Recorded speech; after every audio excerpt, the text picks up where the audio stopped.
All right, everyone, thanks so much for being here on a Friday morning. I know that interacting in 3 dimensions, or as Malia specified after I sent the update email yesterday, Nate, it's actually 4 dimensions. There's 3 dimensions of space and 1 dimension of time.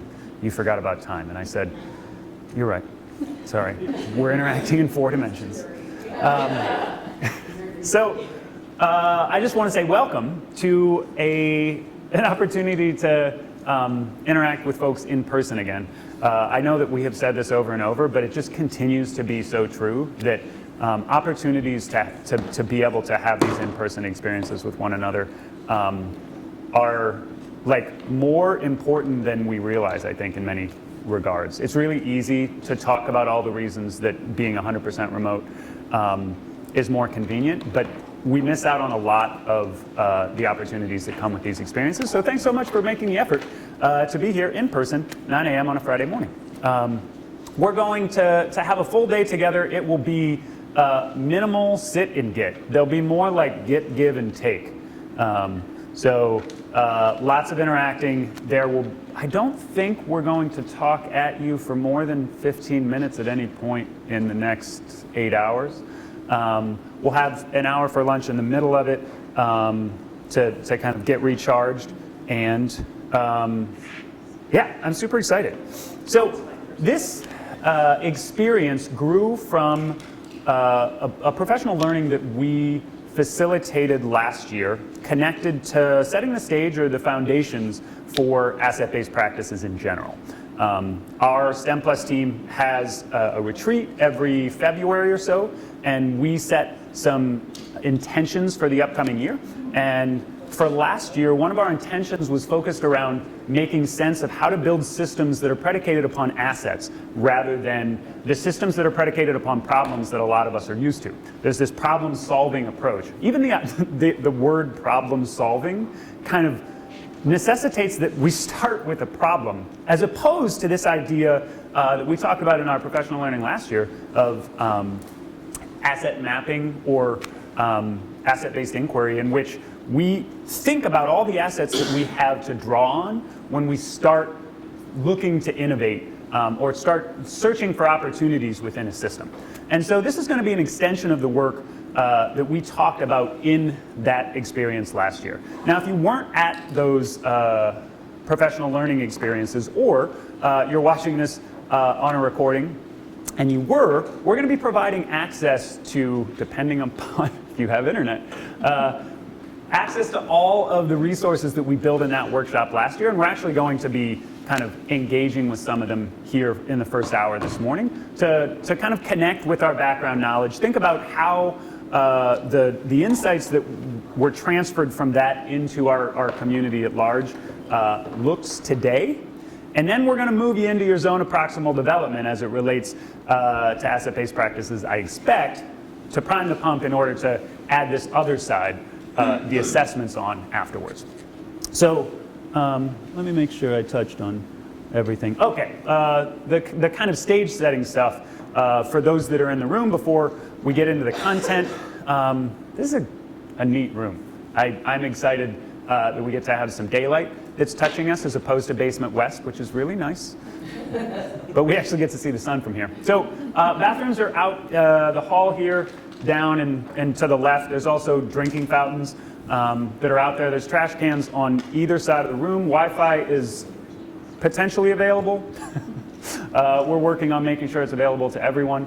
And any other, technology. So there's going to be some QR codes that we're going to be engaging with throughout the day. There'll be a slide deck that's provided that once you get on the internet, you'll be able to click on some of the links to access resources that are kind of adjacent to the conversations that we're having, and also some kind of engaging technology that we'll use both singularly and as a group. So if you don't have an internet device here, that's okay.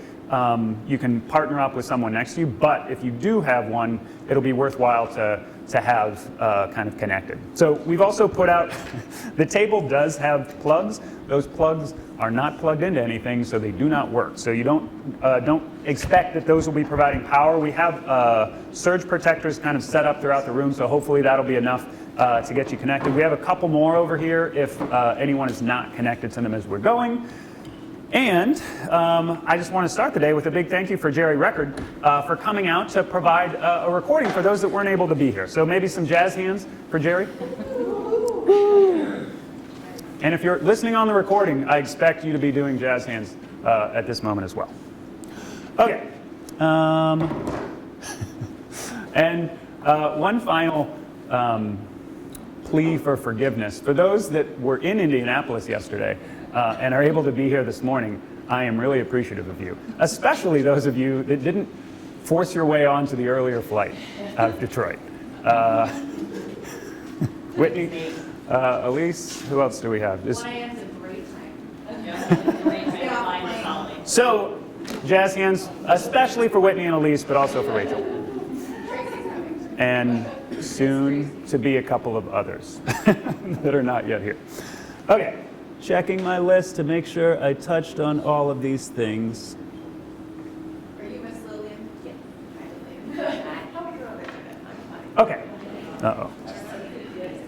You gonna work? Nice.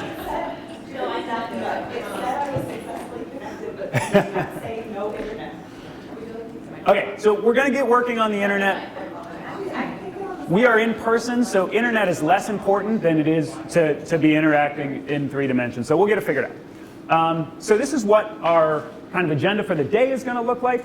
I am in the middle of this welcome, and look at that, we're still on time. We're going to talk, as I mentioned, about asset-based mindsets in general before we jump into the assessment side of things.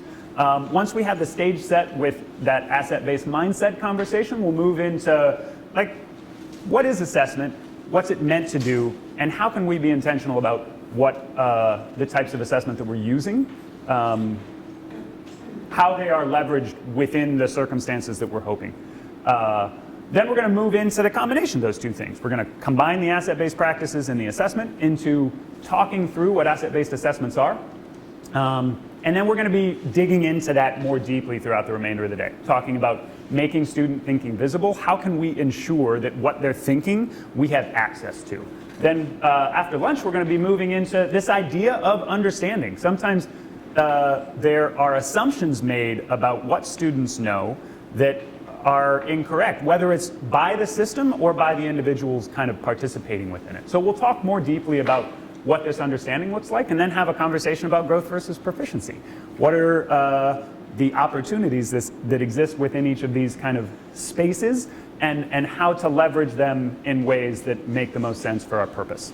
And then finally, we'll have a break, and then at the very end of the day, we'll talk about asset-based reporting and thinking about reflecting on the day and what we're going to be getting into throughout the remaining 3 days for the workshop. This is a 4-workshop series. This is the only experience that you'll have in person with these folks around you, so I hope you take the opportunity to learn from those 3/4 dimensional insights that those around you can provide. Nice. So before we get going, I do want to also introduce the real facilitators for this experience. Dr. Patrick Callahan from California and Jeremy Thiessen from Colorado are going to be our facilitators, and they're going to be doing the bulk of this work. But because I had the opportunity to be connected to the asset-based mindset conversations, we decided it made the most sense for me to kind of get us going as it related to activating background knowledge from that experience before. So look forward to opportunities to chat with them right after the break, or right after this first section. Okay, so 14 minutes. I talked to you for 14 minutes. So now we need to engage with one another. So I want you to turn to your partner. Oh, and one other thing. As I mentioned before we got going, the slides are now linked in the calendar invite. So if you are able to get on the internet, we're working to make sure that everyone has access to the internet. But if you are able to get onto the internet, this question is linked to all of our asset-based practices artifacts and resources from our 2022 professional learning session. So if you are curious about what was talked about within those circumstances, or you just want to remember some of the actual artifacts that were leveraged, you can access it via that link. what I would love for you to do for just the next few minutes, say 3 minutes, is to talk about some principles of asset-based practices. This is going to be a new term for some of you. For most of you, I think you've probably started to grapple with it and think through it. So right now we're activating background knowledge. What makes up asset-based practices? When I say asset-based practice, what do you think about? Chat with those amongst you. Could be elbow partners, could be turnaround partners, could be upside down partners.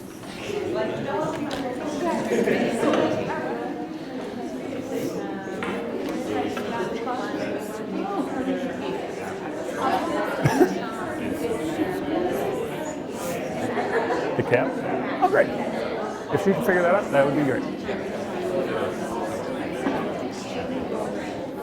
No worries. And even if they don't have access, like this is the type of thing that happens every time that I'm in person. Like there's something. I don't know what it's going to be, but it's all good. It is like this room. 125 capacity. I think 20 is a good, yeah, it's a good number.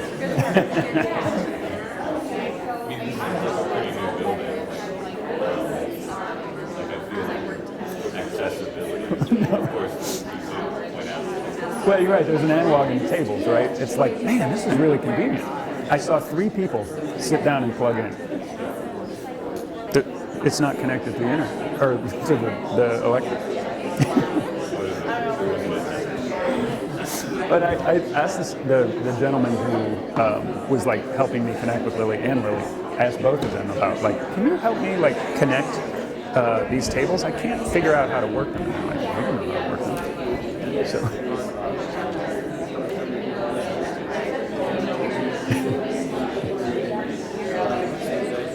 Right.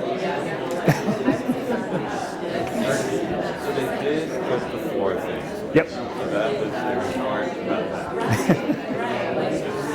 I mean, they're just missing a course. I want to be transparent with the fact that I think I put no intention at all into making sure that that I put the appropriate amount of material here for my amount of time. So I'll just make sure that it fits.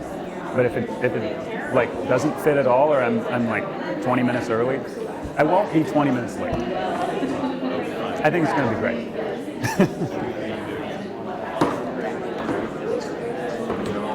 These are all great things.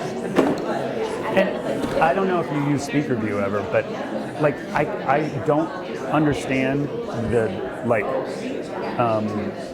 when the computer decides that Speaker View is going to work, and when the computer decides that it's going to display Speaker View. So I tried Speaker View with Google, and it showed the notes on the TVs as well. Yeah, it's really irritating. I agree, because then I can't use my notes. That's why I got the iPad out. Is I can just look. I don't care about most of my notes, but the beginning of the day, I'm always like, make sure you touch on these things. So, yeah. I had this situation too. I went to Speaker View, and it's just like the whole point is I don't want that. That's like just for me. Right. So. Right. Right. It is undermining the point, the purpose of why I would hit this button. There was never a time when I want to show everyone the notes that I'm going to say. Mm-hmm. Wait, I don't know why.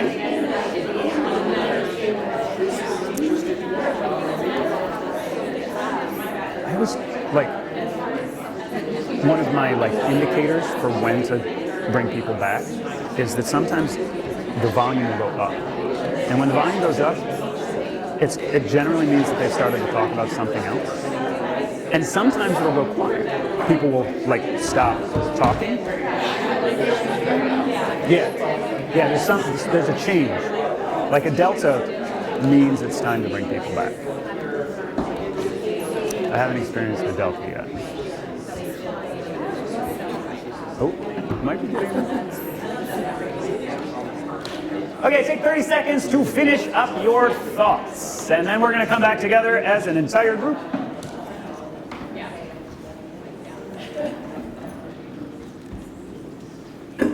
Oh, that was less than 30 seconds, y'all. Okay, I would love to hear some things that folks found insightful, thought-provoking, interesting, controversial, that were said during these conversations. Whoa, Melanie, that was lightning fast. From Trish that is so obvious, but I never thought of it. When working with the ML students, say, which of these words do you know? Brilliant. Awesome. Sure. No, I want to say what. Oh, okay. I want to talk about you. Okay. So Joanna and Devin. Hi, and then a few people from Safe and Healthy Schools were meeting earlier this week. There's your background on it. Okay. So I was going to just simplify it. Go, well, assays is just starting with what they have, or what we have, or what the good things are. But Jody just did it on a deeper, talking about this definition that just changing the language or the order of the language, saying not homeless children or homeless students, but students who are experiencing this. You don't start with the negative descriptor of the kids. Does that make sense? Uh-huh. Because our kids are never there. I love Totally. that. Having my background and hearing that autistic child, Yes. I would describe to people as, yeah, but you would never say to a student like that cancer child, but for some reason, like, people will say things like autistic or healthy child. So it's like, look at If they have the them. person as an experience. I couldn't find it. I think Lily. Awesome. Thank you for sharing that. The superintendent is really passionate about that shift, that students always come first. And when like Sid will sometimes say that really quickly, and you don't internalize the reasoning behind it, but Joanna, that's exactly it. It's not about, it's always about the student. It's not about whatever like challenge or difficulty that they're experiencing. Awesome. Maybe a couple other insights from folks' conversations about asset-based practices, principles, lenses, perspectives. Kelly. One thing that we touched about was making sure that the individual that we're focusing on is involved in the conversation. So just making sure that we are giving them a list of their assets, but making sure that they have an opportunity to reflect on their own strengths and be part of the conversation. Otherwise, it becomes a deficit list, like, well, here you go, that's what you're good at. But making sure that they have time to reflect on their own strengths and an opportunity to have their own input as well. Yeah, totally. That's awesome. And how much different is it when you say good job to a student or another person versus did you notice what you did? How do you feel about like whatever success that they're having? It's about like extrinsic motivation for the student wanting to hear us tell them that they did a good job versus internalizing that they did something that brings them pride. Like what a cool kind of circumstance. Maybe one more. Share with our group. We've talked about how start with the asset base and looking for the strengths, but then taking it to the level of making sure that you're looking for all those little wins along the way. So our depth was math and like equating that to a lot of students will feel really frustrated with math and can't do math and bad at math, et cetera, et cetera. And maybe they don't complete an entire algorithm, but perhaps we can take a moment to say, but look, you've done 2 of those steps and take that opportunity to celebrate that win. Yeah, awesome. In mathematics, we have this kind of framework that we use to engage in math instruction called the 5 practices for orchestrating productive discussions. And as part of that framework, we try to identify as like teachers or instructors, we try to identify the students that didn't get all the way through the problem, and they get to be the first ones to share. Because then they're a part of the solution that the entire class comes up with, and no one knows that they didn't get beyond that moment. And how powerful is it for them? For the first time, in many cases, they get to be a part of that narrative. Awesome. Thanks for sharing that. So, okay. So we've started to think about how. Gotta really push those buttons. Nope. There we go. This particular room has come to define this idea of asset-based practice. So when we went through this process, this professional learning that I've mentioned last year, we gathered some data. And then that data was curated based around asset-based practices. These are the 6 principles that we landed on. So this was, let me think about how many people. About 70 people, both during the in-person professional learning as well as watching the recording and participating afterwards, like kind of had a hand in these definitions. This is the way that, and this is USBE staff, so this isn't really Utah's. This is like USBE's principles of asset-based practices. These are the things that we landed on. And so for those, I wouldn't usually read the slide, but I know it's kind of hard to see because the projector's broken, so I'll read just the big categories here. So positive focus. Words make a difference, just like we were talking about. Inquiry. When we, instead of making judgments, when we ask questions, that provides opportunities to see assets versus problems. Stories. Thinking about this kind of narrative strand and how it connects to the experiences that the student or the teacher or your partner has had throughout whatever circumstance we're talking about. Imagination and kind of innovation, and then reframing. Oftentimes we have this experience where we already have made judgments or assumptions about things. And judgments and assumptions are not bad. With that said, there's opportunities to better serve students, teachers, systems when we take that asset-based mindset and make sure it's a part of the way that we frame circumstances. So that's kind of a reframe on the work that we did during our sessions last year. So some of the conclusions that we arrived at. So now I want you to think about maybe we changed our mindsets. Maybe we kind of broadened our lens or our perspective on our work within education. What does that look like in implementation? What have you done? Or maybe what do you plan to do? I'd like, at least to start the conversation, I'd like you to think about the things that you have done. To put that into practice. What ways have your practice changed in the last year to reflect this kind of commitment to asset-based practices? If you need some ideas to get started, this implementation hub, you'll notice that it is blue and underlined. It's hyperlinked. So if you click on it, if you have access to the internet, you will be able to see, 60 odd ways that folks across our agency have implemented asset-based practices. This is across departments, across sections, across content areas. However, if you are at this professional learning, I challenge you, I invite you to think about your implementation practice before you go to this resource, so that you can kind of prime the pump before you jump in. So I'd like you to take 2 minutes. I'd like you to take 2 minutes to think on your own. Okay, we have a solution for the Wi-Fi. If you are not currently accessing the SLC guest with eva.coleymel's email address as your username, you can get on the SLC Corp Wi-Fi with Lillian Grange's email as your username. So if you are not currently connected to the internet, use this one. If you are connected to the internet, stick with the one that you're on. Yes. Okay. Thank you. Okay. Let's hear about implementation. What are some ways that you've started to incorporate asset-based practices into your own practice throughout the last year? I'll speak to Milo's. Milo is side teacher.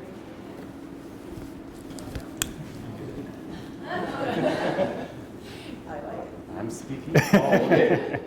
Yes. Whatever way you want to go. Okay, so I went to observed some teachers in Canyons District this week, and one of them stood out, was a Jen, and was like doing a lot of the stuff we want to see them doing in the new science pedagogy stuff, and was able to have a good conversation about it with the science specialists in that district. And, we were like, hey, what was so good about this? Like, why did she stand out? Like, how could we help get the other teachers doing that? Nice. It's cool that that's the first question, too. What was good about this? Awesome. Other examples of implementation of asset-based practice in your work? It could be something really simple. It also might be something more complex.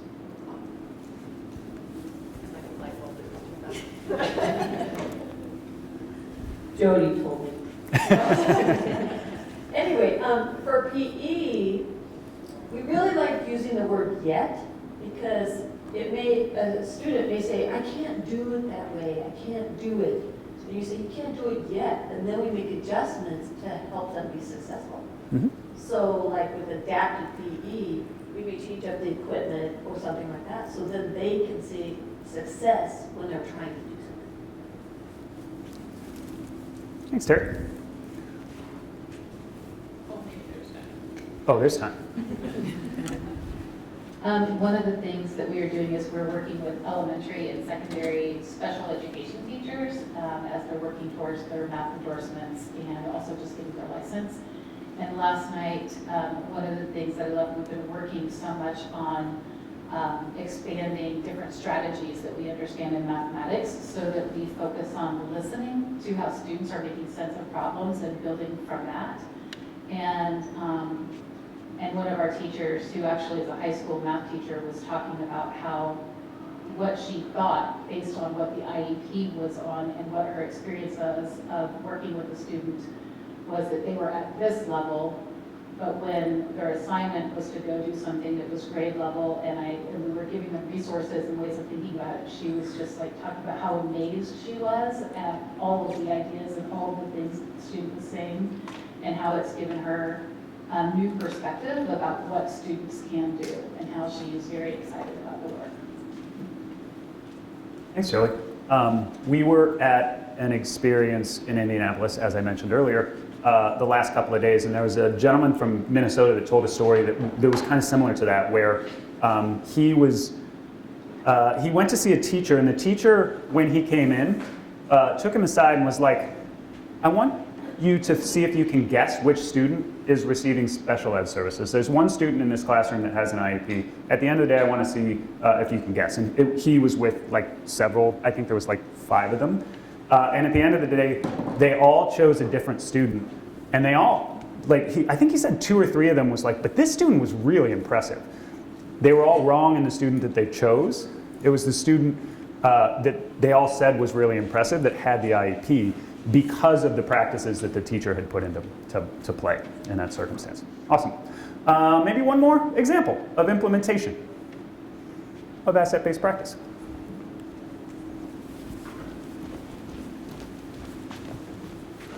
Oh, yeah. Well, this is a really basic one, but one thing I've noticed is the intention I've seen in your meetings at the beginning of all of your meetings to identify a norm that you're going to focus on. And one of them is the asset-based, again, the idea of just saying, I am going to be asset-minded. So instead of being focused on, well, this won't work because, and focus on well, that's going to cost this, or that won't work because someone's going to pick it apart. It's like, oh, I could make that work because. And I really appreciate seeing that, and I've tried to implement that at the STEM Center too. So it's been good, and it's spreading. Thanks, Kelly. An asset that is happening in this room right now is this picture signed of Andrei Kirilenko. I don't know if any of you know who that is. But the fact that Joanna would bring this asset to this training so that she could look at it, I feel really excited about.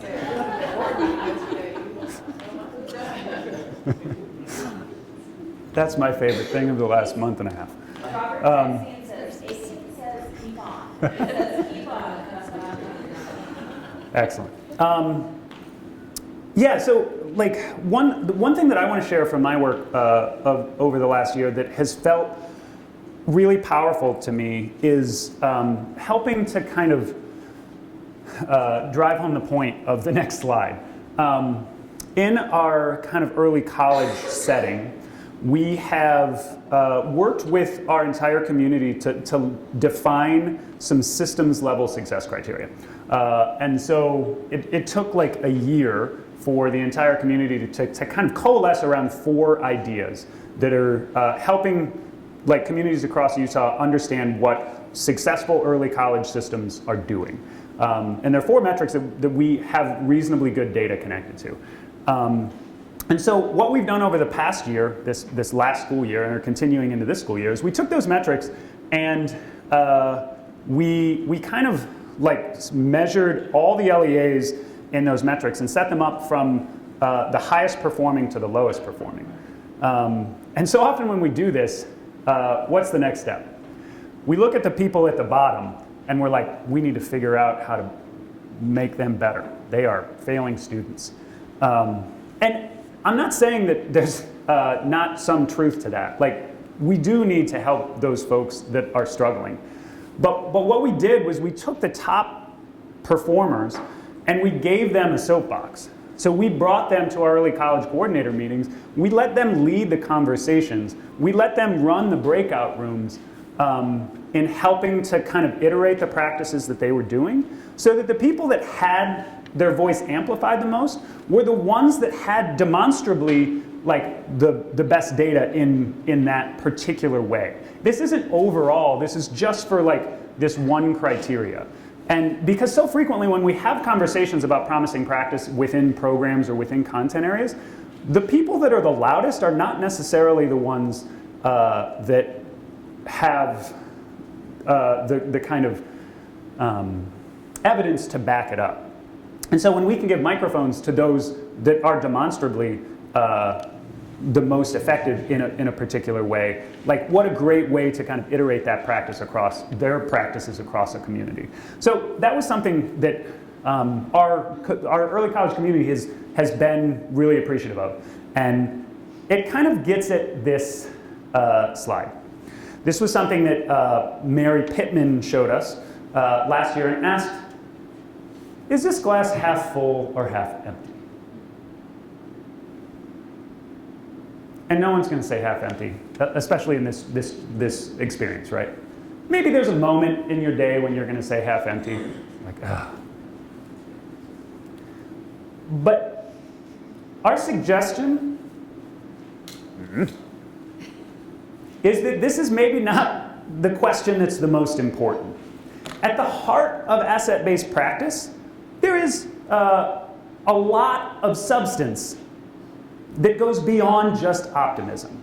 Positive framing or positive focus was one of the like ideas that Utah landed on as it relates to asset-based practices. But at the heart of asset-based practice, it is leveraging assets that students have to make systems better. It's not just about saying like everything is rosy and it's going to be okay. Language is important, but it goes beyond language. This conversation surrounding asset-based practice is not about being an optimist or a pessimist. It's about learning how to make actionable the assets that our students have and kind of convert them into personalized student learning experiences for each student. You can do it. Okay. So we talked about this idea of appreciative inquiry last year. This process is one that TNTP suggested maybe could replace the typical problem-solving process, or the continuous cycles of improvement that we oftentimes have built into a lot of our programs. And so if you're not familiar with this, basically the idea is define an opportunity and then do an asset mapping of your community so that you know the assets and the resources that you have to draw on when figuring out how to come up with solutions to kind of make the most of that opportunity. And then you're gonna like identify where you want to be like in the future and parlay those assets into this future vision. This is much different than the traditional problem-solving process, and if you can't see this, it's worth looking at your slides on. It's kind of awesome, all the specifics that show up in this little graphic. But this process starts with a problem. Design thinking oftentimes starts with barriers, and then helps us overcome those barriers. A lot of you have probably were a part of the design thinking trainings that we did. And again, the goal here is not to suggest that that process is inappropriate. And we should consider ways that we can adjust this process to ensure that there's some assets that take part or are a part. Nope. Okay, so I don't I don't want to spend much time with this question like doing another table talk. But this was one of the big questions that came out of our experiences at the end of that asset-based practices professional learning last year. It's like, so are you suggesting that we just forget about the problems? Like, there are problems that are not going to go away if we just think about the assets. And that is the hope, that you do not forget about the problems. That they still take part in these systems, but if you change the chronology of when those problems come up, it changes the framing of the entire process. When you start with assets, before thinking about the problems that you have to overcome, the mindset of the stakeholders involved are totally different. And if you don't believe me, which would be fine, you can go and look at all the research that was kind of identified. This whole asset-based practices kind of movement started outside of education. This is not an education-centric movement, but now we have seen all the benefits that come from applying it to education. And there's actually a pretty deep body of research surrounding the benefits of asset-based lens or like framing versus our typical continuous cycle of improvement. Okay, so the last conversation, this is the one I was talking about earlier, where we're going to kind of move into our zone of proximal development. You're going to need some sort of piece of technology that is somehow connected to the internet. It could be a phone, it could be a computer. It might be a computer on one Wi-Fi, it might be a computer on another Wi-Fi, it might be a computer connected to your phone hotspot. However you can make it happen. In just a second, you're going to have to engage in a Jamboard? A brainstorm board tool. Great. That's an excellent reframe there. Just like Utah's asset-based practices. Okay, so growth mindset. Who can tell me what growth mindset is? One sentence definition. On the spot. Ready? Someone tell me. Who's brave? I'm just going to call on someone. People are frowning at me. Maybe They're the like, belief that something, what about the belief that something else is possible than what has happened in the past? oh, I love it. That's great. So that there can be a different outcome than what's come before. I love it. The belief that what's possible. Cool. Is that the same definition as an asset mindset? Are these things synonymous? I see lots of heads shaking. Mm-hmm. So we have, as an educational community, I think that we have taken to supporting this growth mindset kind of ubiquitously. There's not many folks that are like, no, deficit mindset, that's the way I like to go. And I would love for you to consider the interplay, the interface between these two mindsets, or these two ideas. Oftentimes, we use, and I'm going to fudge the language here because I hear it a lot, but a lot of times we hear growth mindset versus deficit mindset. And now when we talk about asset mindset, we also hear asset mindset versus deficit mindset. But you just told me that these two things aren't synonymous. So is that deficit mindset that we're using in two different circumstances also not synonymous?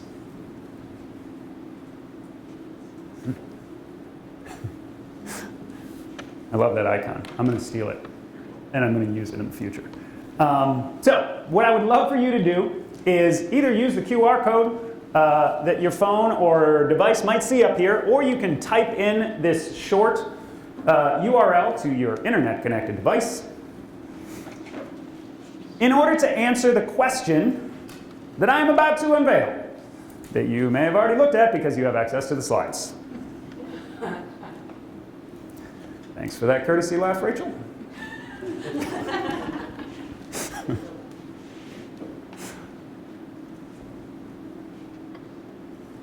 I see most people looking at their computers to get this bit.ly versus the screen.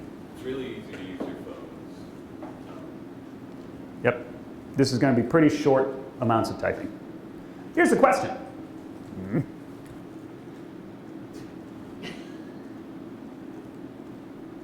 Wait for it. Nope.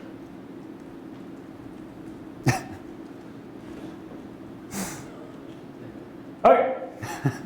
Oh, you're ahead of the game. Thank you. Compare and contrast a growth mindset with an asset-based mindset. How are they similar and how are they different? I didn't see anyone nodding that they are the same, but I heard, I think, a murmur of Venn diagram. I heard they're related, but they have some differences. So this is the final opportunity before we jump into this conversation surrounding assessment to think about kind of setting the stage with mindset. Differences and similarities between asset-based mindset and growth mindset. Ready, set, go. Oh. And when you come up with those responses, feel free to throw them into the tool that you are hopefully connected to now. And if you can't get connected to the tool, great. I don't care. Don't spend too many minutes doing it because the conversation is more important. Probably should say great.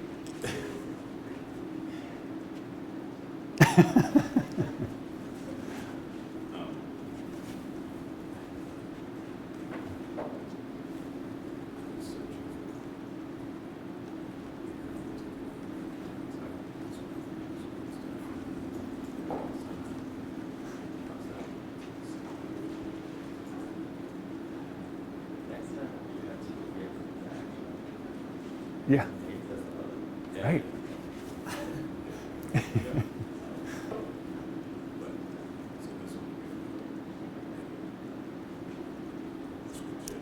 Oh, yeah.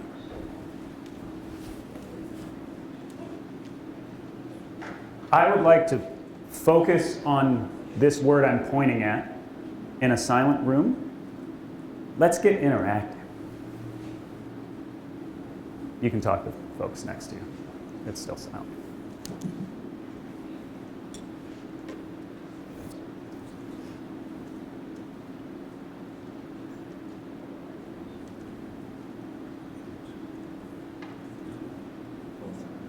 It's centered.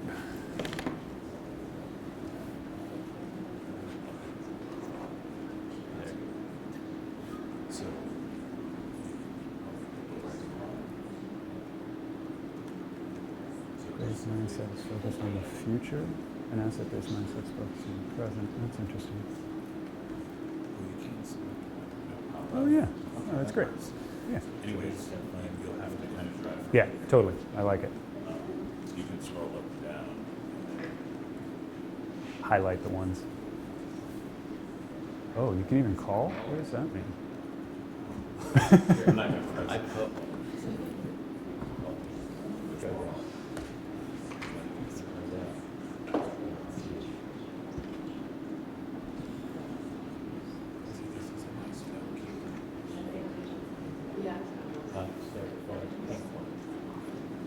This one? Growth is believing. Wow. It's literally calling you. Yeah. Sorry. I think actually, like in a setting, you can actually Like have highlight something? I guess. No, I think, yeah. I was going to do a video call, and he would have been presented. It's kind of So I guess it is for remote settings because you wouldn't call a person like, and I mean, I guess you could because then their face would be up here. You had it much bigger. Yeah, right. It would be weird. Just a meeting, calling. And then someone's talking on their phone instead of two. Yeah, Well, like, you had 3, 4. right. No, totally. I can never predict, like, I thought this question was going to elicit the most conversation. This one's the most rigorous. They're kind of busy. Yeah, that's true. Right. You know, make it Yeah.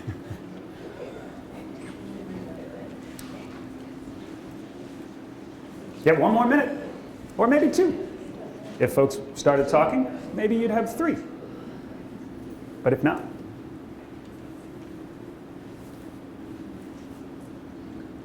looks like not. Okay. We apologize, we thought we'd have the big screen, so we know it's almost impossible to read these, so Nate will just have to hear it. Right. And those of you that put something on here can scroll through on their own? Is that right? I don't think they can see it. You can't see. Okay. Okay, that's okay. Okay, so yeah, I'll just try to kind of capture some of these things up here. So different starting points is something that was pointed out. Both being positive is something that was pointed out. A growth mindset is focused on the future, and an asset mindset is focused on the present. I thought that was interesting. Growth mindset. Okay, yeah, I like it. Growth mindset means you believe you or others can change, and asset means that we start the growth process by leveraging assets. So asset being the starting point, growth being the continuation. Oh boy, I can't do that. Yeah, when I'm turned, my finger doesn't do what I tell it to. Okay. You might want to have that looked at. Yeah. I need to have more than that looked at. Okay, asset mindset focuses on strengths. Growth mindset, the idea we can change and grow, more kind of connection to positives. There's a lot of kind of emphasis on positivity showing up in here. I don't see many contrasting ideas that folks put. I see a lot of similarities between these two. Recognizing assets does not, let me click on that one. Recognizing assets does not necessarily imply movement in the way that a growth mindset does. The growth mindset is rooted in the future. The asset-based mindset can be rooted in the present. The deficit mindset seems antithetical, excellent word use, to both growth and asset-based mindsets, even if the latter two are not explicitly the same. He's like, that's awesome. An asset mindset identifies where a student is at and can help them identify where they want to be next. Okay, an asset mindset where they're at, growth mindset where they want to be next. Growth, open to learning, add knowledge, forward-looking. Asset-based, based on what I have, exist, own, etc. Okay, so I heard and looked at a lot of similarities in these two systems. I'm interested to know if anyone came up with a difference. Oh. So I didn't see mine as you were scrolling through it, so I don't know if I just posted it to the wrong slides or what happened, but I talked about how to me, the opposite of growth mindset isn't necessarily deficit-based, but it's a fixed mindset, that idea that someone can't change, that their intelligence or their ability is set, whereas the opposite of asset-based mindset is deficit-based, which doesn't necessarily imply that someone can't change, it's just focused on what's wrong now. So like a lot of people said, that growth is the future, the asset is the now, but I think those opposites are different as well. Awesome. Thank you. And that's, when I said I'm fudging the language here, that's the difference. Like Carol Dweck talks about growth mindset and fixed mindset. So thank you for bringing that up. I'd already forgotten that I was going to mention that. Any other differences that folks found? Great observation, Molly. That was perilously close to a hand, Jared. Okay. Any other differences that people want to? Yeah, Whitney. One nice thing about growth mindset, I think a lot of times we focus on what they can't do, but then we put the yet on there. So there's that growth of, I'm focusing on what they can't do. So I feel like the starting point is different. With an asset-based mindset, you're going to enter into it with what can they do, and how can I build upon that to help what they can't do. I love it. I'm just going to build on what Winnie said, because I think too with growth mindset, we think very broad, like sky's the limit, you can do all the things, because the power of yet is real. But with the asset base, it's focusing on like specific goals and how, like what steps we have to take to get there. And like she had said, using the strengths that we have to kind of not necessarily hide our weaknesses, but to bring them along so that those also can become strengths or enhanced components. Awesome. Thanks, Elise. Yeah, like Whitney, what you said, and at least what you built on, like it helped differentiate between what Molly was talking about with fixed mindset versus deficit mindset. That a growth mindset, like in some ways, is a deficit mindset because it's focusing on the opportunities to grow and change, not what already exists as an asset. Which is interesting to me, because oftentimes, like that's something I've seen as we've been in this journey together, is that these two things are used synonymously.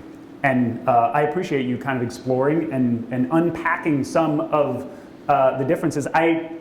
I thought it was really fascinating how many people talked about the present versus the future. That was not a lens that I had used when I was thinking about this question. So thanks so much for engaging in it together. So this we thought would be a good point.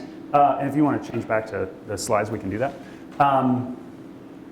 The idea of assessment, and specifically of formative assessment, is kind of predicated upon a growth mindset when you adjust instruction, right? Like the idea of formative assessment is that we're going to learn things about students and then figure out how we can help those students grow. The basis of assessment is often not asset-based. Oftentimes it is implicitly deficit-based because it's predicated upon the notion that we have to determine what students don't know.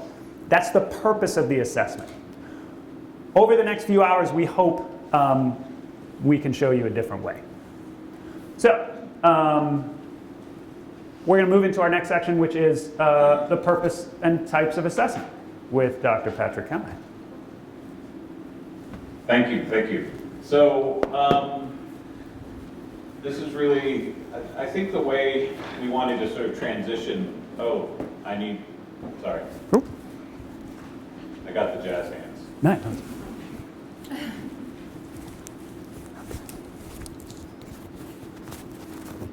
thought the transition was going so smooth.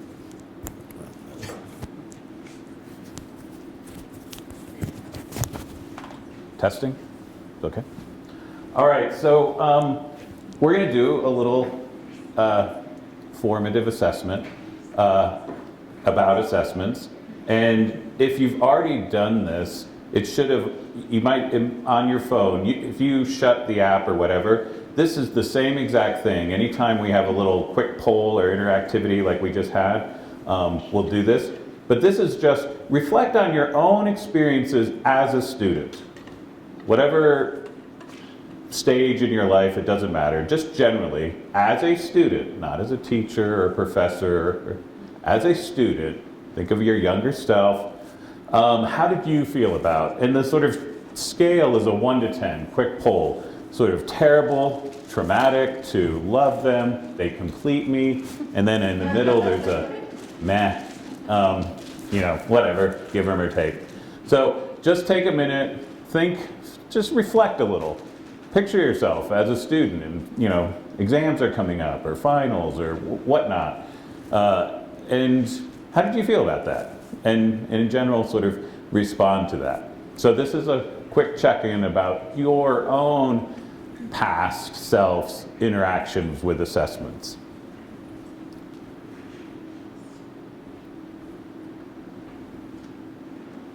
And this is another thing that's really interesting is that I'm like holding off. I don't, it's going to be the reveal in a second. And are we a room of, they complete me type people, or is this a traumatized room? Are we a mix?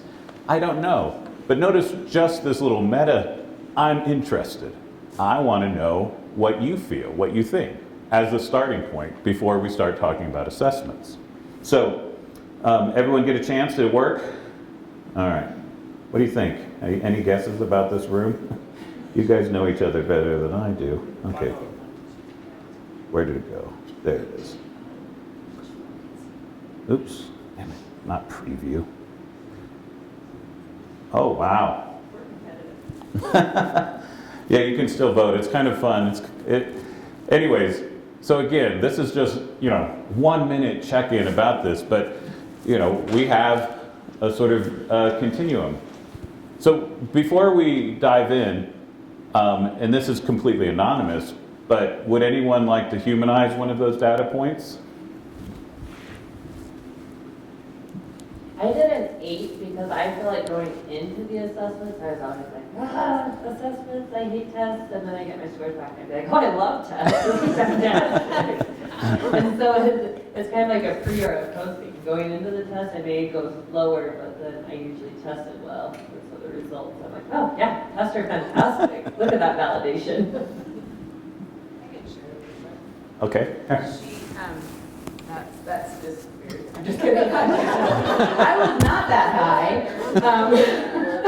at all. It's not weird at all, Mine was not more, weird. though, what type of assessment? So I was thinking about different ones. Sometimes, like, if you had me write an essay, I loved it. But if there were other, math assessments, I was sweating and thought they were terrible. So it was more middle ground, but. Anyone else want to humanize their data point? I always think this is so fun. Okay, so I've got to admit that very similar there. I gave it a 10 because it was like it completed me, which is not, in reflecting on it, it's not really a good thing. I mean, starting in kindergarten, when I get like the little gold star on my worksheet, it's like, wow, look at how good I am. And because of, because there's a lot of things in position of privilege. Both of my parents were college educated, and I communicated well. I understood what the teachers were asking, and so yeah, all through school, I scored well on tests. And it's like, yeah, this is great. But looking back, seeing why can't the rest of you be like Jared? See, Jared gets it. It's like, it really speaks to that. If we have this one size fits all, and we're assessing here's the information, give me back the information. If you're a good memorizer, you're going to do well. We get, the 20 to 30% of the kids in the class that do really, really well, and then, which leads to, why can't the rest of you be like that? See, it's like, some people get it, why aren't you getting it?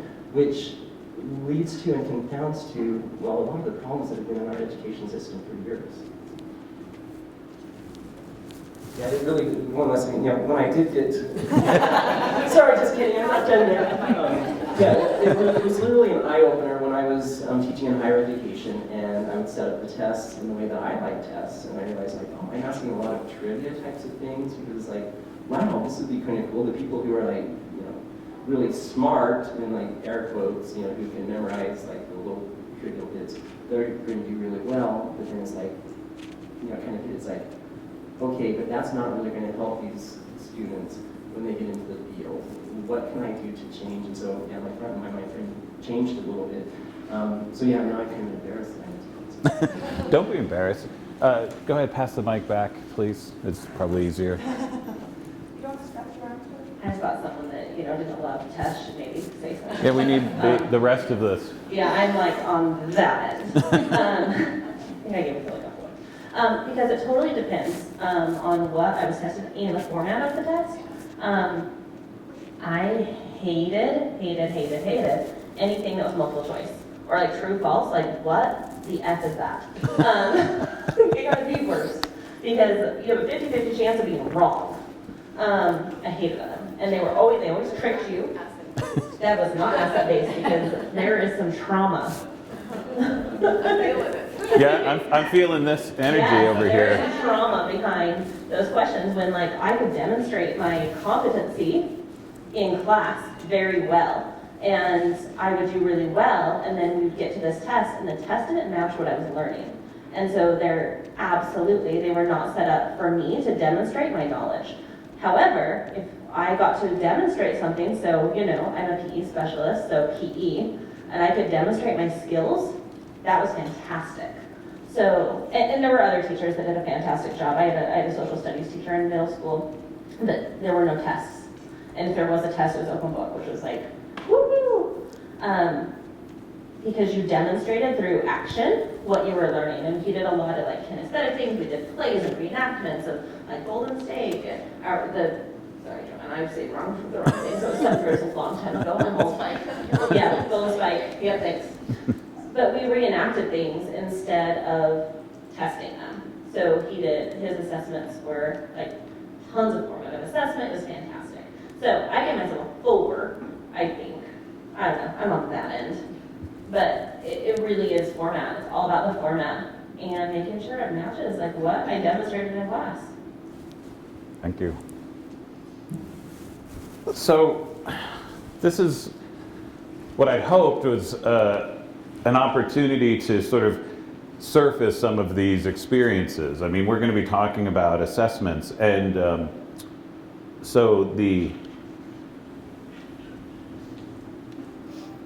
that's pretty seamless. All right. So in the next few minutes, and then we're going to have a break, so you'll get to stand up and stretch and whatnot, is the purpose and types. And I don't know if you were hearing in the comments, there was some subtext about validation or format or what was, and so I think this kind of interplay about, well, what are we trying to accomplish? What's the goal? How are we doing this? This is the purposes and types type discussion. One of the interesting things is I Googled types of assessments, and this just made me laugh because it said, you can't read this, but it's like 6 types of assessments and how to use them. People also ask, what are the 4 types of assessment? What are the 3 main types of assessment? What are the 9 types of assessment? 7 different types of assessments. And I was just like, I was going to play this differently where I was just going to have a quiz. How many types of assessments do you think there are? And I'm like, go ahead, Google it. It's like, so I really think that that's one of these things, is that we spend a lot of time thinking about all these different types, and I don't think we spend enough time thinking about why are we even doing this? What are we trying to accomplish? And I think that they go hand in hand. Obviously, depending on your purpose, you would have different designs. If your purpose was to, trick people and be mean, maybe a true-false. I kid you not, I was a professor at the UT, University of Texas at Austin, and the math department professors didn't have a good reputation in general, and there was one guy who prided himself in being mean. And the way he did this is that his class, semester class, had, the grade was based on one thing, the final, 100% of your grade, and the final was 50 questions, true, false, and he would often do things like make 49 of the answers false and 1 answer true, just to like maximize the psychological drama. And he was proud of it. He was a bad person. Anyways, so when I heard you talking about the true false, like, what was that about? I'm like, well, I know someone who had some feelings about that. So anyways, like, that's a format thing, and what are we trying to accomplish? And so what I wanted to do is hit to this idea, instead of focusing on all the different types or formats, spend a few minutes really thinking about purposes. And so I'm going to play this a little bit differently, where I want you to, I'm going to give you a few minutes first to talk in groups and talk about amongst yourselves, like, what are different purposes of assessments? Like, why do you assess? What's the goal? What are you trying to accomplish with it? And I know, and this is, there are different purposes. In fact, one of the biggest problems is we can't tend to sort of treat assessment as a sort of, just one thing, assessment, when really there's very, very different types and different purposes and goals. So I want you to kind of brainstorm for a few minutes. And then I'm going to have you, so the opposite of what we did last time, then I'll have you sort of collect some of these, and then we'll sort of surface it, and then we'll sort of, what is it called? Collect and share some of these. But first, I want you to talk a few minutes amongst yourselves about what are the purposes? Why would you give an assessment? What are you trying to accomplish with a particular one? And like I said, I'm sure there's multiple ones. Think about that. All right? So, different reasons, different purposes.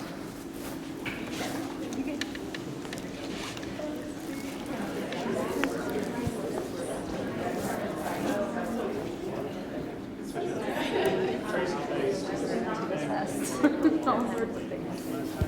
feel like I used to beginning of the unit to figure out what do I actually need to cover versus what do they remember from like prior grades.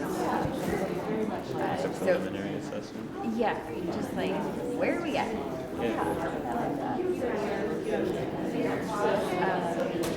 Yeah, to measure competency. I think sometimes it can lead to actually, I don't know if it's ever actually this way, but as a student, it's like, this is when we're supposed to like, bring everything back together. And so I think it's an opportunity for students to overall. Eventually you have to like wrap things up. So it's like, what did you actually obtain during the course of the unit or class or year? Like there is an end to all things, including school years or classes. So there's usually an assessment to that point. So there's like that preliminary assessment, and then there's like the end of course assessment, and hopefully you have the opportunity in between those two to give lots and lots of little assessments, like are we making the progress I think we're making? Have we missed something? Do I need to go back? Are you learning things that I thought you were right? Are you learning it? One thing we use it for on our team is practice, just to see, learning over time, whether, you want to focus on the growth over time, or, next setbacks. Yeah, I would say progress, we track progress. Or the lack thereof. Well, and I think if there is that lack, it's also like, what's happening here? Yes. So it's like even a diagnostic tool to the extent. Yeah. So I'm not going to shut down the conversation. What I'm going to do is ask, and a little differently, and of course, there's no real rules here. If you have something you really want to share, but I would like to make this collective, is that if they're, in this conversation, and you can continue talking, any ahas, insights. In other words, not all of you have to submit something, but if each group could try to pick up one or two sorts of things, or if your group has gone in a different direction and you really want to share, you be you. You can, individuals can submit too. But again, like I said, this has multiple purposes. Instead of just going around the room and asking people to share out, we will have that opportunity. But this is serving as a way for us to collect information. So at the end of this session, we see, your thoughts, your suggestions. So that's why we're kind of trying to mix up the different modalities. So in this case, again, I would appreciate, you can continue talking a little bit about this, but if some of you would be willing to capture a few key points about what are some examples of different purposes, I would love to collect those. And then let's see how we're doing. Yeah, maybe another 3 or 4 minutes, and then we'll wrap up before the break. So, and again, it's the same one. I've advanced it, so it should just be like a text box, like, what is the purpose?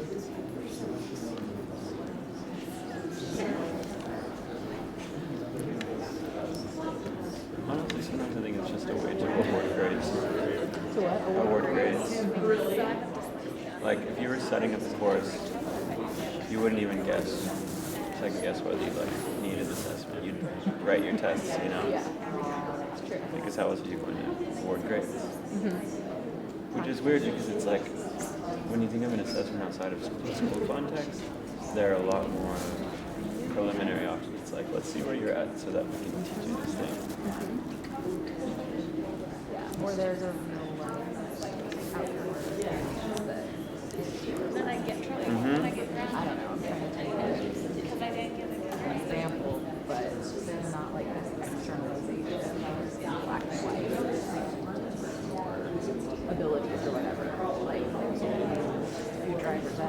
Interesting. Testing and assessment, but then you're also writing.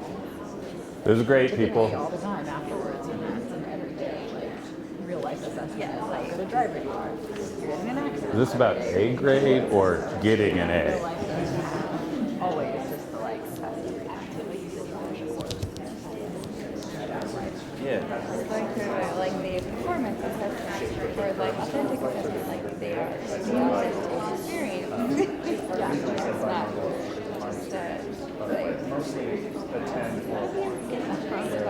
like Yeah. Just don't want to take a minute to type into the piece or whatever topic. Like, who wants to try? Yeah, who wants to try? Oh, I mean, I think we can do what we suggested. Oh, sure. Yeah. I'll show you that assessment. So I've given this to a few different groups, the same thing, and what I get is more trimodal. And some of it is because of the markers, is that I get people that are like, I just never cared as a student, so I'm a 5, like, you know, I give them, or leave or take, whatever. So you get that group. Then you have the ones that like, yes, you know, this is like motivating, validating. And then you have the ones that like, this was terrible, sweats, you know, feel sick, I hated it. So I think we kind of, it was, it was a bumpy graph. All right. Yep. Okay, so I appreciate the people putting some purposes up here. Again, you know, like I said, especially if what your group talked about isn't necessarily represented, though, of course, I know it's really hard to read some of these, but you know, here, I'll just grab one of these ones that kind of had several points. Information about current state, federal accountability, grades, instructional decisions, level of competency mastery, information and feedback. So that already, I mean, those are very different, I assume, right? I mean, what you design for federal accountability is probably different for information for the teacher. So maybe not. So in the last few minutes before we take a break, let's see if anything else. Would anyone like to also share out? Did your group have any particular insight or something that when you're thinking about this question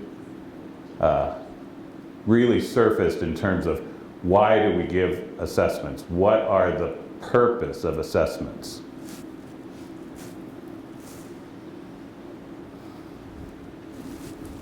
I'll start down here. Oh. Jody and I were just talking about, I mean, we talk about a lot of things, but the purpose of how it informs our teaching is educators. That's fine. So we might shift how we teach something or what we're teaching if we know that students didn't grasp the concept. And so just adapting our teaching style to make sure that kids are learning the material. Yeah, so from a teacher's perspective, it's really useful information, giving them the assessments to help inform your instructional decisions and other decisions. One thing that made me think of when we were talking is we may need to broaden our idea of what counts as assessment. Mm-hmm.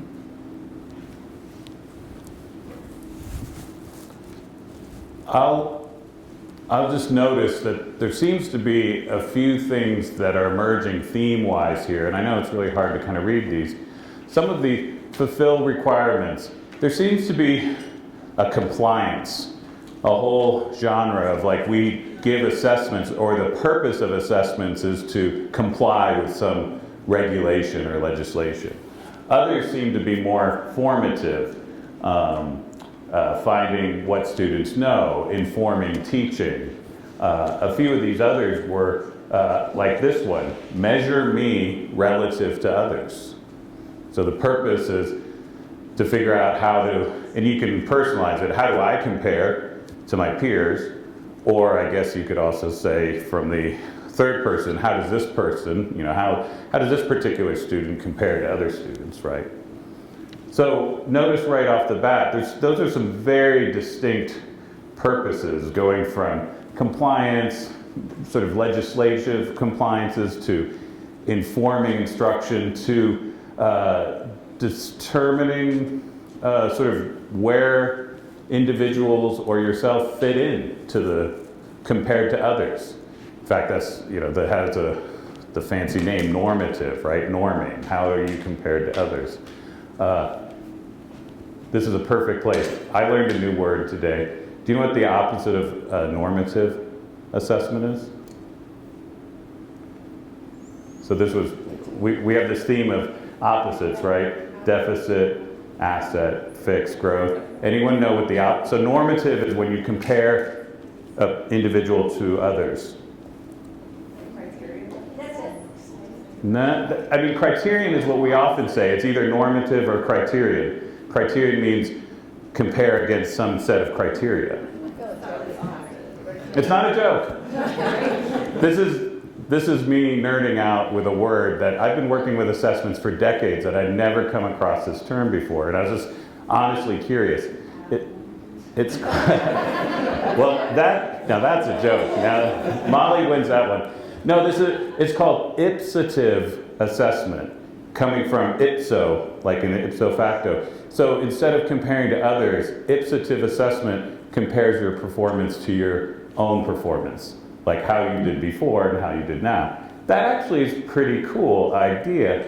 I'm just surprised that I'd never come across that, and I was wondering if I was alone, and now you guys have validated me, because no one else has heard that either. So normative is comparing to others, and ipsative is comparing to yourself. There, fun word fact of the day. But it actually emerges here because we literally have people putting some comments about assessment in terms of comparing, to others, or how does someone rank, or it could be criterion based. If you have a set of academic goals, have you met those goals or not? So again, what I wanted to do is really just wrap up this section with, this was the first part of many sessions, but before we get into the focus of our day, asset-based assessment, it's really important to situate it in the broader sense of assessment in general, and why, and the different types and purposes. So with that, all right, it's 10:32, so we're just 2 minutes off of our agenda. We're gonna try to keep it really tight today. We have a lot of things, but you actually have a 15-minute break, and I really encourage, this is great. Get up, stretch. Nate, is there any bathrooms down the hall? Or? Right out the hall. Okay, so with that, break time. Oh, I got into the clip art, so I'm not gonna waste this. Look at that. This was called like retro weathered theme break time. There you go, 15-minute break. See you in 15. So now we're going to dive into asset-based assessment. And so this part is to kind of explore and talk about what we think about when we talk about asset-based assessment. And again, there's a lot of lines to be drawn and connections, including, as Nate set us up with, this idea of asset-based practices. Here we're going to zoom into sort of the assessment piece. And so to me, this is sort of at the core, if you had to collapse it to sort of one sentence.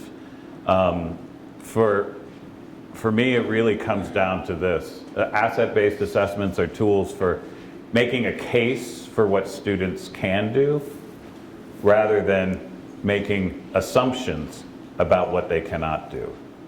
And just to put this in perspective, very simply, if you asked a question on an assessment and the student left it blank, is that proof that they don't know whatever the question is? No. And so we often say kids got it wrong. We jump to the conclusion is that therefore they don't know, they don't understand. And what we're saying is that really how can we change this to actually looking at evidence of what students can actually do and not just make assumptions? So another way of framing this is that it's making a case for understanding student understanding, how students think, what are their ways of thinking. And I like to think of assessments as advocacy rather than judgment. Again, when you think of an asset-based approach, if a student gets it blank, I can make the judgment that that student did not get the correct answer, therefore the student is wrong, or the student doesn't understand. As an advocacy, if a student left it blank, it's my responsibility to follow up.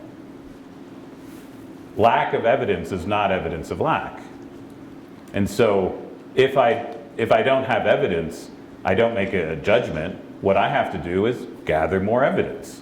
And that's the sort of, I think, framing and approach that's so useful for us.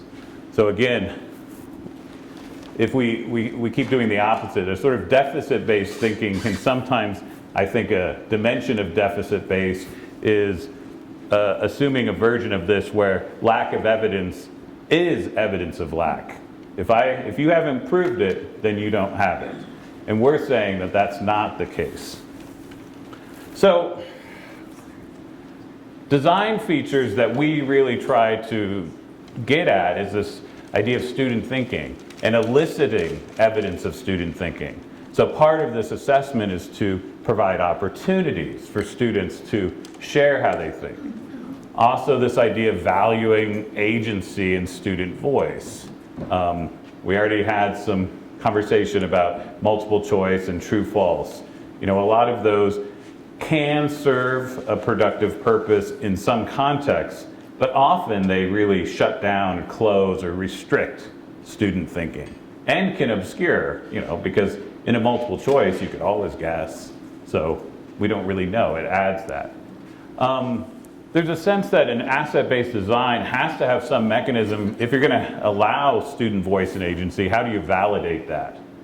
If you really open up the space, then you need to really think carefully, how are you going to take that information and use it, again, relative to sort of a purpose. The other thing is that I think asset-based assessments really embrace the multidimensionality. We resist the impulse to try to simplify. For me, sometimes this comes down to a simple, students are not numbers. You know, if the goal at the end of the day is to assign a single number to a student, you know, that is not the embracing of multidimensionality. In almost any subject, be it writing, reading, history, science, mathematics, the idea that somehow you could encapsulate that student's level of understanding or progress with one number, to me, seems rather foolish. And so, and then the sort of last part of this design is why I put into this effort, is that everything a student should say should be actionable, including the fact that moving away from this binary of sort of correct, incorrect. So the student got it wrong, so to speak, or incorrect. But with an open-ended question, what did the student say? And how would you use that? And even this extends to the cases of actionable information. Is if a student leaves it blank, there are actions. You want to go talk to that student. You want to follow up. You want to stay curious. So Nate introduced the half empty, half full. And I do think this. I've had a few pushbacks from people who say, like, well, isn't this just positive thinking, right? We brought this up earlier. It's just like, deficit, asset, same thing. And I actually don't think they're equivalent. And I'm going to try to illustrate this with a sort of simple example. And this is imagine your particular goal is preparing for a week-long wilderness camping trip. So a natural question would be, let's talk about supplies. And so we don't have batteries, we don't have any marshmallows. So, okay, great. And that kind of leads us to this, well, maybe we should start with what do we have? Again, so this idea is that there is an asymmetry here, And in fact, this was somewhat realistic, but you could even go further.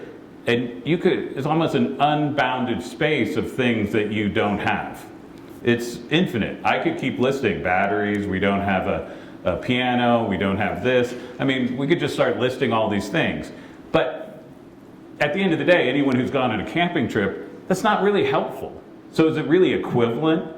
Focusing on what's not there, is that equivalent to what's there? I don't think so. And that really puts us into this idea that, you know, asset-based assessments, another way is taking stock. And this emerged in the asset-based discussion that Nate led this morning about what are you working with? What do you have? Start with what you have, not what's missing. And several of you brought that up.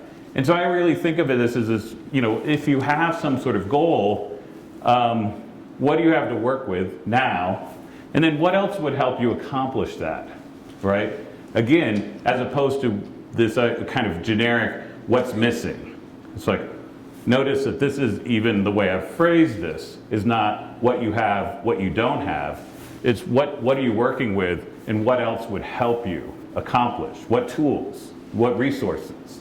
So those, you know, for some reason I keep thinking words matter. That was what came up earlier. And I think, so this isn't just a spin on, you know, positive versus negative. So I also, when I was thinking about this, is that really assets, it's important to think about relative to goals. And in the education business, we're very interested in educational goals.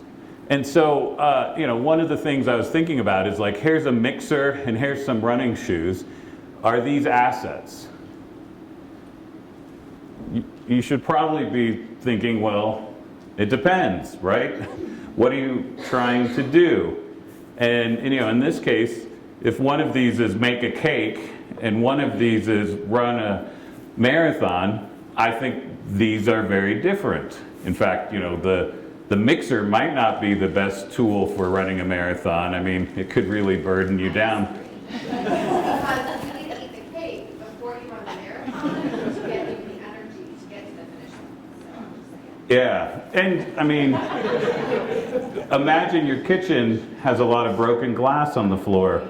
You might need some shoes while you're baking to make that cake. So I love this. Take the assets, think of it in a more complex way, and then contextualize. And so, yeah, I agree with you. In some sense, I was using this sort of simplistically, but I would say that in some ways, it really makes the point that we wanted, and that is that, you know, a lot of goals, like this was my insight about the half empty, half full, is that it's a pretty simple case. In fact, what is the goal of that question? I think that there seems to be an implication that the goal is full glass, right? And then you either are half empty or half full. But, you know, if you've seen memes and things about this, it's like, well, what's in there? Is that water? You know, or is it poison? Am I, you know, thirsty? Am I trying to, you know, how big is this? What am I doing with that?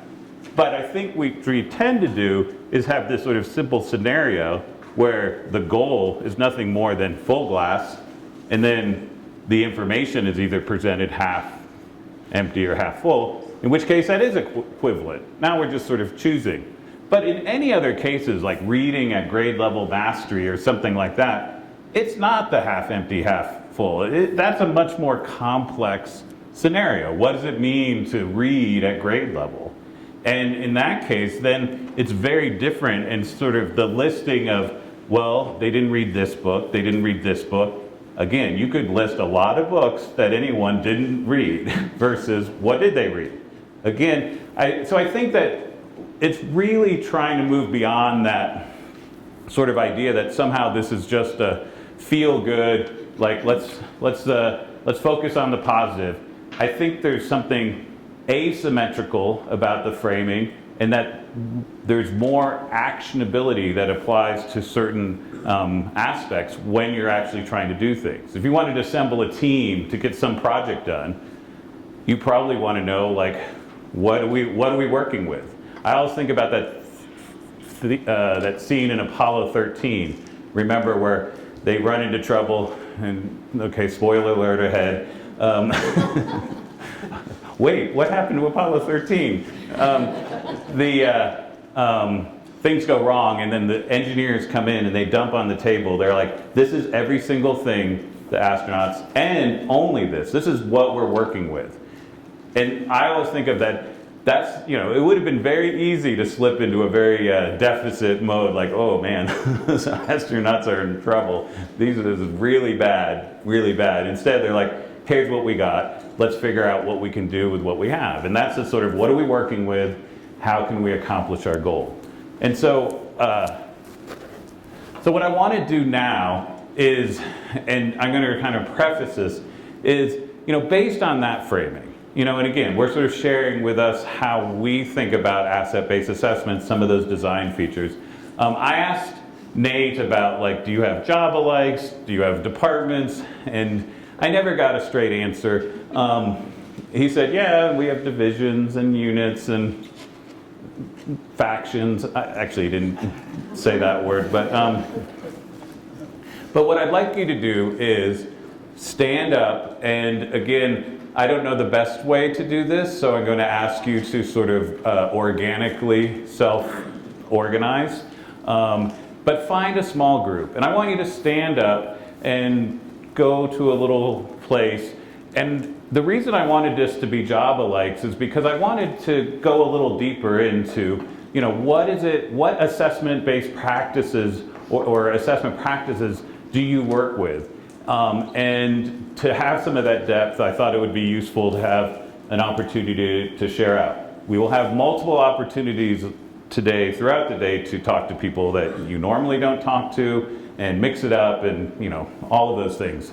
But for this, I wanted to just dig a little deeper into, based on that sort of framing, what is it that either you're currently doing in this framework, or maybe things that you are currently working on and hoping to do.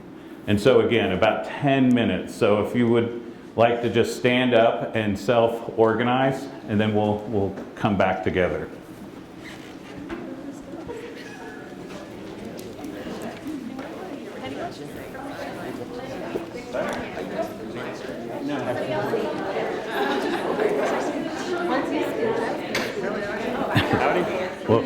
We'll see how this job of self-organization goes.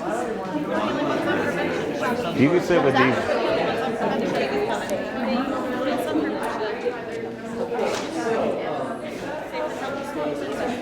Does everyone have job alike type people? Oh, we want to be job alike? Not. Find people you want to talk to about this question. There. They kind of come back to you. Yeah, that's a better framing. Who do you want to talk to about this question? Go talk to them.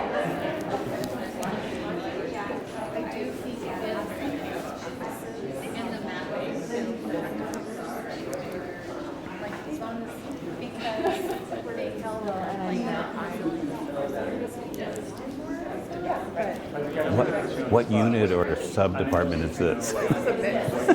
Library? Library? Yes. It'll be more, so all the things. Awesome. All right. Ooh, like citizenship, digital citizenship. Yeah. Library. Yep. Focus on how technology can help students, not on how it's going to really. I get a lot of that. Yeah. So that's how I can use assets. Well, and I think it's that learning first, technology second. You guys do a great job of we're going to leverage the asset of technology and what we're doing. Like, not we're not using this technology. We're using the voting piece today for like simplifying that curve. We could have done a hand vote, but it would have been very messy. This was really, it was very slick. Yeah. So I was thinking about libraries, more about this when we were talking, and So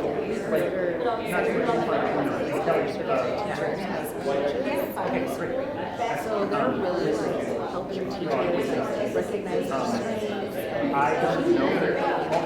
leverage that. And so I think like as a coach, they have to be really asset. So maybe your assets are yeah. I mean, we do teach kids too, but like it's a combination. I just think that it's really important as a coach in the school, especially to focus on the asset of the students that you're looking at, the teachers that you're working with, so that they can come to you and seek out your help. Not that there's not, You know, so how but oftentimes you don't see the kind of a lot of answers, which is like, something as simple as the number of students. But also to like, we survey teachers to find out like what are our places and what literature we should provide our library to support with. But I don't know if that's really I'm asking because I'm excited because I want to find it's there alongside of, a librarian cannot do everything. It's just the job description. Librarians are heroes.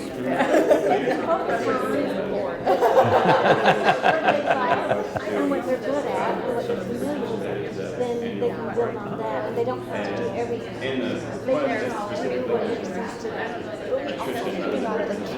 They want to know how many teachers we So librarians can be experts in like information literacy, and of course we can whatever, they can like collaborate with the educators to provide that expertise. Because information literacy is across all content, so it's reported content, so that everyone can be the experts in everything that's happening. Quite a bit of they're so honestly, it's about getting more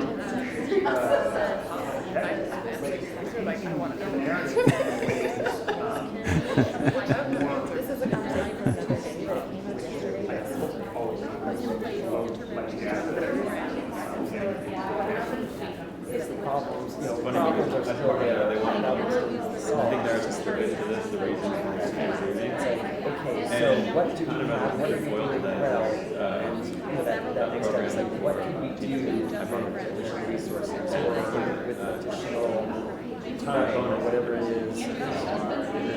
Oh, not sure. It's similar. And John was working on where standardization. they asked So I feel like if the one of assessment the is standardized, major reasons is that really asset based for children that are dual language learners are not going to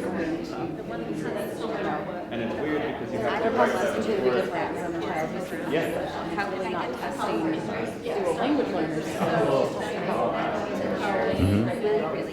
Like, should they send you anything or it's just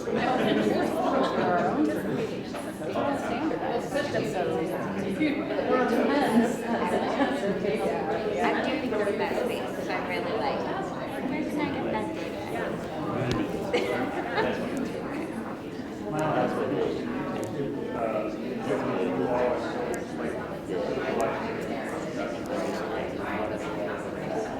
Are there others that are implicit to that work, or maybe like 2.0 where someone so like add some other that allows for a more asset-based perspective? And understanding where like how it takes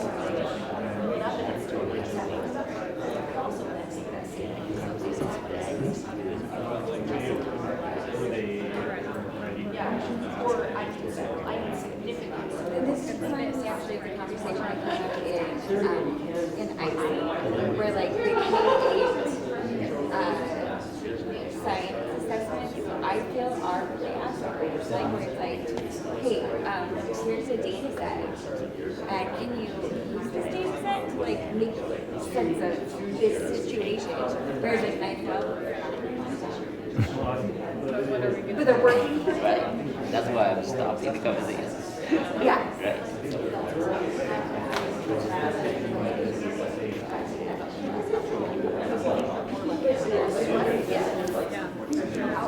what did unit or? We are prevention. Oh, So I do right. like our team of suicide prevention, 6 months prevention. I think those were started practices. Yeah. So we do lots of things. But I was telling me you did asset-based assessment and the capability of building protective factors, which is huge for us. I actually sent for a child moons ago, and asset-based and strength-based approaches, that's what social worker students and stuff. Absolutely, yeah. And asset-based assessment is used appropriately can build those things. Right. If not, then how's the opposite? Yeah.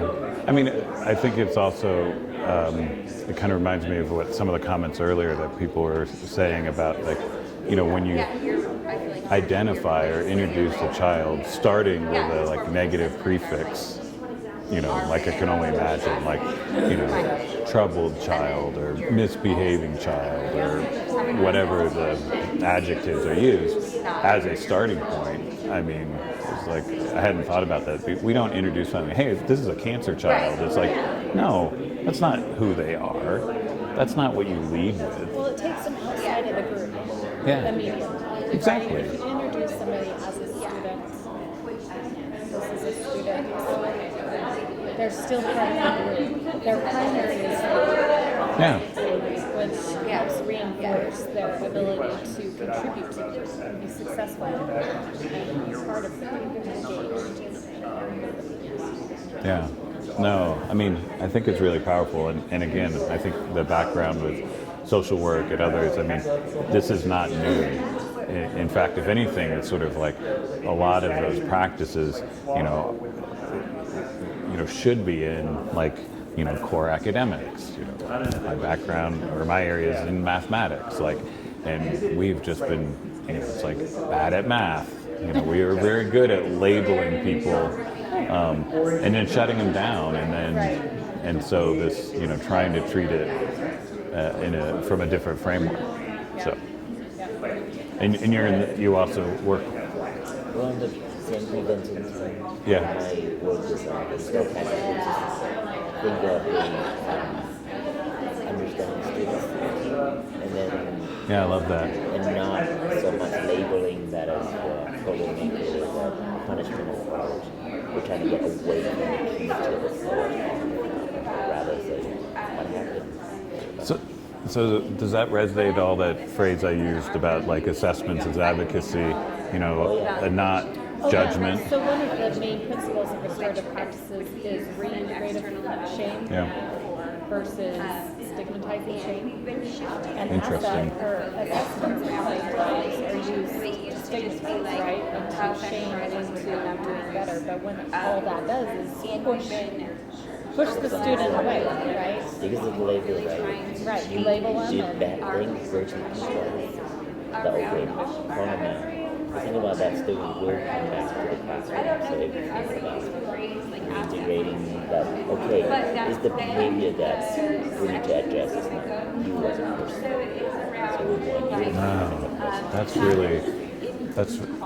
that's really interesting. But that's what my if that's what children before or person authority, you really think about that. Like okay, I'm addressing this behavior. I still embracing the students. I don't want to deal with you or your class. Right. No, I hadn't heard that's the difference, but stigmatizing is, yeah, like what is our goal? What's our purpose? Is it to make them feel bad They can't do the work. Yeah. Or is it like and in a public way, because stigmatizing is often a very public thing, right? You're kicked out of the class. Everyone sees. to this Yeah. so like the class. So you thrive. And of course, we contributed to our program, we understand With the A, like, Yeah, I mean, the whole group moves on. we haven't really evolved much beyond the dunce cap, right? When we used to Wow. We call it the red group. So that's Blue group. These are the canaries and these are the parakeets. It's like, we all know it's the parakeets. Let's dig a little deeper and see what impact this is having on students. Instead of just counting. So we just updated the expectations and providing resources, skills, whatever student needs. So instead of assessing where students are, leading students so that that's why it's Yeah, and I like that in that sort of the slide I had, because to me, I think one of the things is it's not like everyone gets a trophy. It's like, yay, we're all good at something. It's sort of like, well, no, we still have work. Yeah, exactly. You have all the good adjectives. But yeah, the point is that in many cases, which is why I've been playing with that sort of like, take stock, what am I working with? That's what you have, your assets. But there's still, you're not at your goal yet. So what are those, what are those tools, resources, supports that can help you, rather than listing off a list of things that are missing? I think it's very different because, although it's kind of yeah. They don't need to hear that from somebody else. Yeah, this is what we hear from like math teachers all the time. It's like, I already know my kids can't do fractions. We don't need to test them. All right, I know it. How do I improve? How do I get better? And they feel like state tests in particular are really like they just at the end of the year it's like, I get it. My kids can't do math. Thanks. Wow. Because I taught special education. Yeah. I already know every single one of my students is going to be perfect. Yeah. That's not what we need. Exactly. No, that's such a good point. Oh my.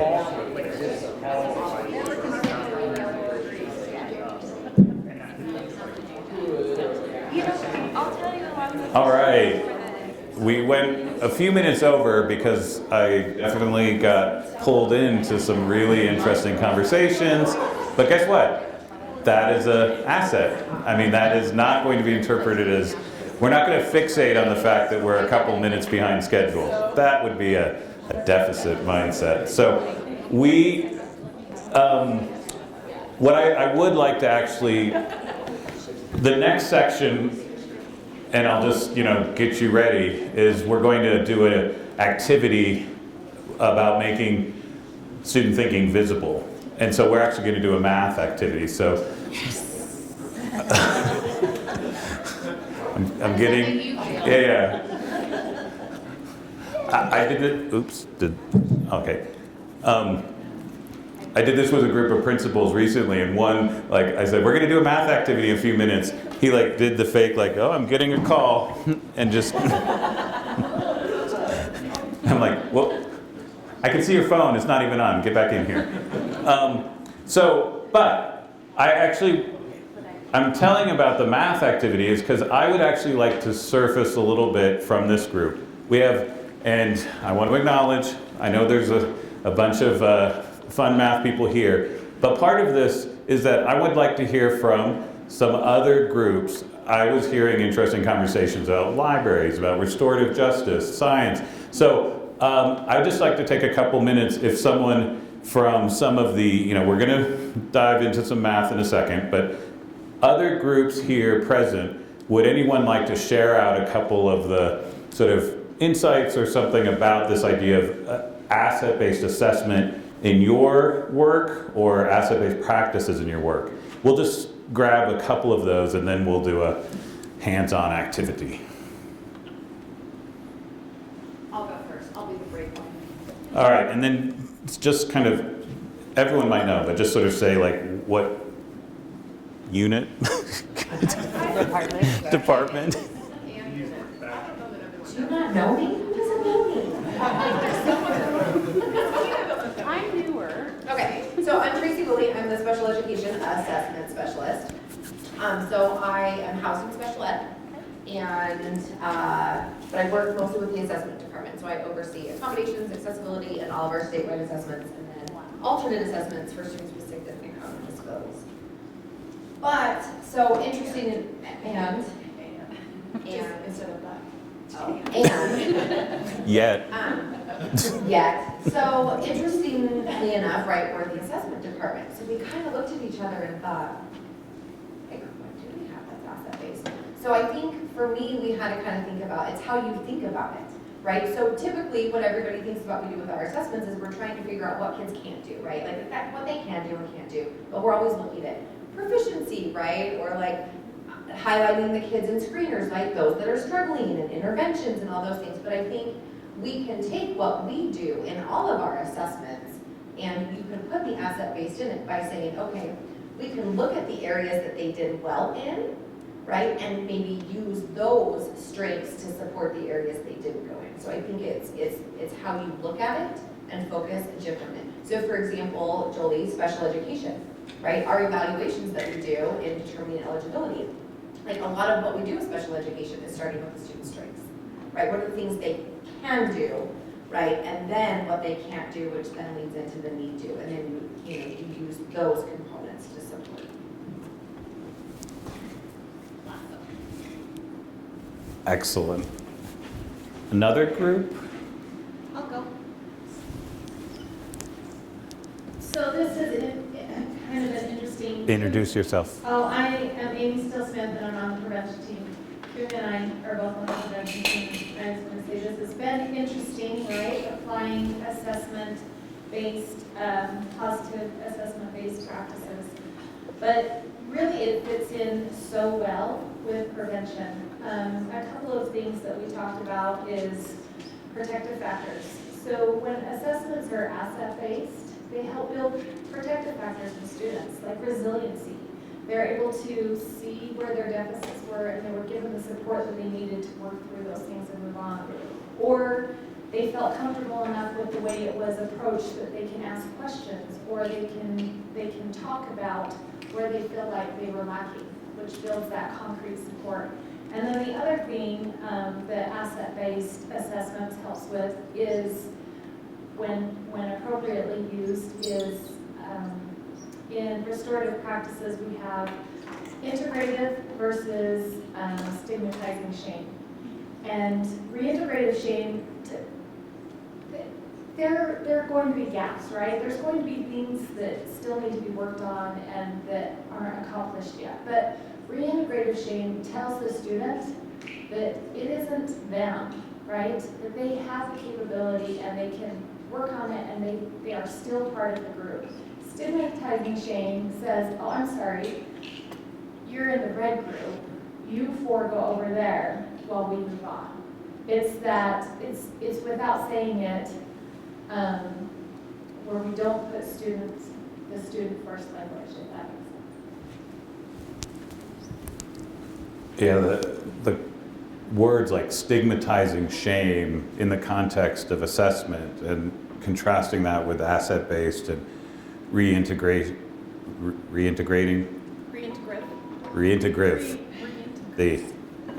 that form of the word. One more example, and then we'll do some math. I saw another hand up earlier. Yes. I think this is interesting. I am Terry Beavis. I'm a specialist for PE. PE, yeah.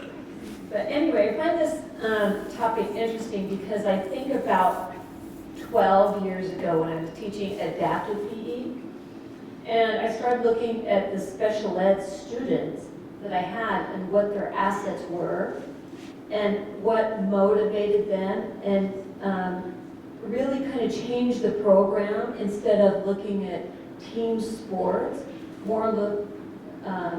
changed it to look more like a lifetime recreational activity program. And what I find most interesting is moving that direction. The special ed students with their peers could participate and all be successful. So it was really an asset-based program of success that would go over a lifetime. And it wouldn't just be for that moment in time. That there are skills that students started using. And then we got the lifetime activities standards. And those are the standards that now I think a lot of students really enjoy because they don't feel this pressure to perform, and what, you know, their successes are going to be more focused on than their deficits. Thank you. This was a real opportunity. As a math specialist, I mostly work with other math specialists, and when Nate said that he wanted to open this up to everyone, this just section by itself was really eye-opening. I got a lot of really interesting perspectives from different departments and different, you know, language. Nate mentioned asset-based is not new. It's been around a long time, but it's interesting how it's sort of filtering into some of the academic and subjects. And I'll tell you, mathematics is sort of notorious traditionally for including things like stigmatizing students, labeling them publicly in ways that really are not looking at any sort of lifetime patterns, growth, etc. So I really appreciate everyone sharing those out. What we're going to do now is an example. And so we're going to do a math activity. And this is, I just walked into a math classroom and that's what I saw. So the context is we're going to have this problem about an art teacher, and it's very, the situation is that the art teacher needs to figure out how many tables she needs for a class so everyone can have a seat. So I, try to punch up these slides. So it was funny, I actually did a Google search. I'm like, oh, I need an art teacher because, I wanted to humanize this, make it engaging. And so I just Googled art teacher and I was like, oh my God, look at this. There's colorful. All these students are active. I mean, just look at this. It's just amazing. I mean, I'm like, I want to be in that class. Look at the kids are so happy. And then I'm like, I wonder what if I Google math teacher. Oh yeah. I mean, I feel like the Google algorithm is kind of like they've figured the clue. It used to be the punchline was like, look, it's all white males when you.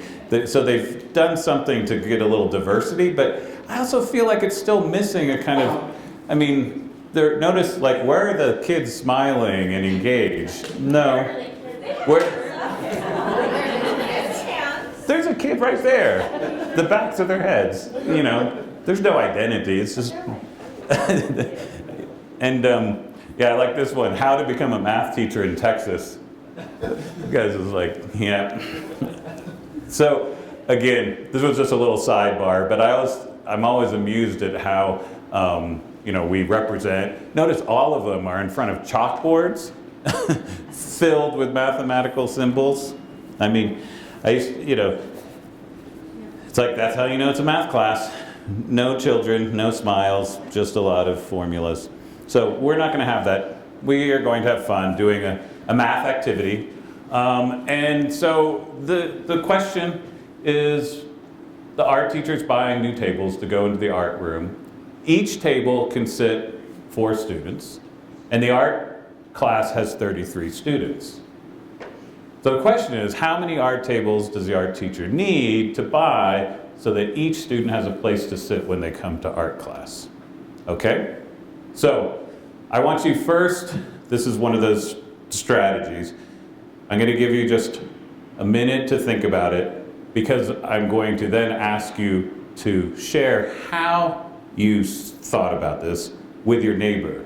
So, first of all, some of you are like, I've got it, I got the answer. It's like, you're going to have to explain it to your neighbor. So think about, how could you clearly explain how you thought about this one? So, take a second.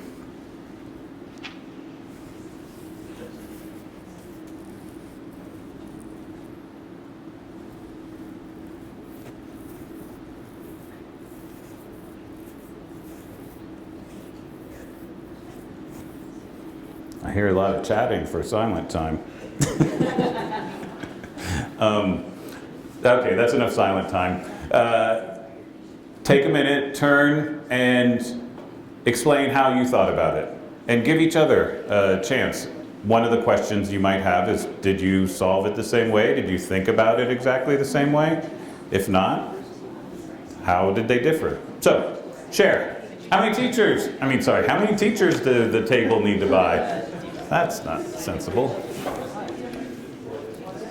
I first started thinking about it the director, she gets to choose option as our table. So I just okay, 4 times 8 is 32. Then I don't like it. Yeah, because then you have one kiddo sitting alone. Horrible. Right. And you only want 4 kids sitting at a table in your class, you know? Yeah. I remember a lot of my art classes had these big tables, Yes, this big, yes. large surface. Like what if it was shaped together? Tables together. Like you would really want 6. Yeah, so then, yeah, so then it's just trying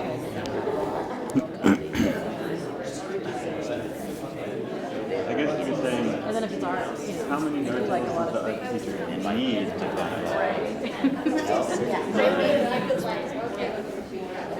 But probably more. All right. I landed on, I would feel good. Just quick, I like it. let's share out a couple ways of solving this problem. Anyone would like to just share how they thought about this, how they did it?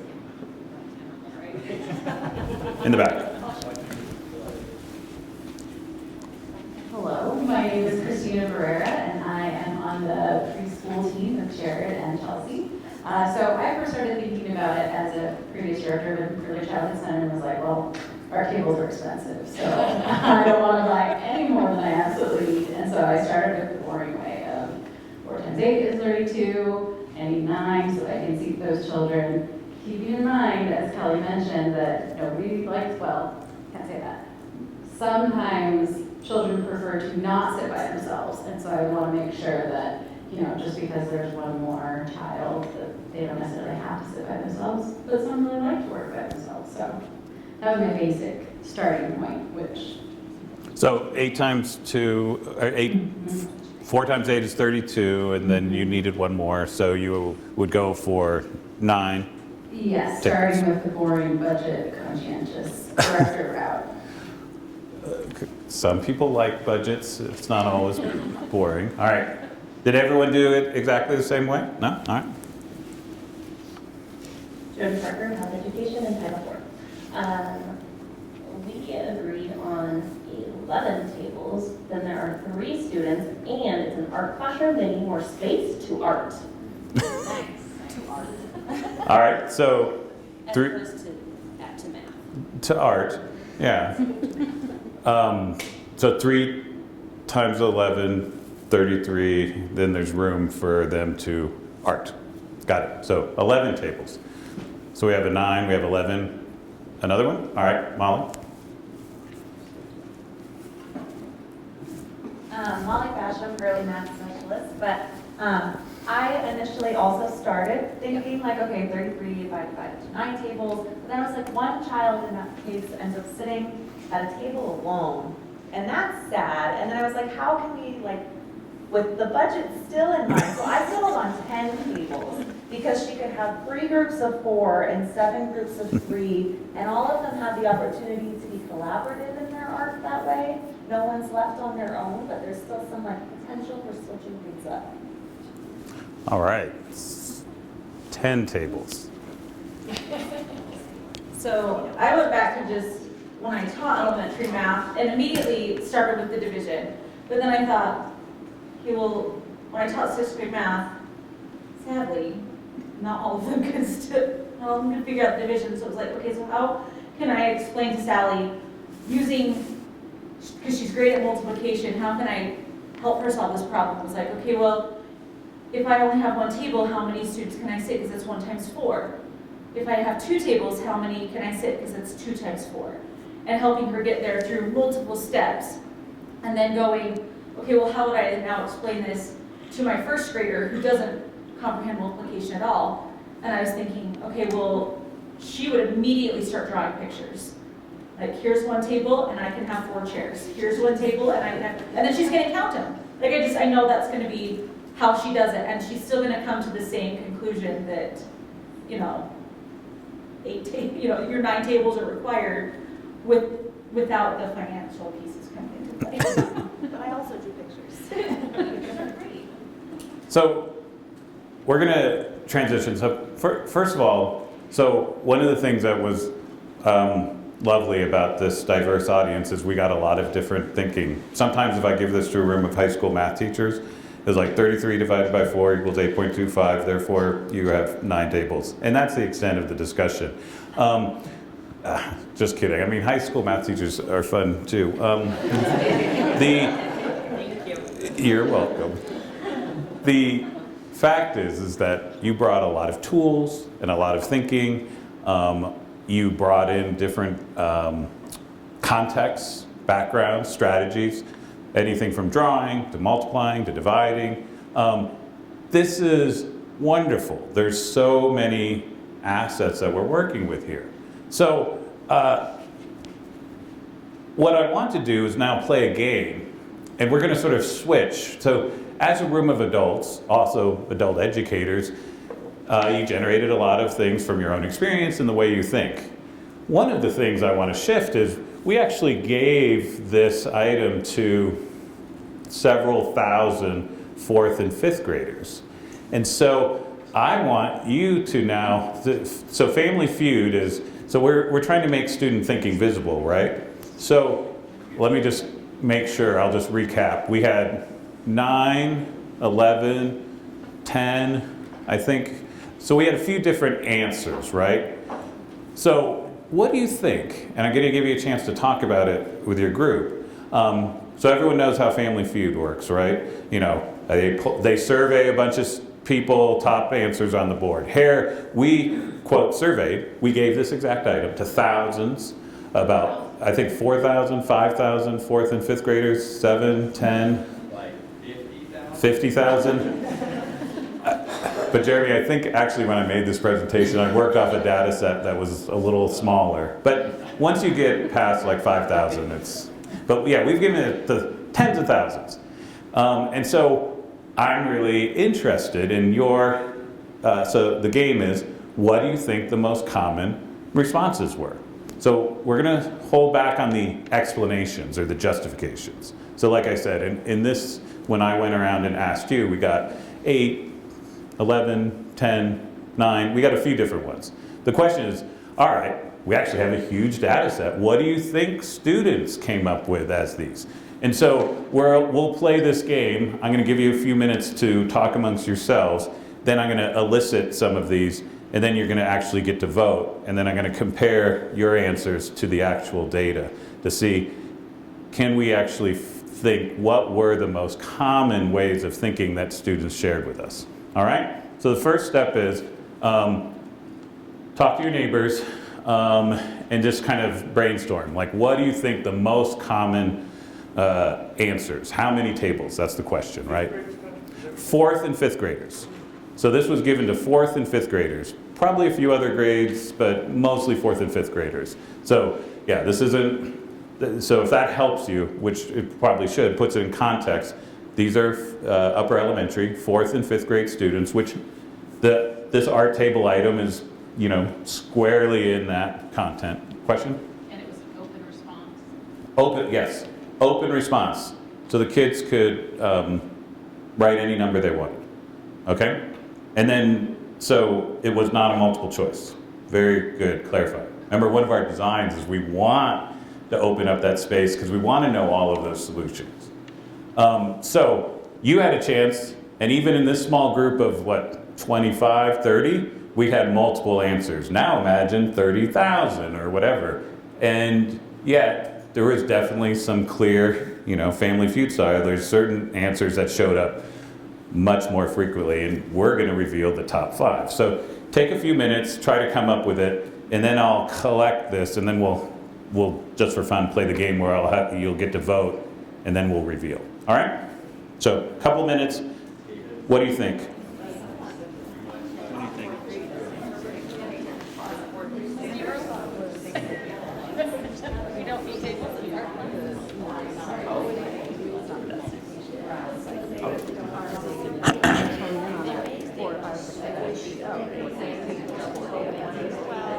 Water fields.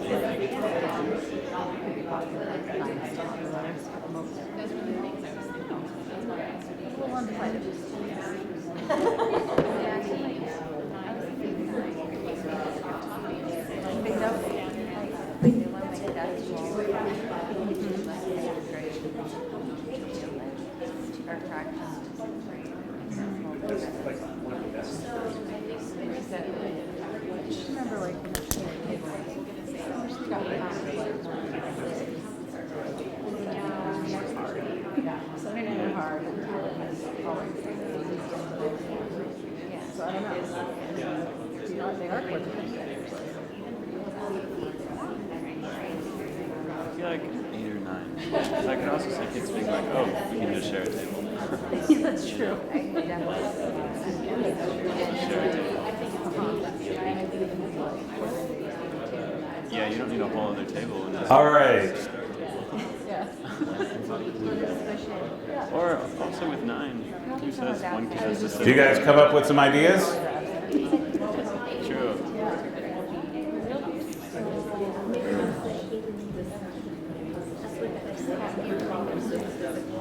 All right, so I did one of these, what's called like a poll where you get to brainstorm and then vote. I did it at ASSM, and the crowd generated so many things it was out of control, I couldn't keep up with it. So I'm going to mitigate this by, I'm going to elicit some questions, and I'll put those as choices, and then you'll be able to go on your device and then vote for what do you know, so we'll get, like 10 choices, and then we'll vote. So anyone want to, and I'll be the one that just enters them in for now. 8.25. 8.25, yeah, all right. 8R1. I'm a really slow typer. 8.25. And then 8, remainder 1, you said? 8R1? Okay. What was it? Like 9. 9. Or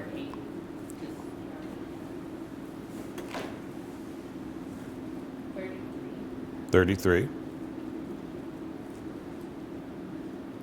11. I think so.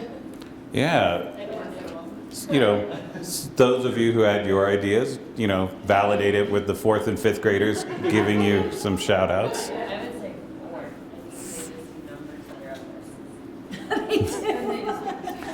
The first number I see is 4. All right. 29. 132. Submit. Hold on.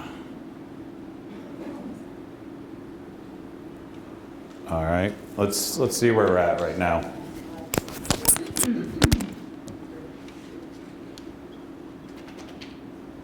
All right. Someone typed in 8, 9, 4, 17. Well, it says top 5 answers, so you could use top 5 answers. Someone followed the directions. Someone's ahead of the directions. So you can Someone might have. Someone already finished this whole slide deck, I can tell. All right. All right, this looks like a good. So we have 8.25, 8 remainder 1, 9, 33, 11, 4, 9, 132. Okay, we got 2 of those. 10. All right, last call. Any others? 17. All right, 17. And then, No. Just dividing it so there's only 2 students. so now, this is the fun part. It goes to voting mode.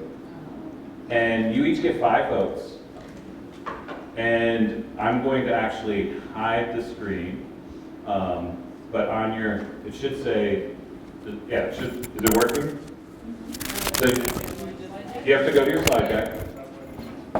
And there's about 11 or 12 choices that you guys generated. And we're going to see how you do. So vote for the top 5. You get 5 votes. And I don't think you can multi-vote. I think it's you either voted or you didn't. So, yeah.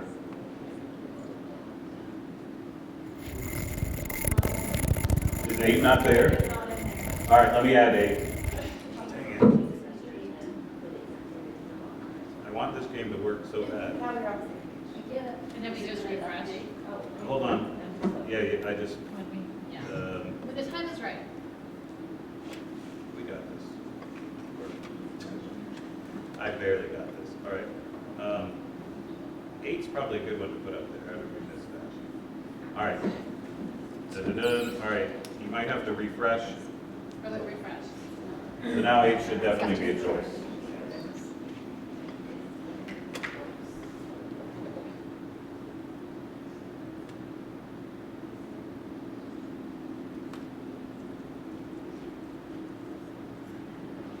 We're voting by hitting the thumbs up, right? Yep, thumbs up mean you think, yeah, that's top 5. Sorry, my.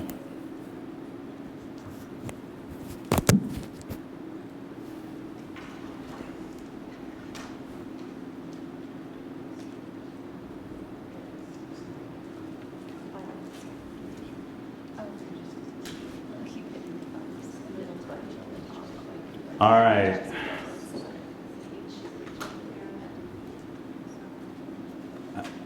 People good? We want to see how we did? All right. So again, just to remind you why we're playing this game is that we're really interested in the different ways students are thinking. And so you got to try this problem. You saw that there was different ways you could think about this. We actually are now checking in with several thousand students, so we're going to compare. But as a group, based on that, we go to the results, and this is fun. Boom. All right, so I don't know if you can see the top 5 answers that this group voted for.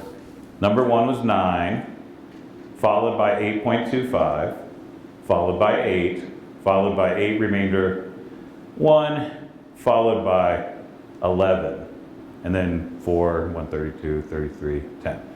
All right, so this will be fun. And Jeremy, I know we gave this to 50,000, but my data set was about 7,000. So this means if you guys didn't do well, it's because I didn't have the full data set. So here we go. Bum, bum, bum. Here's it. How'd you guys do? So value 9 was the most common, and then it sort of tapers off, but 8, 132, 29, and 37, okay? So, so you guys take a quick minute. If some of you have already done this, so I'm not going to spend a lot of time here, but these were the top 5 answers. So just turn and make sure, do you understand why or how you think these answers came about? So just check with the people next to you. 9, 8, 132, 29, 37.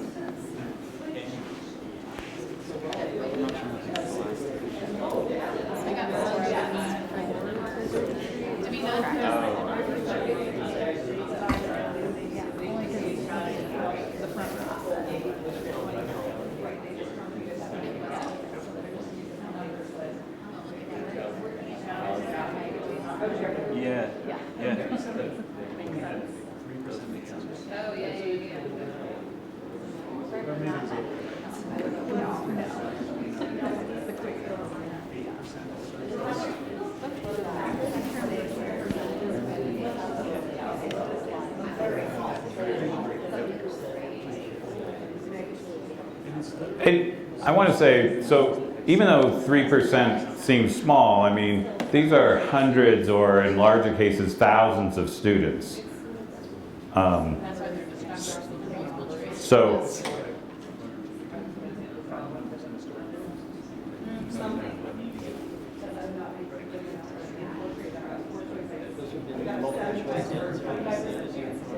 yeah, and we find often the top 5 to 10 answers will account in many cases for 80% of the students. So there's not like, 100 different ways, although there are some ways that are different. Notice 8.25 didn't show up here, but clearly kids selected that. It just wasn't in the top 5 for this sample. So one of the things is, so everyone have some ideas about how kids might have got that. One of the things that we do is we also ask kids. Again, this is the agency and the authority. It's like we don't have to necessarily just make assumptions, but we can look at another piece of evidence and the students can explain it themselves. And so I want to share, these are all actual student explanations that we're given. And so, you know, I will, this is sort of long, but I think it's worth sort of reading. Is like, I know that the right amount of tables that the teacher should order because 4 times 9 is 36, which is very close to 33. That means there will only be a few extra seats. I tried 4 times 11 equals 44, but that was too much. Then I did 4 times 10 equals 40. That was still too much. Then I did 4 times 9 equals 36, and I thought, that was good. Just in case, I did 4 times 8 equals 32. That was good, but not enough. So I knew my answer was good because I cannot get an exact answer to this.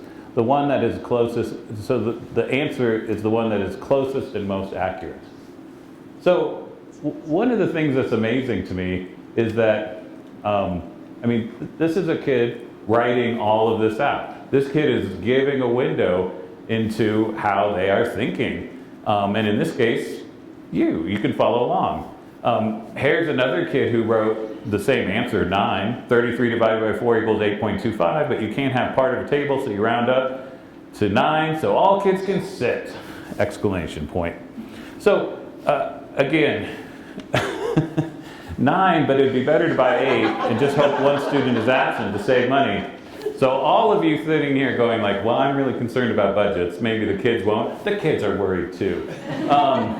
Someone joked, is like, definitely future principal, right?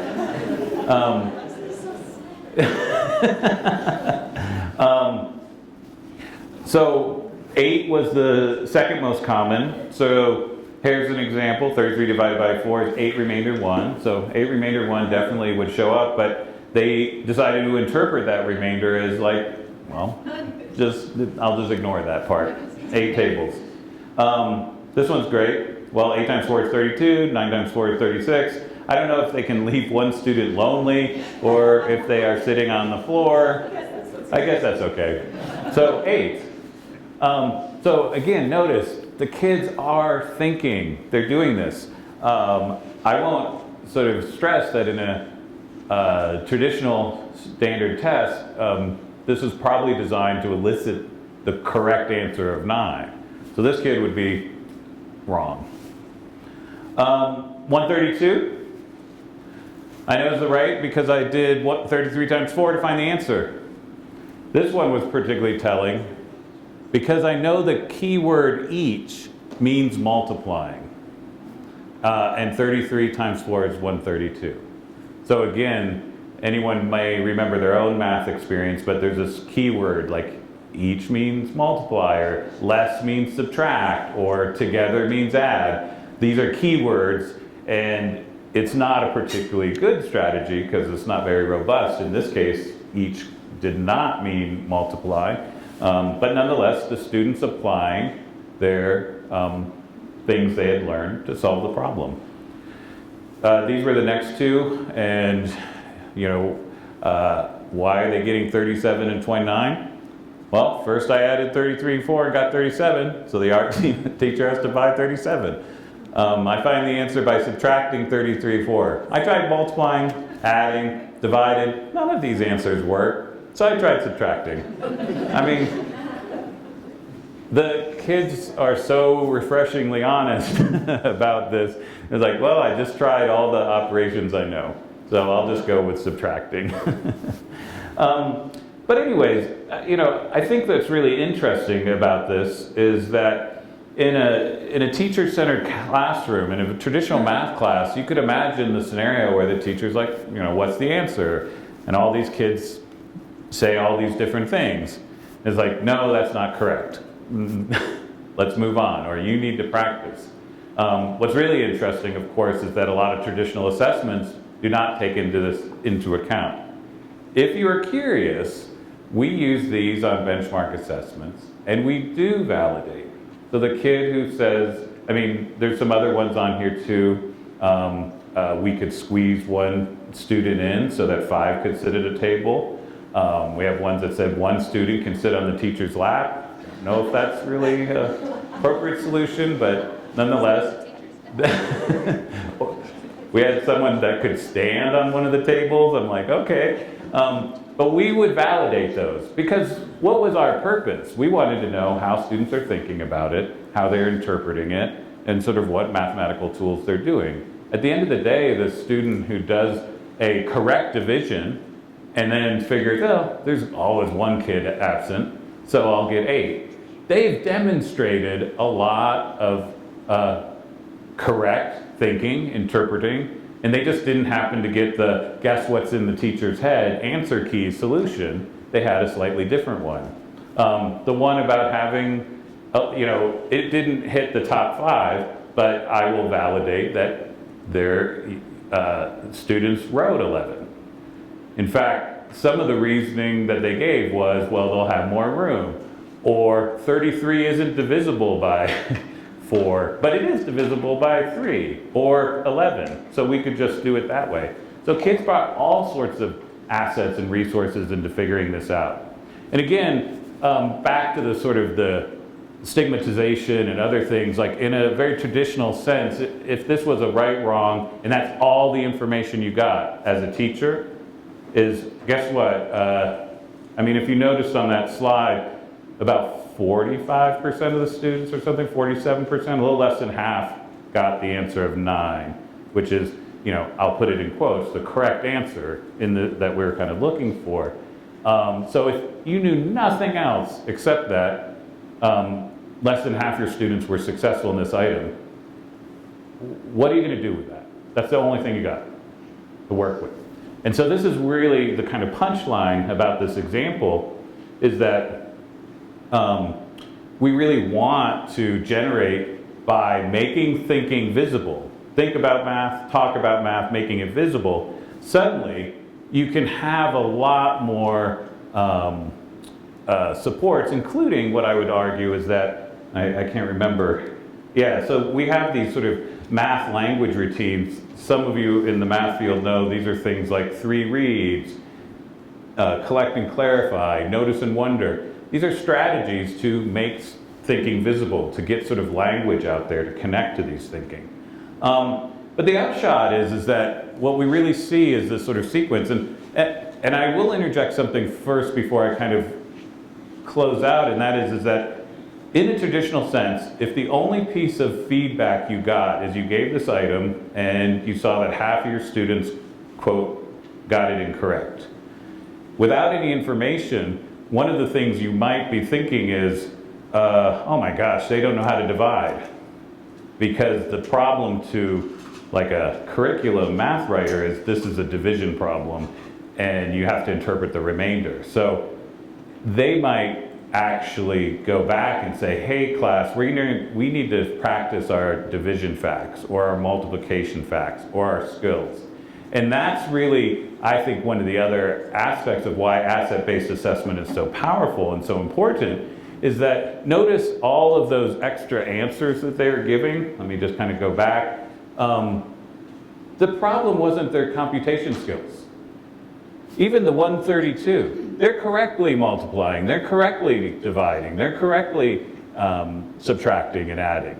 So the default often is they didn't get it right. It's probably because they need more practice with some sort of basic skills. This happens in math class, and I assume it happens in other subjects as well.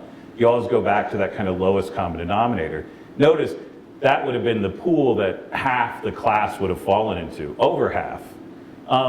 But notice that would be like a doctor giving out prescriptions without really knowing anything about the patient. I'm making assumptions that the kids couldn't solve this problem. I'm assuming they don't know how to do their calculations correctly. They just need more practice. If you actually look at the assets that they brought, that was not, the evidence did not suggest. Did some have troubles? Absolutely. I'm not saying that nobody, in fact, one of the things about drawing is that, drawing 33 dots and making circles is prone to missing one or two. So there are some definite cases where calculation errors, small ones, might have been the issue. But overall, the idea that the kids didn't know like the basic math was not the case. If anything, they were demonstrating a lot of computational fluency. And if you take a moment to step back and see what they're actually thinking, they're actually bringing a lot of higher order thinking, contextualization to this to really make that problem, which at first probably seemed like a kind of throwaway problem. It's kind of like, okay, there's this many tables and whatever. But the kids were thinking about budgets. They're thinking about kids being lonely, sitting on the floor, standing, not showing up. There was a lot going on. So let me just end this section by saying we look at this sort of asset-based assessment sort of cycle as sort of creating, the assessment produces asset-based data. That data really is the window into student voice. I always add a wonder and joy component to this because we should always stop and humanize. What are we looking at? What are the kids saying? And I tried to share with you with those examples. Those were all actual students. Then to kind of the next step, and we'll have more opportunities to dig into this later, is a sort of how do we interpret what trends, what patterns, how are students thinking about this? And then ultimately using something about taking those patterns, those ways of thinking and connecting it to what do we do next? Which again, remember the asset-based approach is taking stock. What do you have? What are you working with? What are you trying to get to? What else do we need? What else could help us with that goal? So hopefully that gave you a kind of sample. It was a math problem, but still I hope that you could, in your own subject areas or own disciplines, kind of see parallels or connections to that. So with that, oh man, nailed it, 12 o'clock. All right, welcome back. Just ate some yummy tacos, it was nice. Now I'm a little bit sleepy, so after lunch we'll try to kick it up, and I can't think of anything that's more stimulating than discussing, the nature of understanding and the philosophy of knowing, and so let's see how this goes. In all seriousness, this will just be a quick transition, and then we're going to switch over to Jeremy to get into some more concrete and specifics, but it's hard to talk about any sorts of assessments or asset-based assessments without some sort of measure of, what do we even mean? What does it mean to understand or to know something? So especially in the education world, there's a lot of things around understanding, proficiency, mastery, and what do these mean? How do we do this is not new at all. This has been something that we've been kind of grappling with for a very long time. And, in some sense, Bloom's taxonomy is an interesting case of creating a sort of hierarchy of understanding. I think a lot of you have seen these before: remember, understand, apply, all the way up to sort of creating. Some of you might remember that this is actually the updated version. The original book, Taxonomy of Educational Objectives, came out in 1956. But in 2001, they revised it. And so I think it's always interesting in the sense that they went from knowledge, comprehension, all the way up to synthesis and evaluation, to something that's very similar and related: remembering, understanding, applying, analyzing, evaluating, and creating. So they sort of, there's been some subtle nuances, but at the bottom line, this notion of, notice they definitely shifted towards verbs. And then they also have a idea that at one level, the sort of recall of facts or something like that is the sort of the lowest order. However, it's a sort of foundation. all the way up to the creating of new knowledge or creating of new understandings and connections.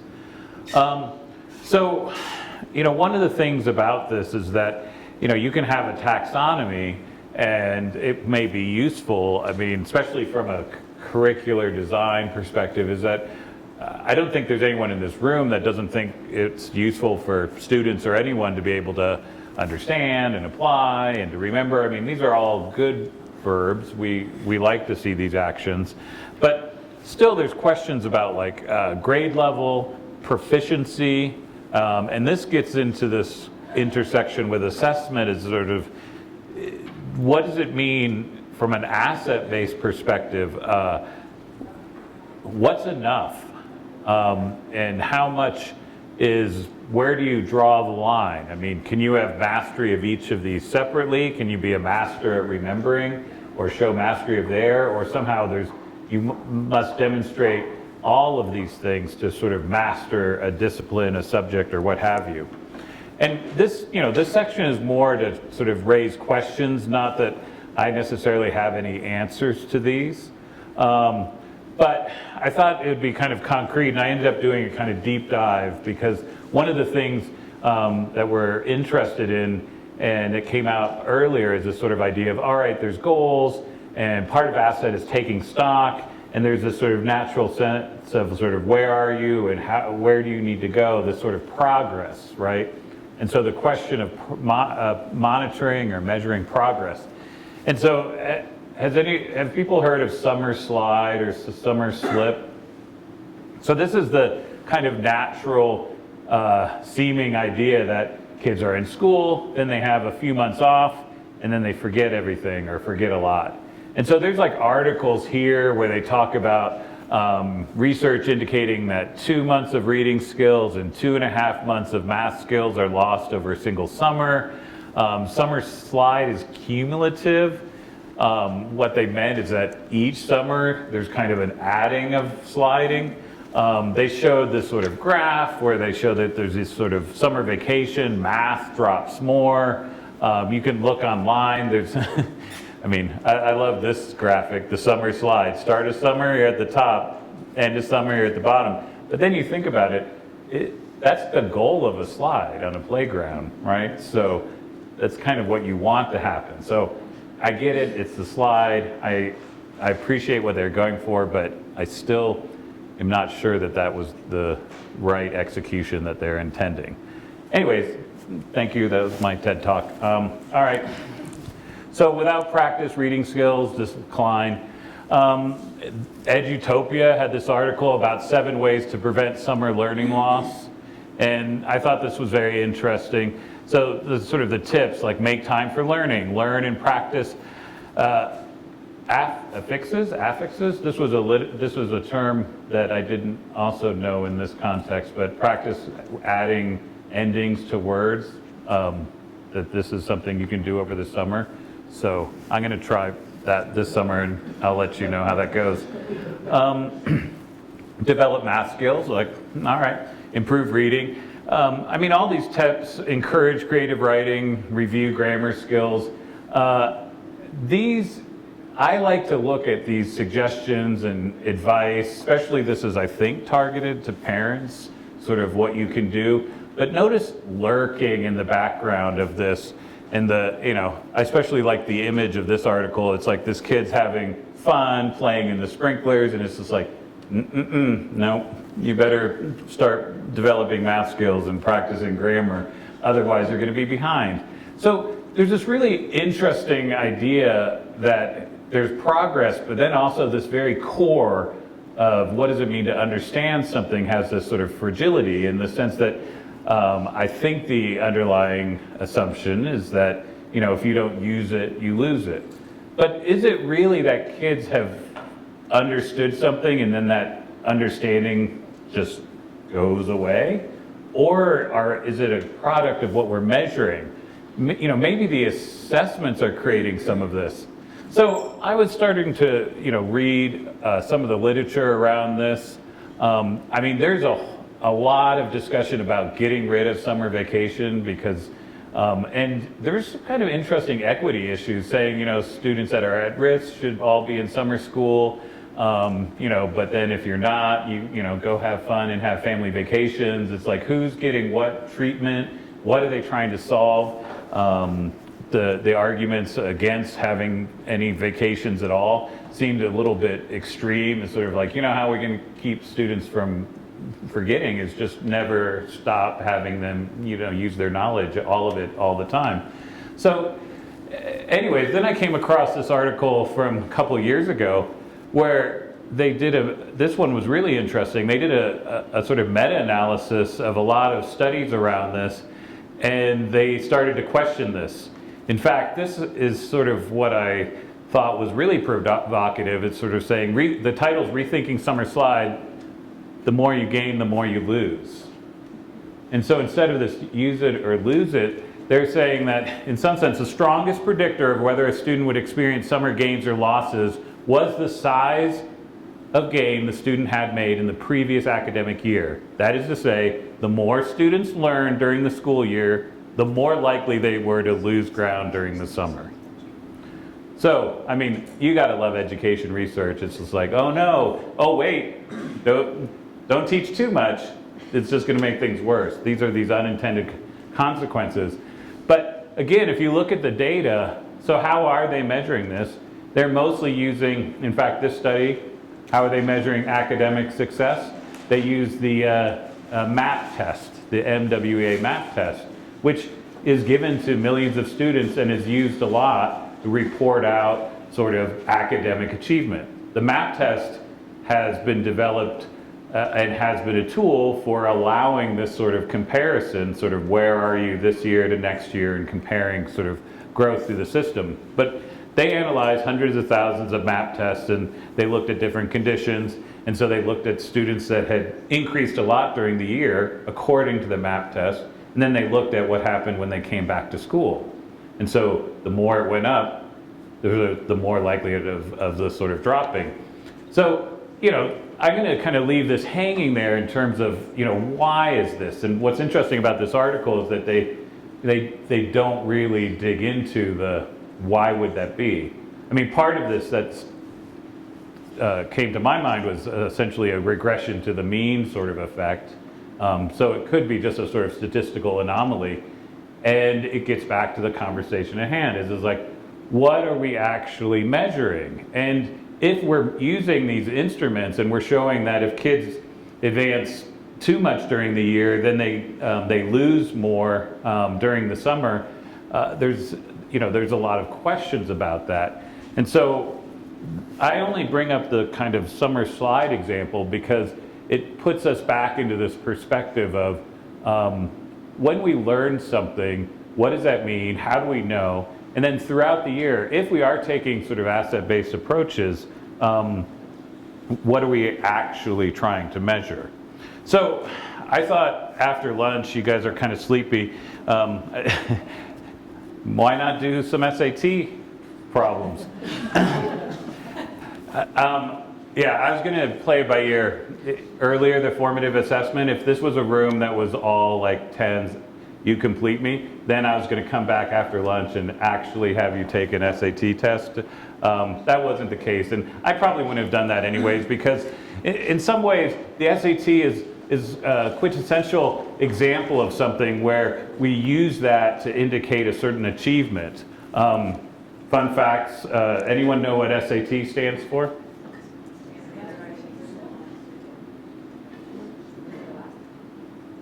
It no longer stands for anything. The original one, I heard a couple out there, when it was first designed, it was the Scholastic Aptitude Test. But the idea of aptitude was like innate. In fact, the creators of the SAT believed that you essentially had innate, not genius. And the design, in fact, Conant at Harvard, who was really trying to get more students that were not just the alumni of rich, privileged Harvard grads and more of those. He wanted to find, in a Jeffersonian sense, the natural aristocracy. So he felt And for some reason, he always picked the same example. He wanted to find that farm boy in Nebraska that was the true Harvard student, that hadn't had the access but had natural gifts. And the SAT, the aptitude test, was to identify those individuals that normally might not be considered except to identify their natural gifts. There was a huge pushback to that, saying it's not really measuring that, so SAT changed their name to the Scholastic Achievement Test. And they said, we're no longer measuring natural giftedness, it's achievement. You study, you work hard in school, then you'll do better on this. And so, believe it or not, they pushed back even further, and in the 80s, they decided, this was awesome, they decided, okay, it's not aptitude, it's not achievement, and so they renamed themselves one more time to Scholastic Assessment Test. See, they were stuck with the A, they had no choice, so there was limits to what they could do.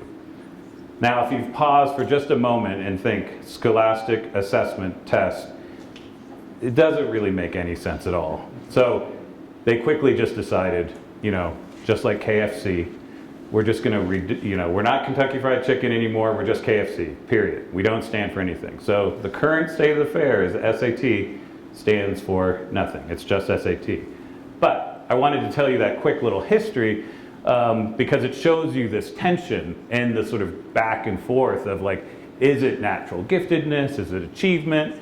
Is it just an assessment that we're going to test? And so as a field, we're constantly struggling with this.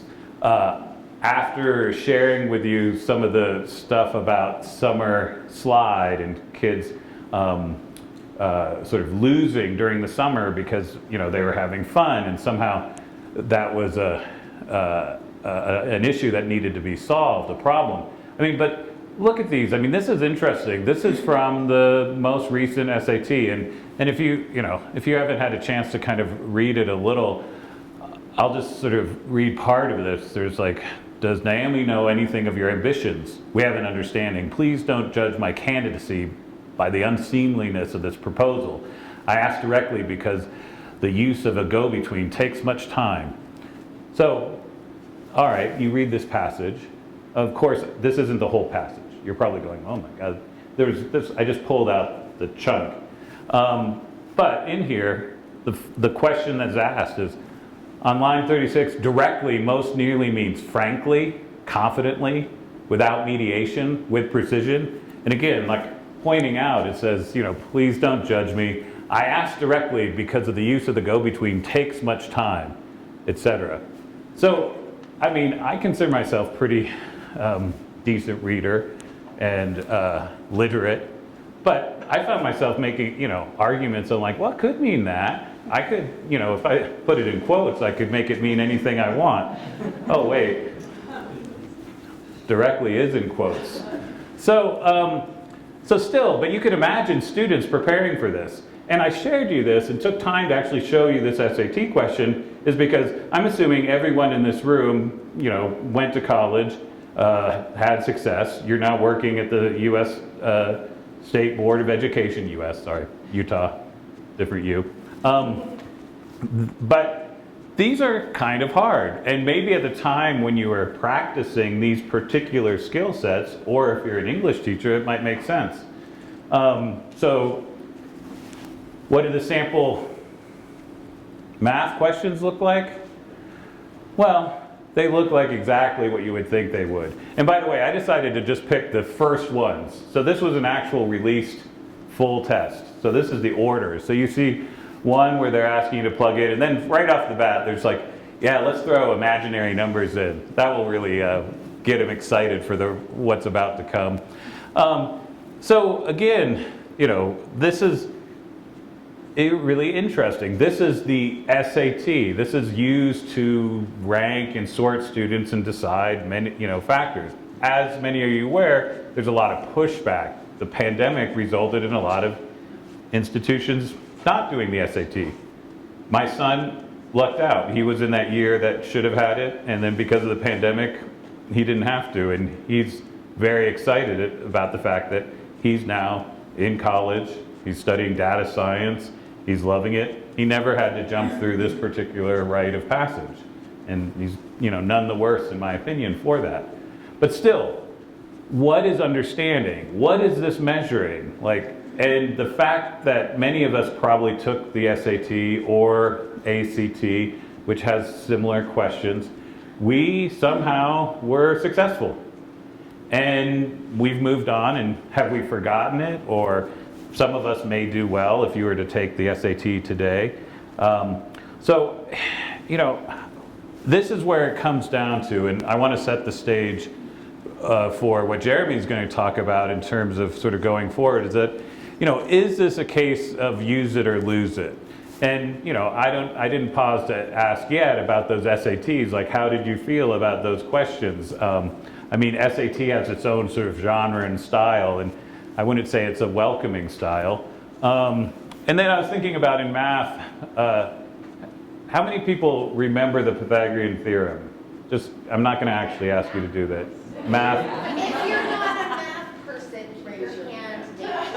So I'm going to ask you two things. Do you remember having heard of the Pythagorean theorem?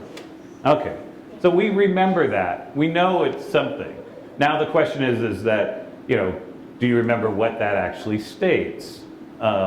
Maybe not. And then more to the point, have you actually used it? And this is where I'm going to guess,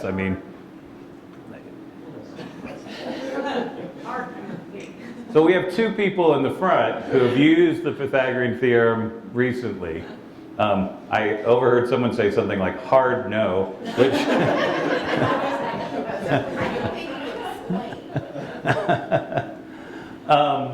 well, in seriousness, when did you use the Pythagorean theorem? I built a cabin with my father, and we needed to identify the length of the height of the top of the cabin from the floor of the second floor as we were cutting the birds' mouths for the rafters.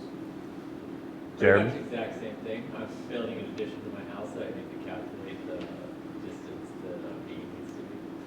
Anyone else recently build a house or an addition to a house? We hire people. I know, yeah. Just having this conversation the other day. I was like, when was the last time you used blah, blah, blah? And he's like, actually, the other day when I built that wall, and I did that.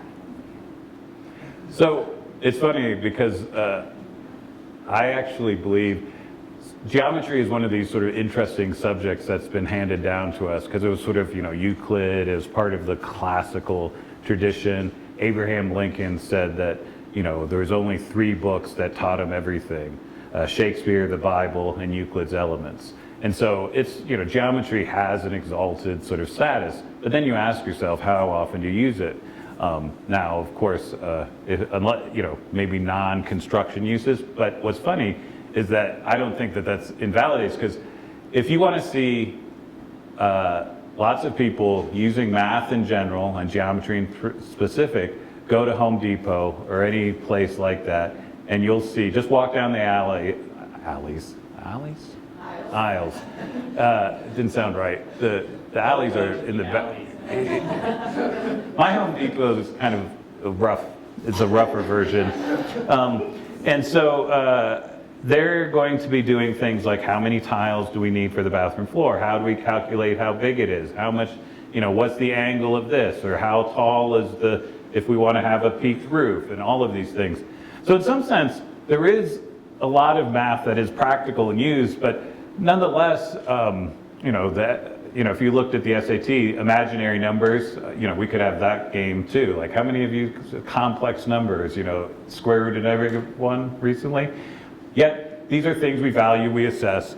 And I want to just reflect a little bit as we talk about sort of measuring and progress, is one of the things that I really worry about is the sort of the sort of this idea that students take an assessment and they demonstrate something, understanding, like on the SAT or a math test, and then, a few months later, it's gone. And so there's almost this question, I think it came up earlier about with PE, with life learning versus like some objective, like, can you do it once at this time, check, you've mastered it, or can we actually measure something that builds over time? So I crossed this out just now because we're not doing job alikes anymore. That didn't work, so I changed it to talk with who you want to. But yeah, see, that worked earlier. And before we switch over to sort of measuring, reporting, and things like that, I would like to have just a quick, instead of 10 to 12 minutes, just 5 minutes, talk to whoever you want. If you want to stand up and talk, I know after lunch I can start to feel real sleepy and it might feel good to stand while you digest. So please, let's take 5 minutes. And the question is really, I threw a couple examples, not in a necessarily coherent way. The SAT, this idea of summer slide, are we understanding Bloom's taxonomy? How does all of these things fit together in terms of what does it mean to know something? What does it mean to understand? Okay? So 5 minutes, forget your factions, talk to whoever you want to, and then we'll wrap up and switch over. Yeah, it feels good. I think you actually digest better if you move around after lunch.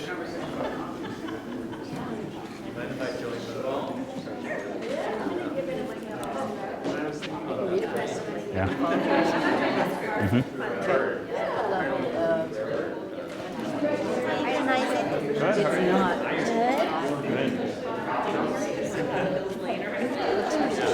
Please. There's a famous philosopher that has a lot of experience called Searle's Chinese box. He was a professor and he said, imagine there was a set of rules. You could look at, Mandarin characters, then you could look up, follow the instructions like cooking, and then based on these rules, then you write the translation.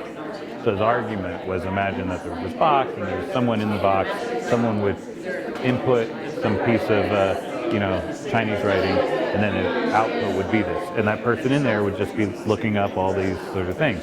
And the question is that, does that person actually know Chinese? If the box is speaking, the person in the box. And this was kind of a way, because there is a real movement towards, almost like a Turing machine, right? If it acts intelligent, then it is intelligent, right? So if it translates, now what's interesting is now I feel like it's really different than when Searle was posing this philosophical experiment, because we have Google Translate. Exactly, that's just what you say.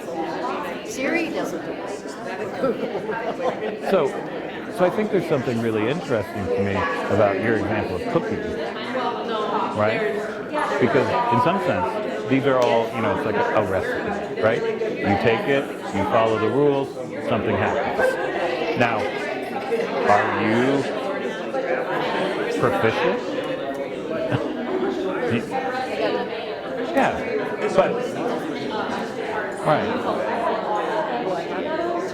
So, what's interesting about your example, and it's worth sort of raising, I think, is that, so my mother and I, my mother is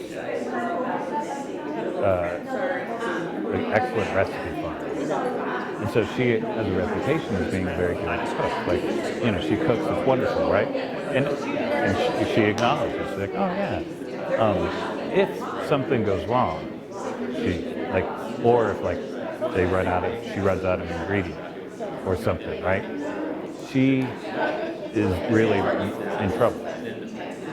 I've also had a lot of cooking instruction and classes, and she'll often call me. She's like, I'm out of such and such. How do I modify? Or this isn't working. And I'll say like, well, you could use this instead, or here's a way to fix that. And so it's really interesting. Yeah. So. But in some sense, the end result, and this is what gets back to this, is that I would say, if we were both in boxes, and then you just came and you ate some food, like I would say, her food's better quality, in general. So the question of like, if we were to go head to head, but again, I really puzzle over exactly that. Like in a, asset-based or any assessment way is like, which of us is quote, better? Or is it the output and who cares what happens here? Or, the thing about if you're following the recipe exactly is that you're assuming that all the conditions are right.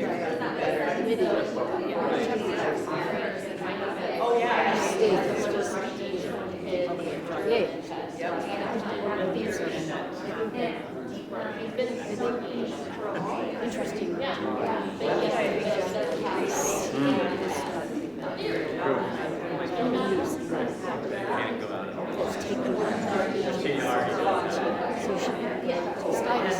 Oh, right.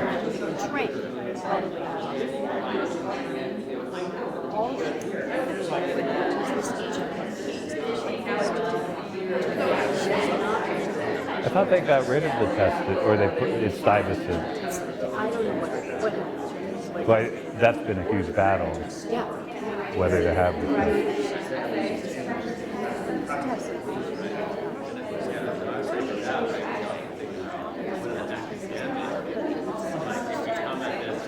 Right. And I don't want to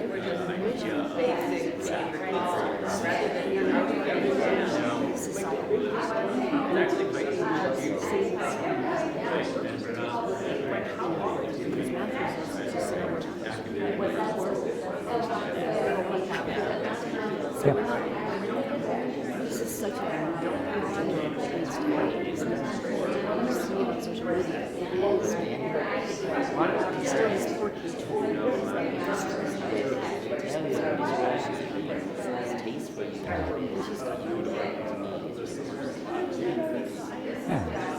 And I wanted to like actually share out SAT questions because I think it's important to like confront this is what the status quo is right now. These are the types of questions, how we're asking them, and this is why kids are like spending hours trying to get better at this.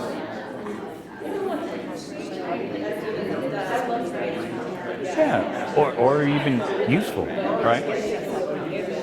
Yeah.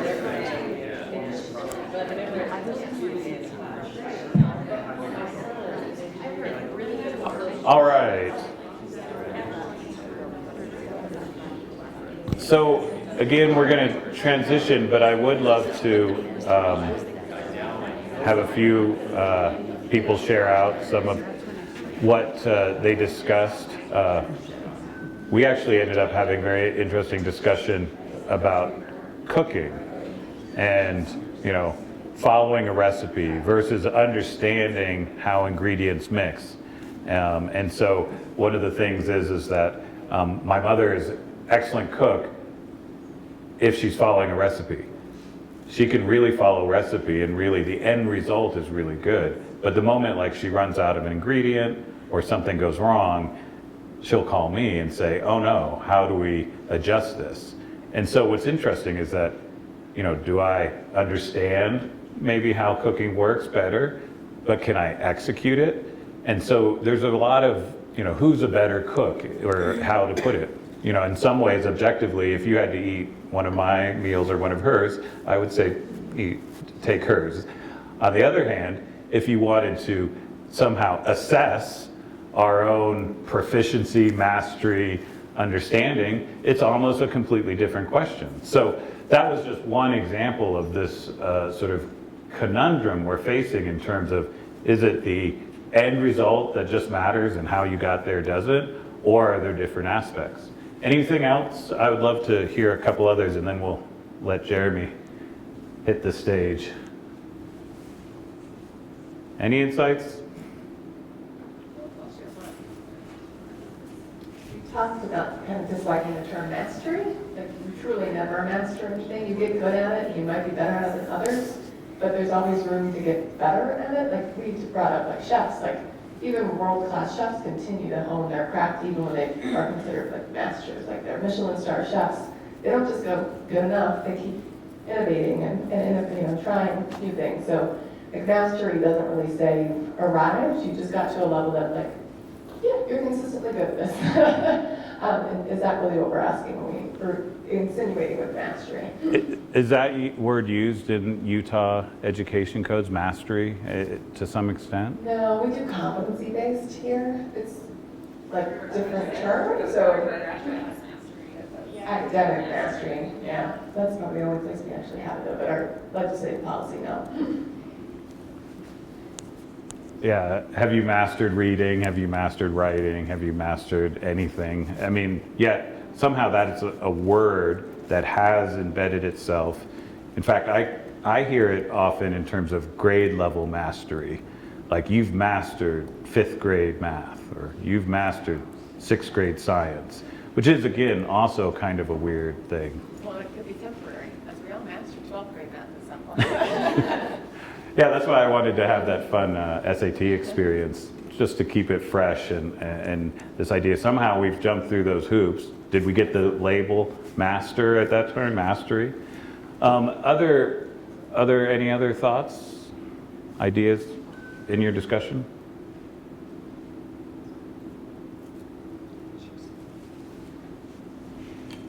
Joanne was saying that, going back to the idea of the Pythagorean theorem, she can list it off, and she could tell you what it means, the equation, but give her, and she know how to use it? No. But your husband? Oh, ex-husband. Let's be clear. Okay, yeah. Sorry. Yeah, so ex-husband. He knows how to find X a lot, right? So, yes. He can find X in the Pythagorean theorem because you use it all the time, but he probably can't identify the fact that it's the Pythagorean theorem he's using. So, like, he's got a mastery of it, but does he have an understanding of it?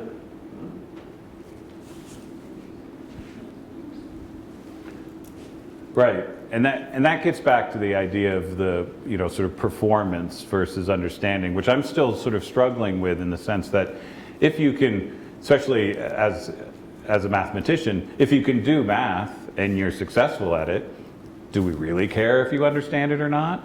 I mean, and at what level of understanding? I mean, so we just talked about the Pythagorean theorem. We could go one step further. How many people remember how to prove the Pythagorean theorem? Yes. Way to go, Durfee. That was a strong arm. Jeremy has done due diligence, and he has a lot of the other subjects that you'll get to have. But I think that the idea here is the same thing. I imagine in ELA, I mean, this is one of the things, like in math, it's just like, do you know this theorem? It's the same thing, like, do you know how to spell the word? Do you know the definition? Can you use it in a sentence? Like, there's a whole layer of, do you actually, what does it mean to understand a word? And so I think there is a lot of parallel between what happens in language and in mathematics and in other subjects too. I mean, in science, this is very similar. Like, do you understand gravity? No. Do you follow and obey it? Probably. Mostly it affects you whether you like it or not. So all right. So let's shift gears now. Again, the purpose of this to me was a sort of the after lunch is really kind of raise some of these challenges, because as we move towards these sort of systems, I wanted, I'm constantly sort of grappling with what are we really trying to accomplish? What do we want from students? And this balance between, like, do you know it? Do you understand it? Can you use it? Can you apply it? Which is sort of, what Bloom's taxonomy kind of gets at. Really, I don't like the hierarchy that Bloom's has, as somehow rather it's more depending on what you're trying to do. Sometimes, in a situation you really do, it would be helpful if you just, quote, remembered something, right? So recall shouldn't be relegated as like the least important thing. It's useful, sometimes it's essential. Other times, applying it versus recalling it versus understanding, all of those layers interact with this. And it's in that space that we want to explore how an asset-based assessment frame can make sense as we sort of build this up. So, all right, let's go back and let me hand off the microphone.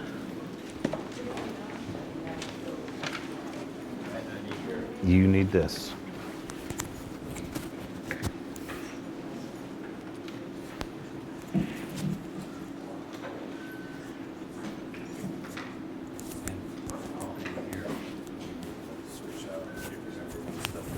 Yeah. Is microphone good? Good. All right. Let's not learn from Nate and use this clicker again and dramatically press it. All right. So, we talked about this and we were like, all right, everyone's going to be sleepy. Who should take this home? So get excited because that's my section. Okay. So we're going to start talking a lot more about application. What are we going to do about this? What are the metrics, measurements, etc., that we want to take into asset-based? So the first thing we're going to talk about is growth versus proficiency. So in my group, we just talked about, well, what is proficiency, right? Proficiency being something around like, you can do this thing, right? And that is pretty much a binary, right? Like you can, you can't, right? But what about all of the steps it takes to get from I was here to I can now do this, right? There's so much in there. So if we look at some real life examples, right? Let's take science to start. More dramatic. Nope. Oh, it went. Okay. So in science, here we have one of Darwin's evolutionary theories finally proved 140 years after his death, right? So if we were to think about like in scientific terms, what is a proficiency for a scientific theory or improvement? It would be that it is proven, right?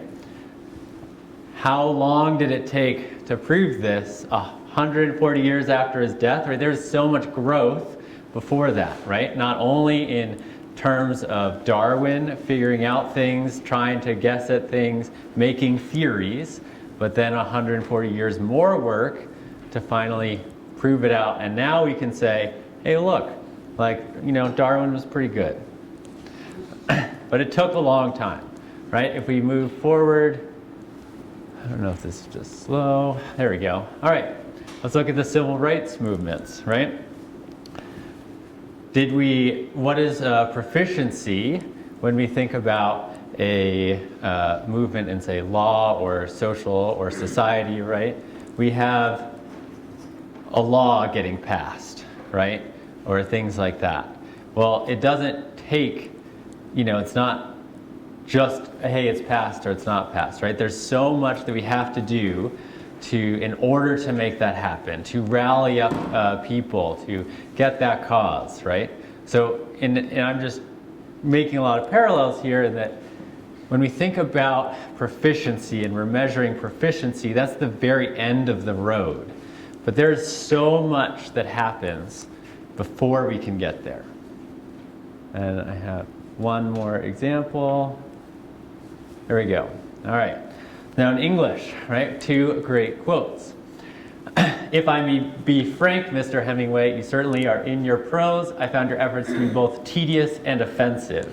This is a publisher to Hemingway about why they're rejecting his book, right?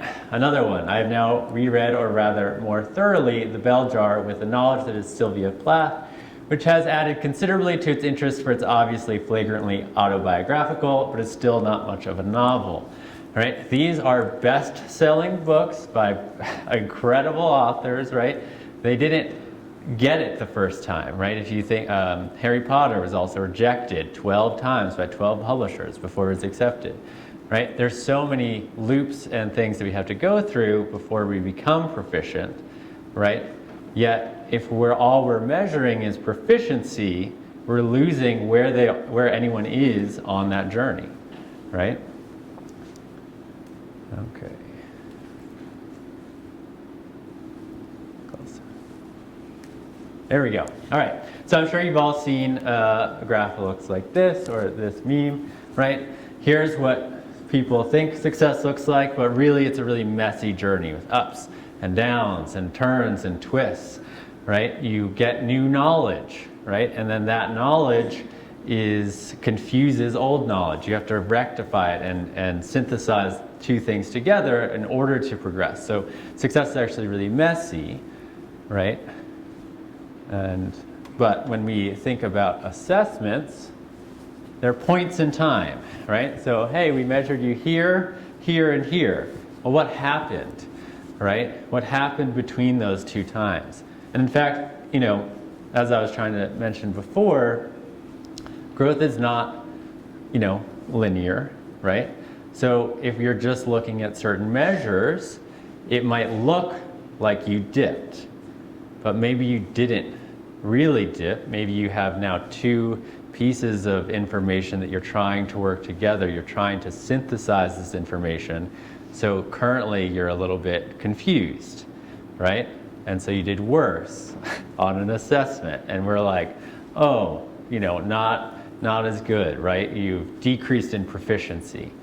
But what about thinking about the growth, right? And what happens in between?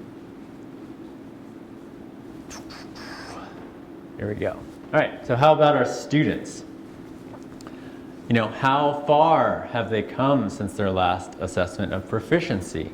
And what I talked about before. What might cause a student to show a decrease in proficiency, right?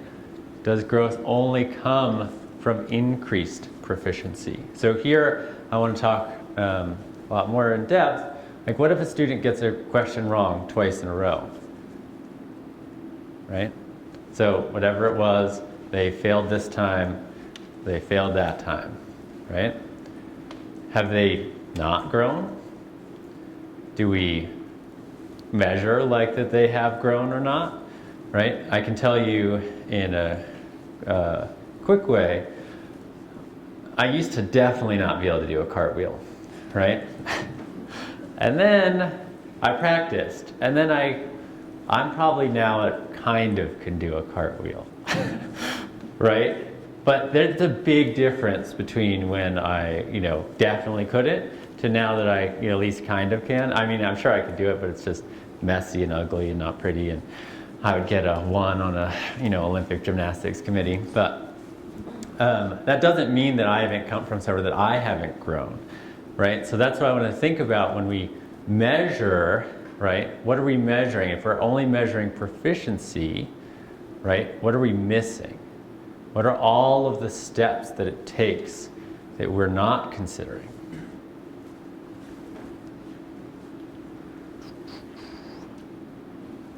All right, so here's some math. And this one is fractions. And you probably can't see any of the numbers, but what we asked was, to use a number line to answer the question below, what fraction does point A represent? It's a quarter of the way through the line being full of 1. So, correct answer would be, say, 1/4, maybe 0.25. You might say, well, 0.25 doesn't count because it's not a fraction. You could take a lot of stances there, but we did this measurement. So in the end of 4th grade, right, 31% of students got this question correct. Okay, talking about that summer slide. All right, after summer, now beginning of 5th grade, only 29% got it correct. Did the students lose knowledge, understanding, or anything like that? I would beg to question, I'm not so sure about that. Because if we look at growth standards and growth metrics, what percent tried fractions, right? So we looked at, if they put a 2 or a 1, right? Those are whole numbers, not fractions. We asked for a fraction. Well, it increased from 56% to 77%. And this is over thousands of students. So we're talking about a massive shift from, hey, they didn't get it right. Most of them didn't get it right either time. But a lot of them grew in their ability to get it right. If you've never seen a fraction before or didn't know what it was, it'd be pretty hard to get this question right. But now we can see progress. We've moved into a place where they can get it right. They may not be there yet, and if we were to go through all the ways that students think about this, it's quite fascinating in that it's all incredibly reasonable, right? And you're like, I totally see where that comes from. I totally see where that comes from, just like we did with that art table problem. But if we're just looking at this right-wrong stance, right, it looks like our students have gone down. But if we look at the nuanced picture of, wow, look at that, like now they're using fractions, now they have the possibility of getting this right? You know, back to my cartwheel example, like, hey, he got so that he was upside down this time. That's progress, right? That's movement, that's change, right? And so, you know, it comes down into a lot of things when we think about how we're measuring this and what we're measuring, because if we don't measure growth, well then we're telling the students, you know, hey, you didn't, you know, all that work you put in, nope, wasn't enough, right? You talk to teachers and you say, you know, none of these students have come anywhere, right? Because their scores are lower than they were before. But I don't think that that's the real story here, right? And so that's what I want you to all think about is like, what are the measures? And if we just measure proficiency, what are we getting? Is it what we think that we get? Or is there a more detailed story here? Okay, so with all of that seriousness, I did want to talk about, so now still in the metrics conversation, right? Leading metrics versus lagging metrics. So I don't know, raise your hand if you know the terms leading versus lagging metrics. All right, not very many. Okay, so the difference here is a lagging metric is often what we think about like performance style metrics, but it's looking at something that has happened, right? So you could say, okay, this has now happened, right? That's the metric. Versus a leading is they're doing these things such that we believe that will happen in the future, right? Another more physical example, right, is like, let's say you're running a marathon, right? The lagging metric is the time that you got on your marathon, right? Or if you completed it or not, right? So all of those things are things that have happened. A leading metric might be something like, oh, you know, you're running every day, right? So, but we can tell that if you run every day, you're more likely to get a better time on your marathon, you're more likely to complete your marathon, right? All of those types of things, right? So leading metric being what are the things that we do that will hopefully cause the thing that we want, right? And lagging metric being much more on did the things that we want happen or not. Okay? I've lost my clicker. It kind of works, okay? I'm on for the struggle here. Okay. The clicker's lagging. It's definitely lagging. All right, so with that, so understanding that leading and lagging metrics are a bit confusing, I'd like to take just a quick couple minutes for you to talk with your neighbor or whoever's around you with growth and proficiency, right, versus leading and lagging indicators. And remembering that, right, leading predictive of what will happen in the future, lagging measurement of what did happen in the past, growth being those changes, those evolving pieces, proficiency being achievement. All right, go ahead.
Well,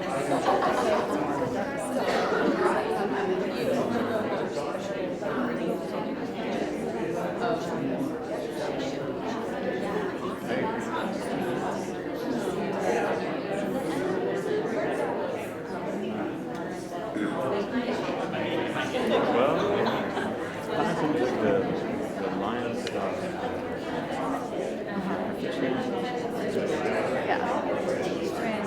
Because where do you go after proficiency? I don't know what leading even consists of. Yeah. It made me think of like summer school, where it was sort of an opportunity to build some skills over the summer that would help you or sometimes just like catch up for what you missed. I guess it depends on whether you are or are not proficient.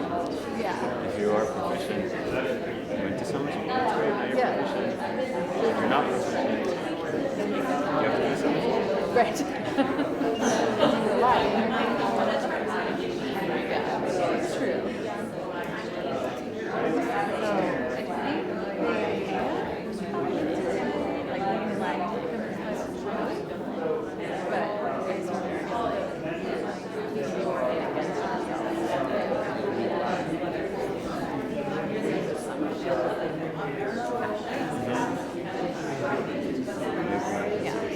I feel like getting your chapter about understanding and the mastery, like those levels, for me, like perspective is a huge one.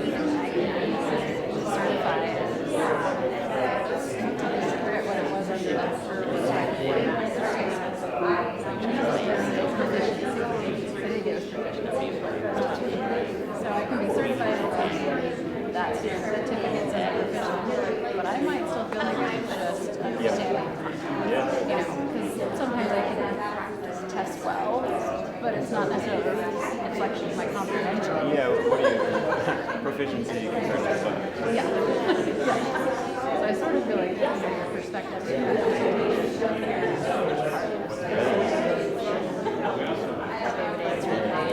it depends. I remember even like things in our do well in some it's still just like the school and math. If I were at a different school, this test would have been much harder. Right. Or other kids would be way better. Yeah, exactly. So I am proficient or whatever for my peers. Or maybe the teacher just likes you, and so it's easier when they're grading. Yeah. I always thought that I had an advantage because I could memorize stuff easily. And so again, like I could recite it. All right, we'll do about 30 more seconds and then come together. Chemistry was like biology or something. I just remember learning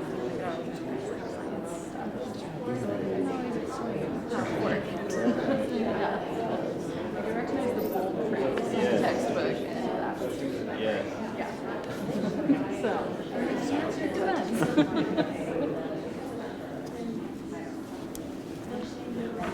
Okay.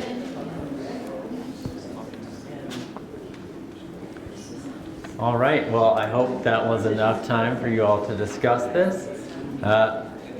Anyone? Wait. All right. Anyone have any insights or thoughts that they wanted to share?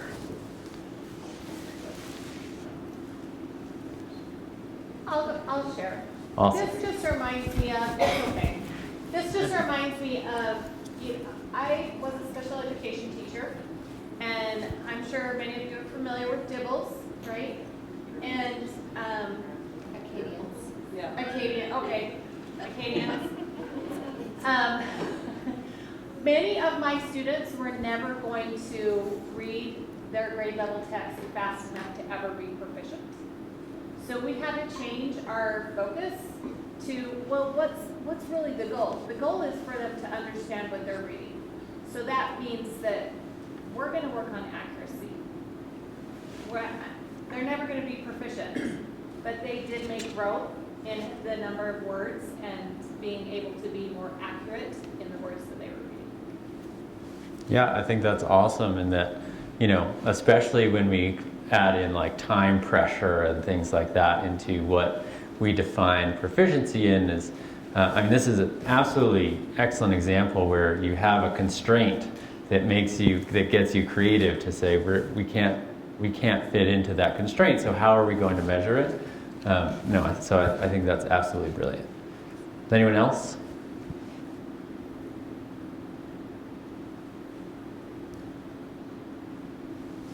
Okay.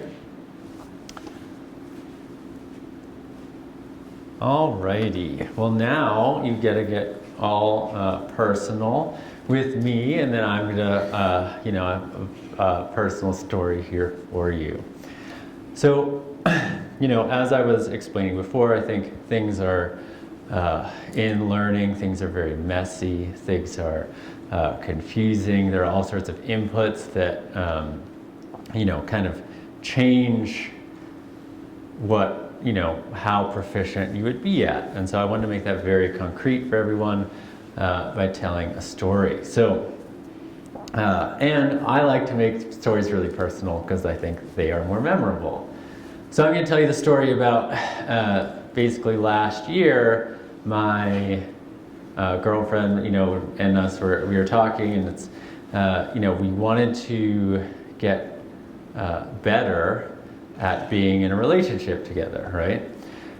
Which is fraught with all sorts of fun, right? But I think that's, to me, it's a really good, it's something that we can all relate to in interpersonal relationships.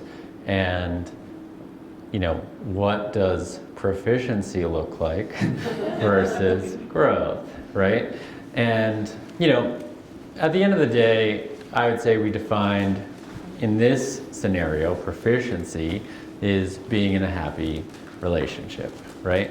And, one of the big disagreements we had was around defining like what model of a relationship do we want to be in, right? What does that look like and we had differing ideas, right? So I said, you know what, okay. And I'm a big fan of like crazy yearly goals. So I was like, I'm going to ask all the people I know, like, what relationship books I should read, right? I will read them all, anything that anyone suggests, right? So I had no filter on that. I will document down what I learned from that. We'll share those things, right? All that fun stuff. And so I started that journey. And, it's so much of that content is around communication, good communication. But it's also contrasting, right? So you can imagine you have, so one book is, hey, in order to be in a good relationship, right, you need to define these two roles, and what does that look like in your relationship, and all these things. It's like, okay, like we could talk about that and discuss that. Another is, okay, you're gonna go deep and think about, one of the communication models, right, is to empathize, validate, understand, and then communicate your point.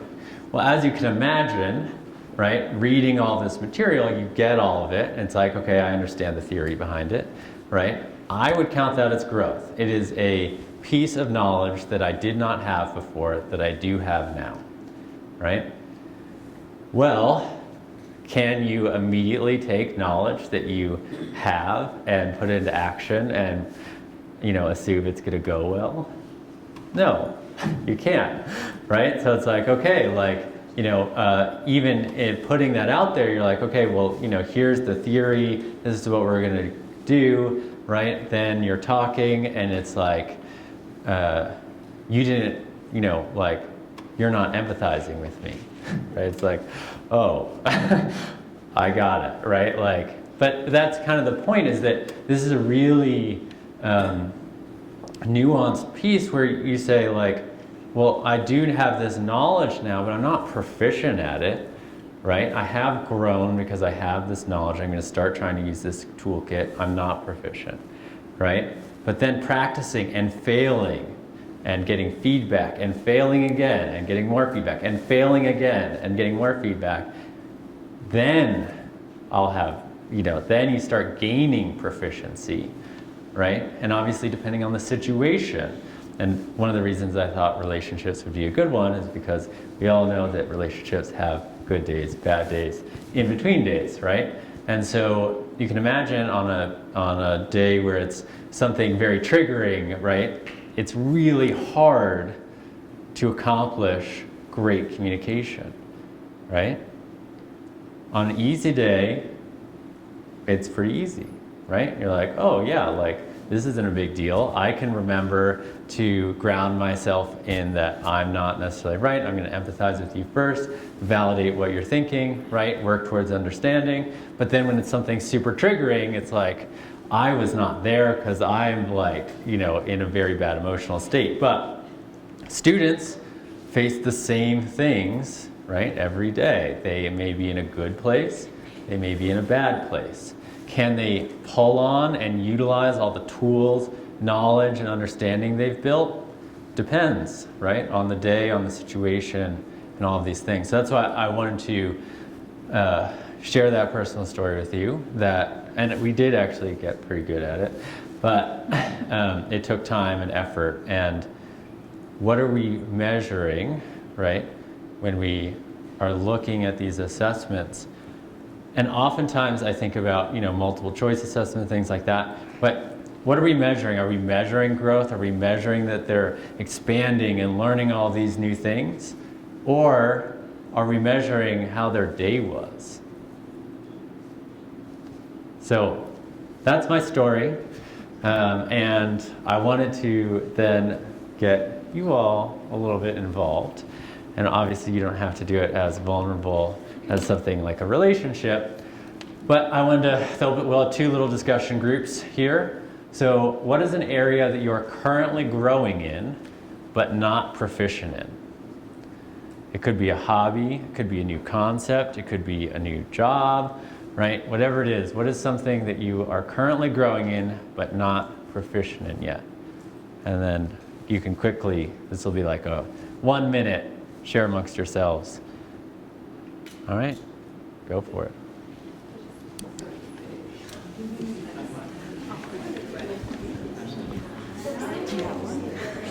Okay. Right now, routine. Okay. Exercise. Okay.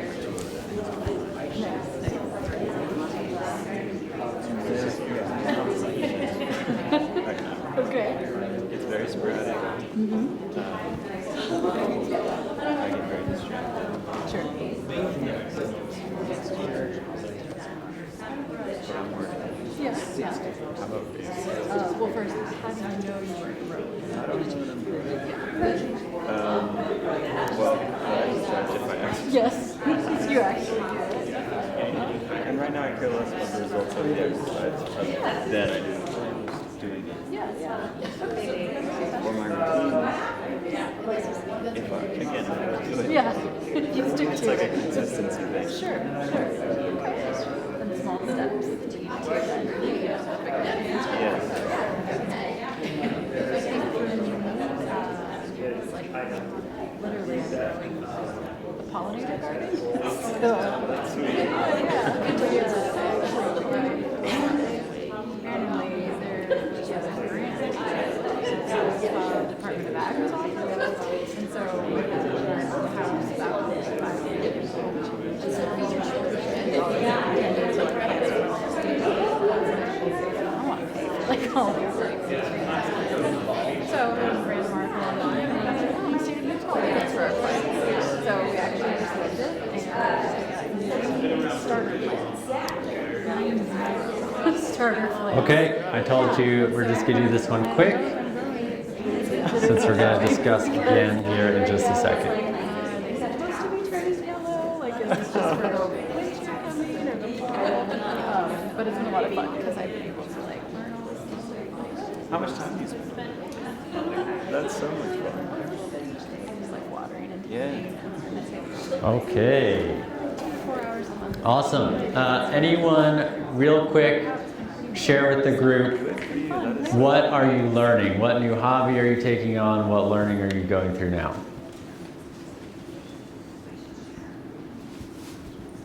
I'm doing a stained glass class. Stained glass class, that's awesome. She sent me pictures yesterday, they're pretty cool. It's awesome, because they're very different. Nice. Anyone else? Out of the norm that I'm Yeah, for sure. Anyone else? You don't have to compete with stained glass class, okay?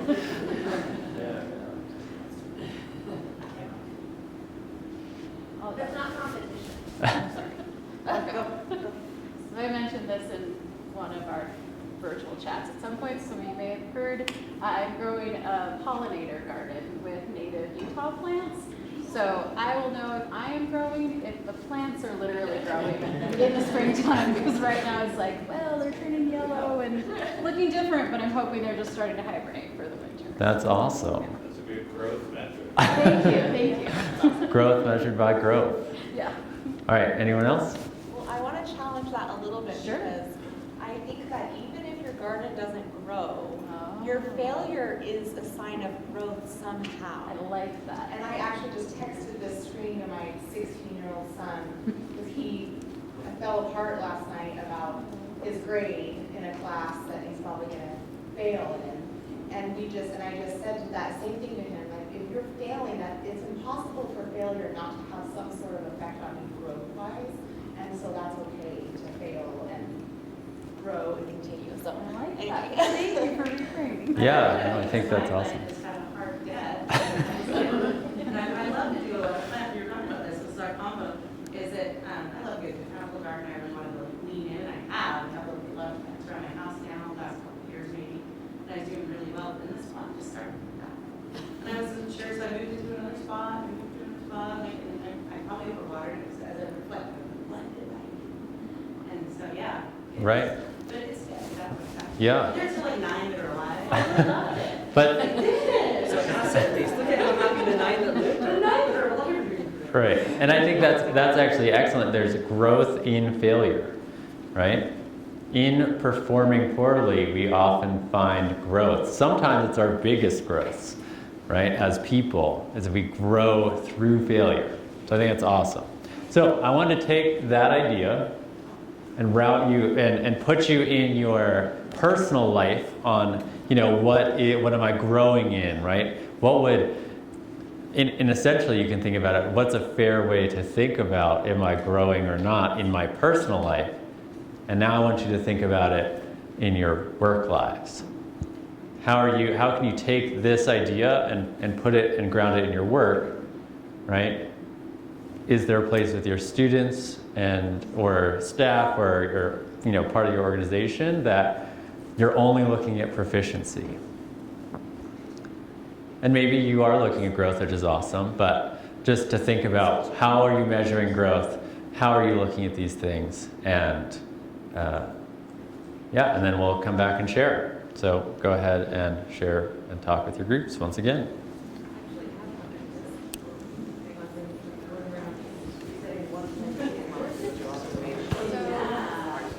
In my work, I don't work directly with the organizations, but I consider like they are just so I think that there is a place where I look at the idea of activities when I come to the classrooms, make observations and assess their environments or so no, I'm definitely missing their growth. Like previous years, like what previous one,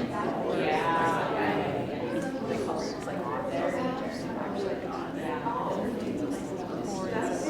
like they've built relationships with educators or administrators and so I know you were struggling with this last year.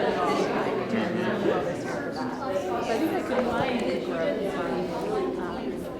continuing to build relationships my colleagues for their perspectives or just asking them directly, like, wrote with us last year. Oftentimes when we're reporting like scores, it feels really negative. because they tend to, the scores tend to be exacting area that drops your score. Is this the exercise? Yep. I wasn't sure if it was, you know, just looking at faces is always tough. That's part of the question is the Whether it's contemplative or, but it looks pretty contemplative. So The tool is difficult. I don't think it's that way. There are certain things that are out of control, like kind of playground equipment that they're not.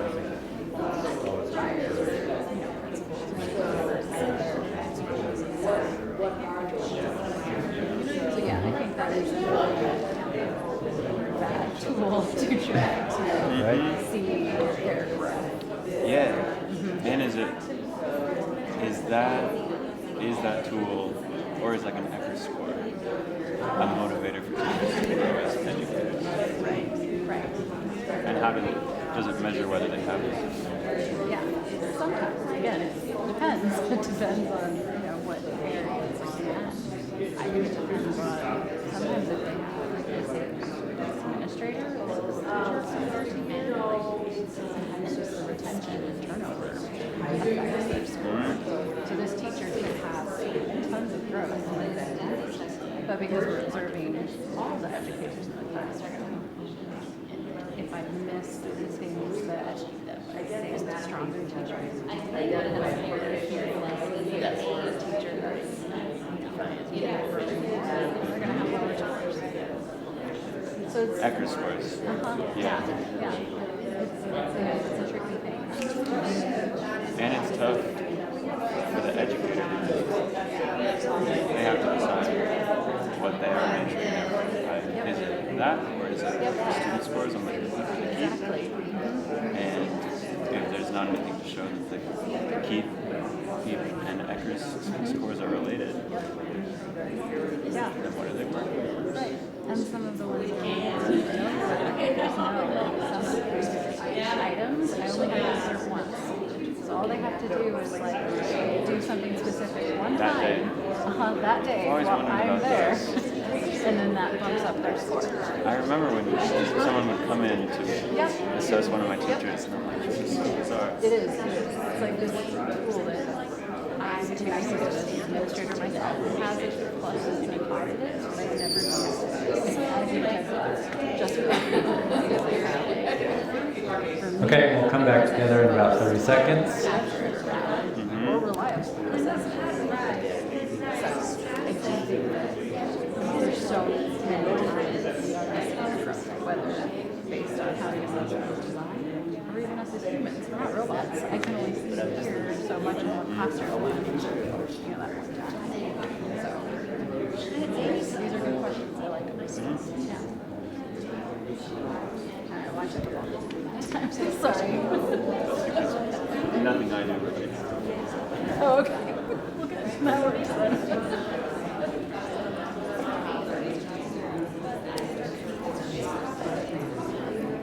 Yeah, I even like generalize with students who isn't necessarily youngsters. I look at adult students. Well, I think that's appropriate. Excellent. Okay, let's come back together.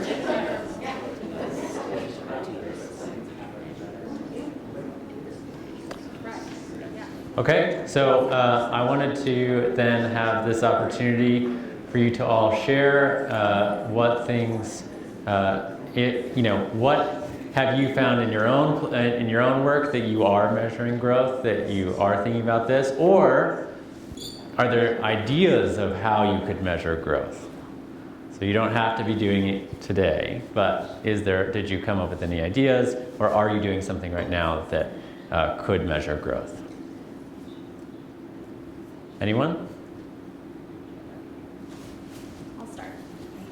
So I found these questions very intriguing, and as I was having conversations throughout today, either with partners here in this row or with Jared, my colleague on my team, we're really kind of it's always bringing me back to the same, concept where just depending on how the assessment tool is geared, And so Isaac was mentioning, well, is this assessment asset-based? I think so many of the ones that we are using in education, whether coming from, the state and legislators saying, this needs to be in place, or ones that we've adopted ourselves as educators or that we've worked with and that we rely on. In my mind, most of them, I think at this time, are deficit-based. And so I believe that I am missing a tremendous amount of growth. I work most with adult students, not so much young children students. And so for me, the assessment tools that I am using most in my work are not asset-based. And so I think they are missing growth. And for me, how I can find growth, I believe, is by building relationships. And so that's where I am connecting with my colleagues. I do lack some previous knowledge or knowledge of lagging indicators because I am newer in my position, but I can easily talk with my colleagues and say, you were observing this, program last year, what were your impressions? Or I can go back and look at their ECRS 3 scores and whatever that may be telling me. But for me, I believe that if it is a deficit-based assessment, then I need to find growth in something that is living and breathing and alive. And for me, that comes down to relationships, and especially the ones that I'm building with educators and administrators in their programs. Yeah, I think that's an excellent way to, right, what is the, where can you get the most information, right? Like we've been talking about assessments as in like, here's something students can fill out, but a relationship, you can have the most communication between, so you can identify and find, a lot more opportunities. And then after we do our break, I will also talk about, I think there are a lot of opportunities in assessments that are already given. If it's the, reporting may be deficit-based, but that does not mean the assessment is deficit-based. Melissa was sharing an example, and we didn't use students in this case, we used teachers, but Melissa was talking about a rubric that she and Ricky Motto have built. I've never heard this one. Just giving some wait time there for. I think it needs to be my one. That they have built within science to identify growth in the kind of leveraging of 3D science instruction across the state as the standards have matured. Well, the standards have matured. As educators have matured in using the standards. And how she has seen those evaluations that she's done in communities, the numbers just moving up the scale. So there's evidence that teachers are improving. And so we had a discussion about what proficiency looks like with regards to that rubric. And it's like, oh, we can kind of fit it in, but is it necessary? Is there purpose to that? And we wonder if maybe it's actually antithetical. It was definitely his post that he read earlier. Of teacher growth. And I know the US update has also kind of grappled with this idea of when we conflate teacher evaluations done by administrators with opportunity for those teachers to grow, that it undermines the potential and the likelihood that the teachers will engage in that process kind of earnestly and effectively. And so, well, I don't know that we landed on it, but a wonder that we had in our conversation is if we don't even include proficiency in this kind of paradigm, that it might be setting up educators to maximize their kind of growth potential in the experience. Yeah, that's a really interesting point. Yeah, what does proficiency serve your purpose, and is it even worth measuring in some cases, right? I think that's a really interesting point. Anyone else have anything to share?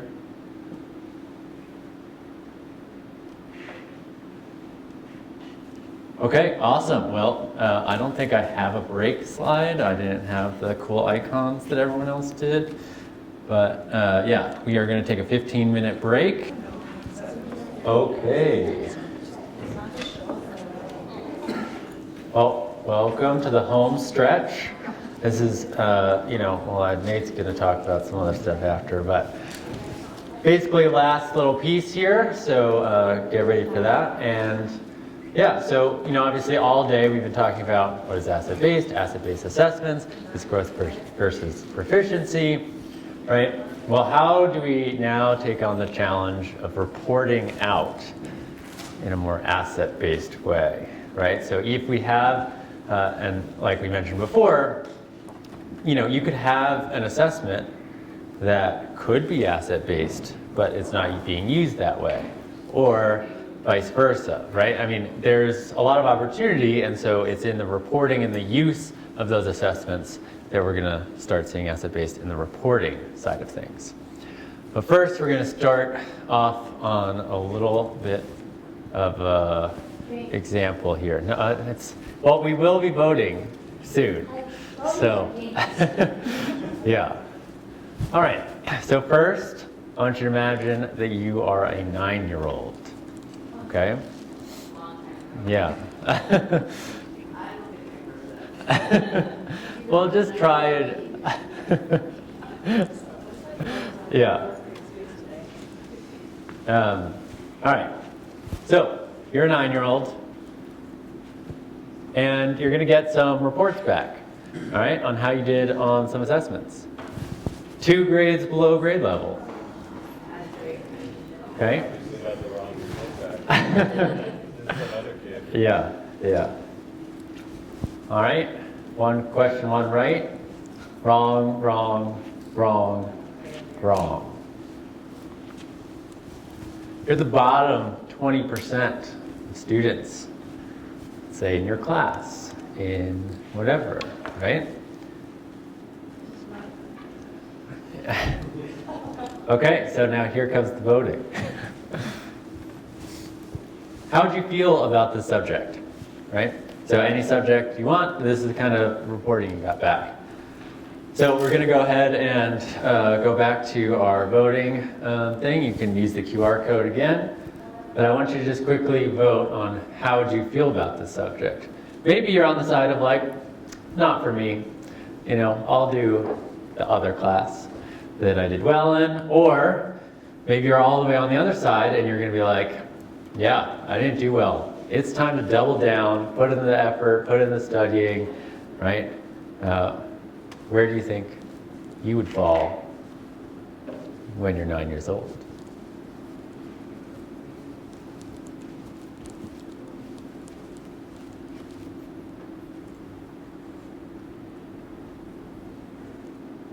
Okay.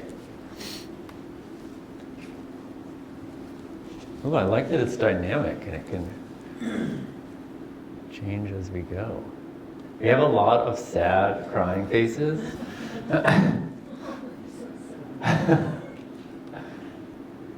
Alrighty. And We're really yeah. embracing the 9-year-olds. Right, yeah. There, a lot of tears have been shed. And obviously we have some people that are in the total disheartening, some are in the like, time will tell, it'll get better, right? But in a lot of types of reporting, this is what we're seeing. We do get back results. Hey, 20% on a test, 2 grades below grade level. You're in the bottom, quartile, right? Like those are the things that we are sharing back. However, before this becomes too sad of a story, right? We can go, oh, I'm not even on the right thing anymore. We talked about purpose before. And so I want to, ground us in there is a place for this, right? It isn't just as we talked about, at the beginning, it's not just like, oh yeah, everything's positive. Like assets are, where am I at, right? And so this is important. It is important to say, like, if you want to be the best at something, right? This is a really important number to know. Where am I at? Because I need to know what I should be doing in order, like, to be at the best, right? It is important to think about, well, where are, how many of these things am I proficient in, or did I get right? Like, those are important. But obviously we want to share it in the right context, right? And I think, as we just saw, a lot of tiers have just shared blindly, right? And a lot of people on the side of, this subject is not for me, right?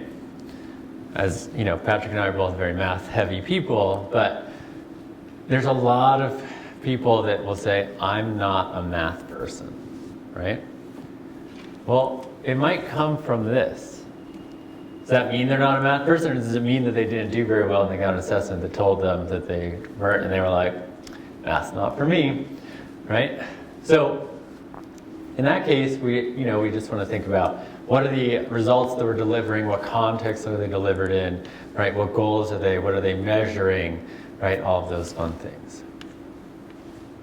Okay. So now we're going to go up to teacher. This is a real report. Give it to a real teacher.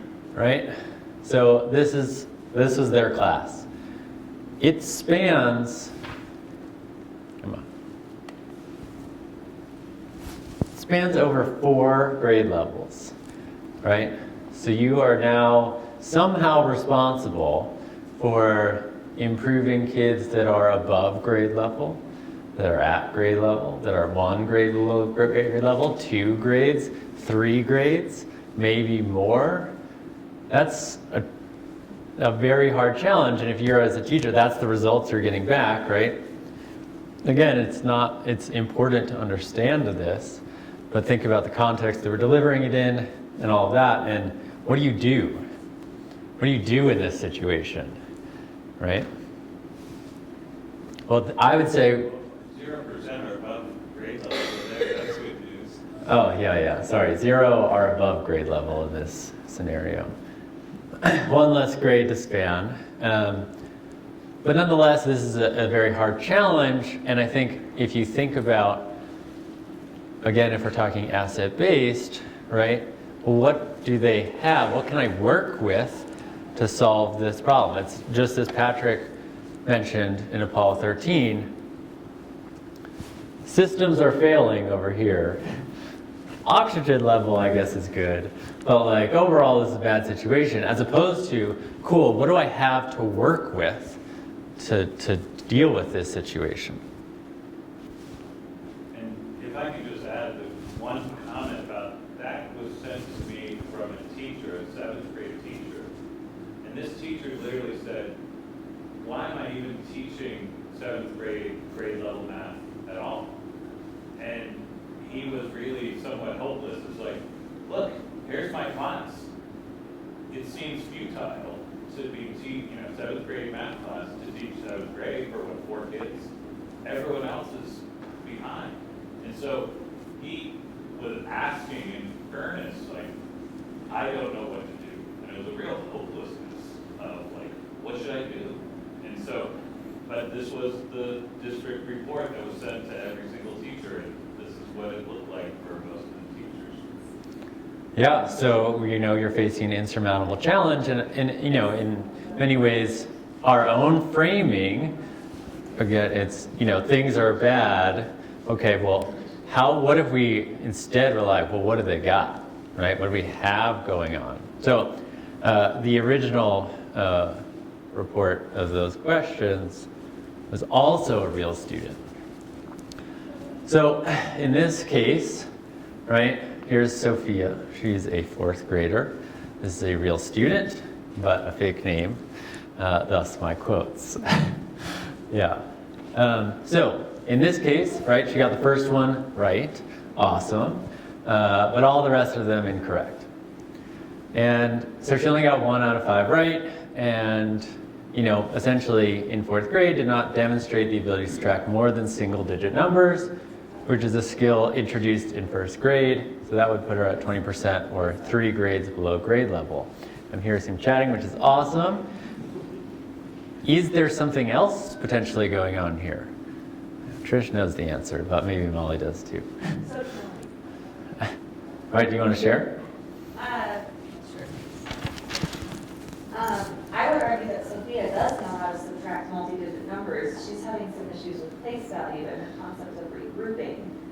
If she has a number where, like in 245 minus 137, she subtracted the hundreds place and the tens place correctly in the ones place where she was trying to do 5 take away 7, that she subtracted, so to speak, backwards. So I would want to work with her on place value or alternative subtraction strategies other than the standard algorithm. Oh, awesome. So yeah, Molly figured it out, but there is, so I'm going to teach you my favorite way of subtraction, which I wish was the real way, but it's not. It's called easy subtraction.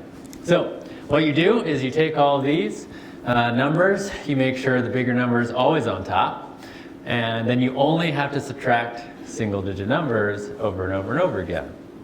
If we go back a slide, all right, 35 minus 17 is 3 minus 1 and 7 minus 5. 62 minus 26 is 6 minus 2 and 6 minus 2 again. Right, up here, showed you up here, this is an interesting, it's, you leave that thousands place, but then 8 minus 2 is 6, 5 minus 4 is 1, 7 minus 6 is 1. They used a different process than we expect, but if this was the right process, they got it right on every single one. Do you have a question? Yeah. Just in that same line of thinking, primary grade teachers tell their kids that. So this child was proficient in performing what she was told with the bigger number on the top. Right. So she did. Yeah. Be successful. Right. Yeah, and before we get introduced to negative numbers, right, you always want to put the bigger number on the top. But what if I took that one extra level and I said by digit, right? Oh, suddenly, right, this is the correct way that I was taught, right? But in this case, proficiency-wise, it leads to a very poor score. Now here's the thing, right? What if instead of being given 3 grades below grade level, right? Stuff like that. You got, this student uses a process called easy subtraction. They always put the biggest digit on top, and that's what they do. So now we have something to grapple with and move forward. This is the process, a process that the student uses every time, a process that is defined, right? Well, that's something, I would call this an asset. You have a student that can do a process correctly literally every time in more complex scenarios, right? All of those things. What else do they have? They have a defined process, right? So if we could shift their thinking to think about it the other way, you might have a very successful student. So, that is great and all from theory. The cool thing is we proved it. So instead of, as I said, it's several students use easy subtraction, we use this with a teacher, and half of her class was using this. In 3 weeks, with 1 hour a day, they weren't anymore.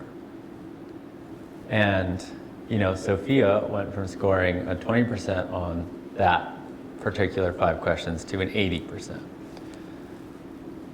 That's a huge growth because what we looked at is what are the students doing, what are they bringing, and what can we do with that?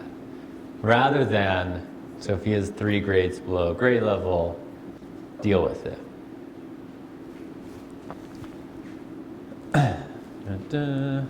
Okay, and now we get to vote again. So I wanted to move into English. And I'm not going to have everyone read a paragraph because that would be hard in the presentation. But instead, I used, the famous quote, "A picture's worth 1,000 words." One of the key one of the standards in English is what is the central theme, right? Or central idea of something.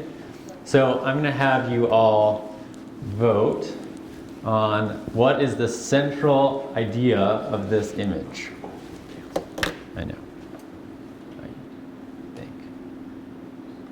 This one? Okay. So go ahead if you. Want to show the image. Yeah. So none of you can cheat, you know. It's like that test where you get 1 second to memorize everything on the table. Yeah, so if you go to that AHA slides, then I'll go back to this image. So there is no right answer here, okay? But go ahead and see if you can just put down what the central idea of this image.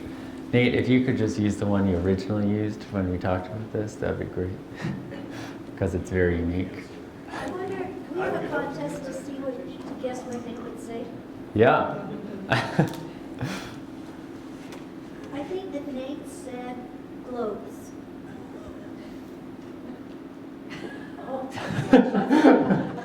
Well, we'll get back to that after Nate puts something in. Antithetical. Something about all the palettes, things that something like boxes. Did I say pillow salesmanship or something? No, you said birthday. Birthday. Birthday. What makes you think birthday? The balloons? The birthday? Jeremy said there's no right answer, but he did say there was wrong. I think, all right, it looks like we don't have very many answers. Do we need the QR code? So I'm going to go ahead, because we're going to have a little fun walk and talk after answers get input. Again, no wrong answers here, so whatever you're feeling.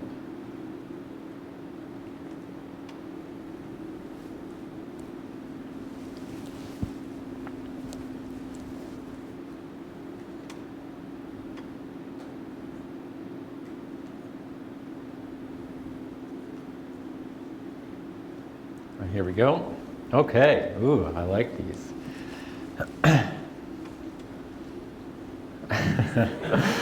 I like ghastly. That's a good one. Studio apartment, college dorm, shapes, design a hangout place, softness. All right, we got a couple hangouts. We have a couple of colors. Gray also, being a color. I mean, hangout, college dorm is essentially a hangout place. A little stale, we got, design, interior design, stale design. All right, fake design. Antithetical to taste. Inoperable accessories. These are great. Friday afternoon, a little spicy. Yeah, okay. So here's the quick exercise. I want you to find someone who had a different answer than you. And I want you to just quickly ask and talk about where they were coming from to get that answer. Like maybe is there a past, an influence, or like why did they think that first? All right. Assume they got a different answer. Assume positive attentions. I picked Molly. You guys got that. I said it. Okay. Okay. You mean in my response to the central idea? Yeah. Colorized infants.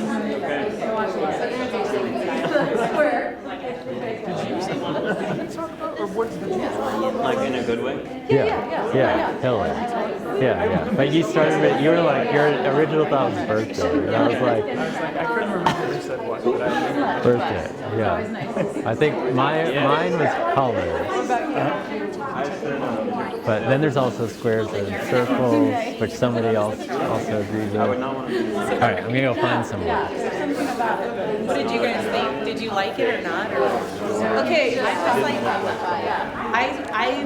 I wouldn't do it myself, but when I was looking at the image, I was thinking of it from kind of like an advertising perspective, where they probably want wanted the idea to be how to decorate your room, still be like cozy and in style. Yeah. But I didn't love it. Like I wouldn't be like, yep, that's my look. I thought it was a play between the colors. You have bright colors and grays and neutral tones, and I was like, oh, maybe they're going for like photography color accents. Yeah. It sort of reminds me of the old like Microsoft Paint application where you're just like on the paint can and it would make that. Yeah.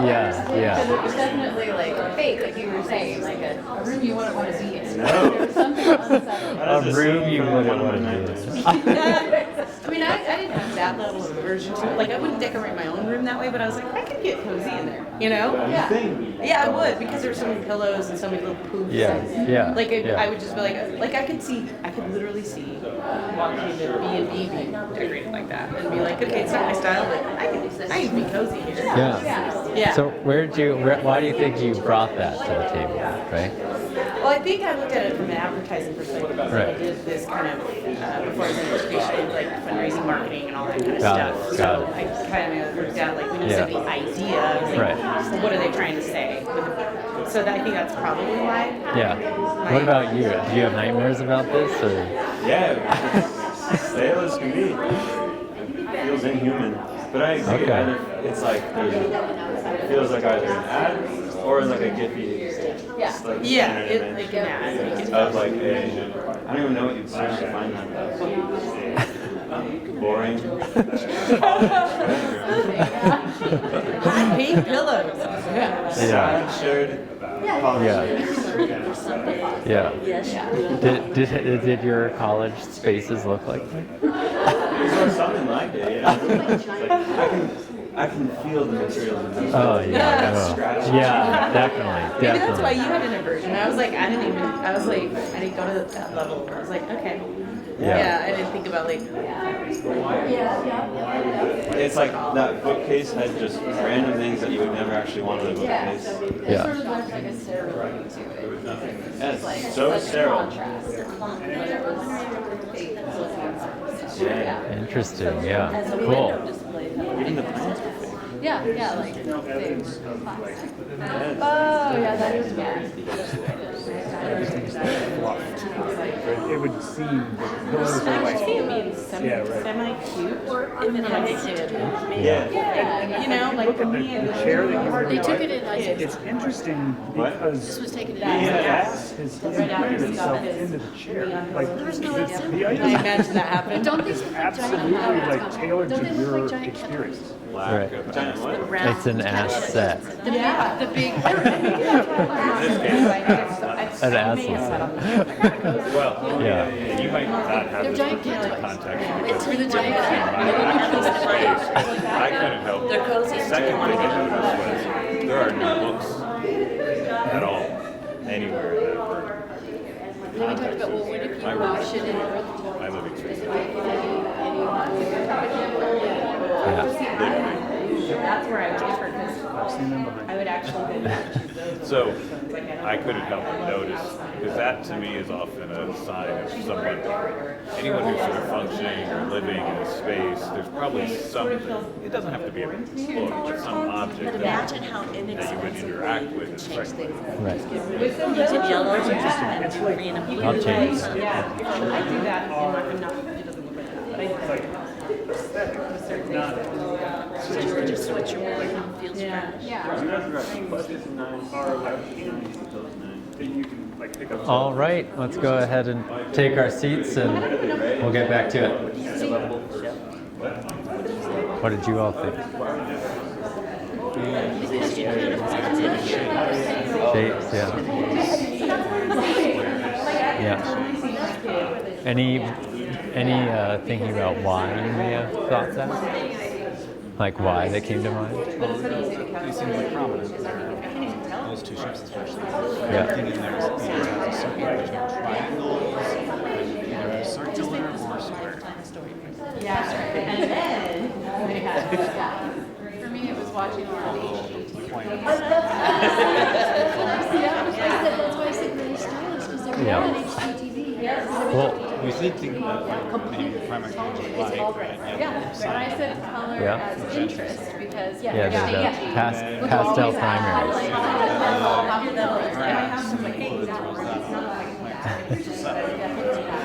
Right. So they're violating. Yeah. Yeah. Awesome. Yeah. I don't think I saw a couch on there, but I have seen that too. All right. Testing. Okay, go ahead and take your seats and we'll move forward.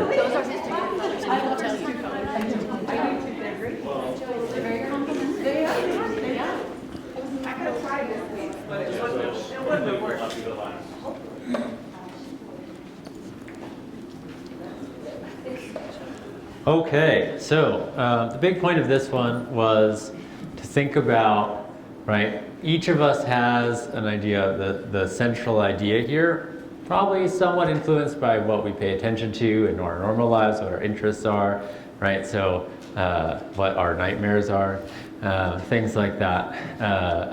But all sorts of these influences come into play. And there's actually been a good research on students who are, it's more likely that they will score well on an assessment or test when the topic is something they know a lot about.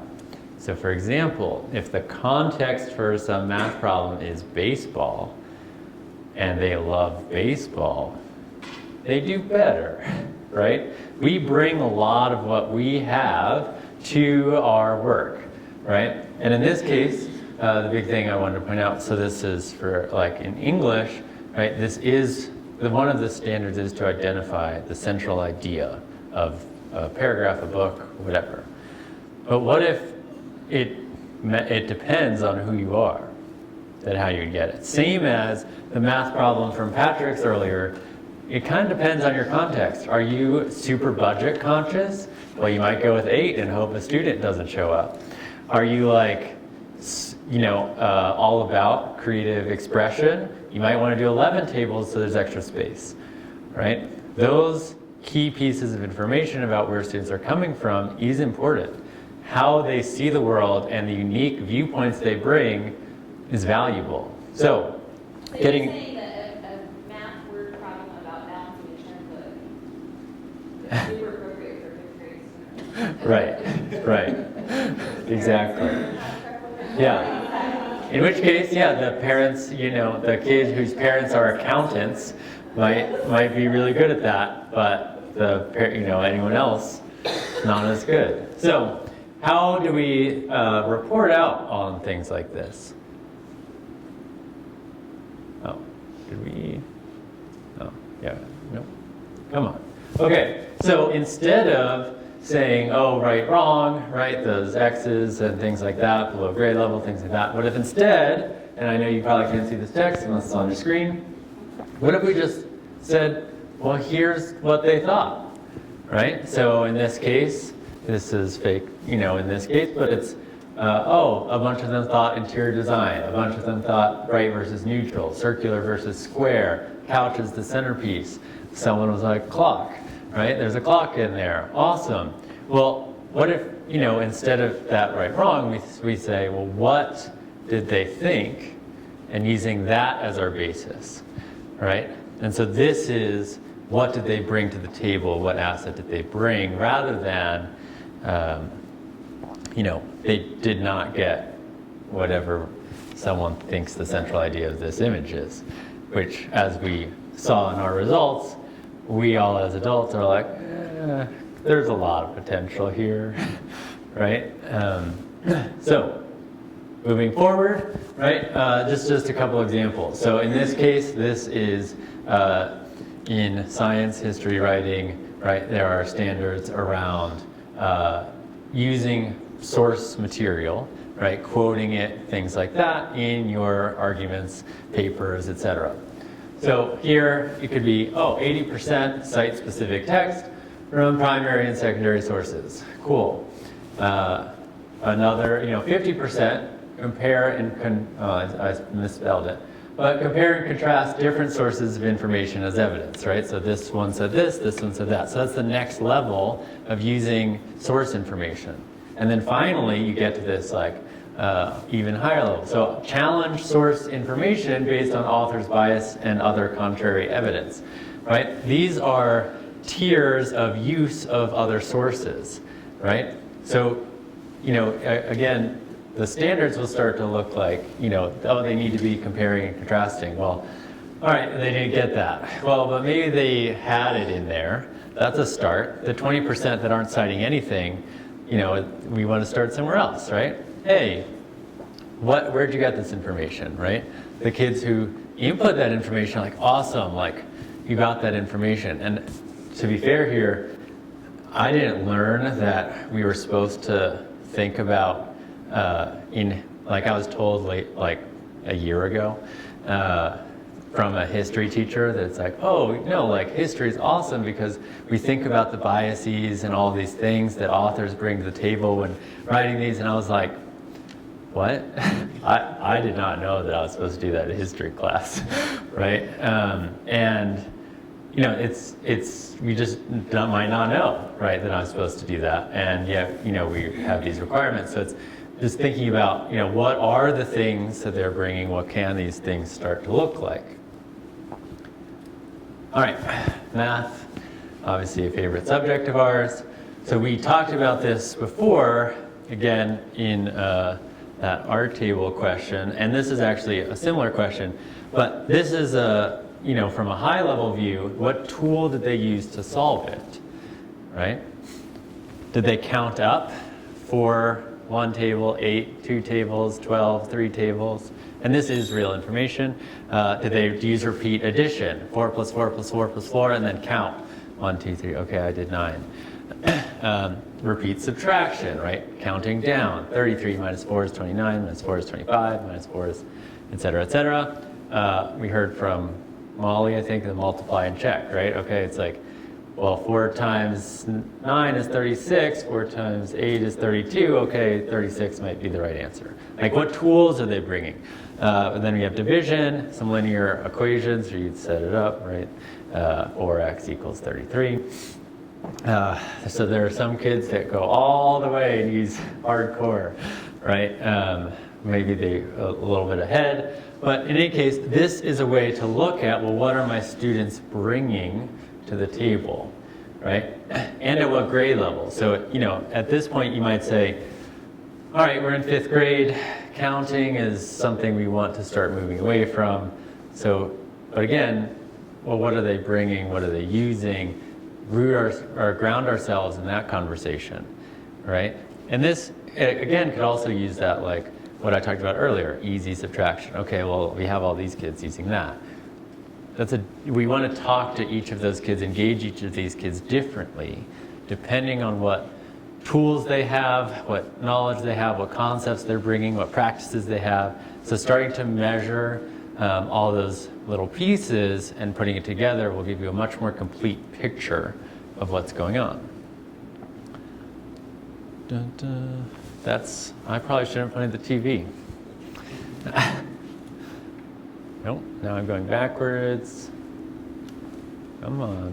Okay, so here is the big piece that I wanted to kind of deliver home, and this is a vision for what it could be like. I am going to be very clear in that this is not an easy vision, right?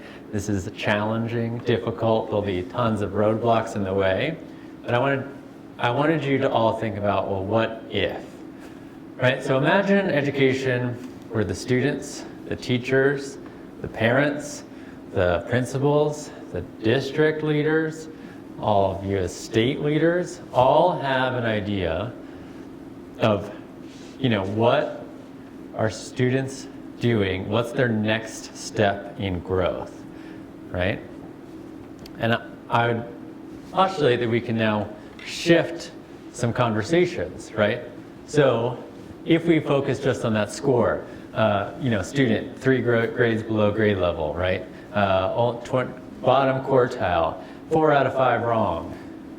We can start to report on very specific things. They're counting, and so just as an FYI, if they count up, there's a high chance that they make a mistake by like 1 or 2, because you know, and I did this, I tried this once, so there's a problem about 7 octopuses with 8 tentacles. How many tentacles in all, right? So I was like, you know what? I know a lot of the students draw. So I was like, I'm gonna do it. I'm gonna do it their way, see what happens. So what I did, so 7 octopuses, 8 tentacles apiece. I drew an octopus. I'll draw one for you now, so we can all get some humor about how poor my drawings are. So, you know, we're gonna draw an octopus. This is looking better than I had hoped already.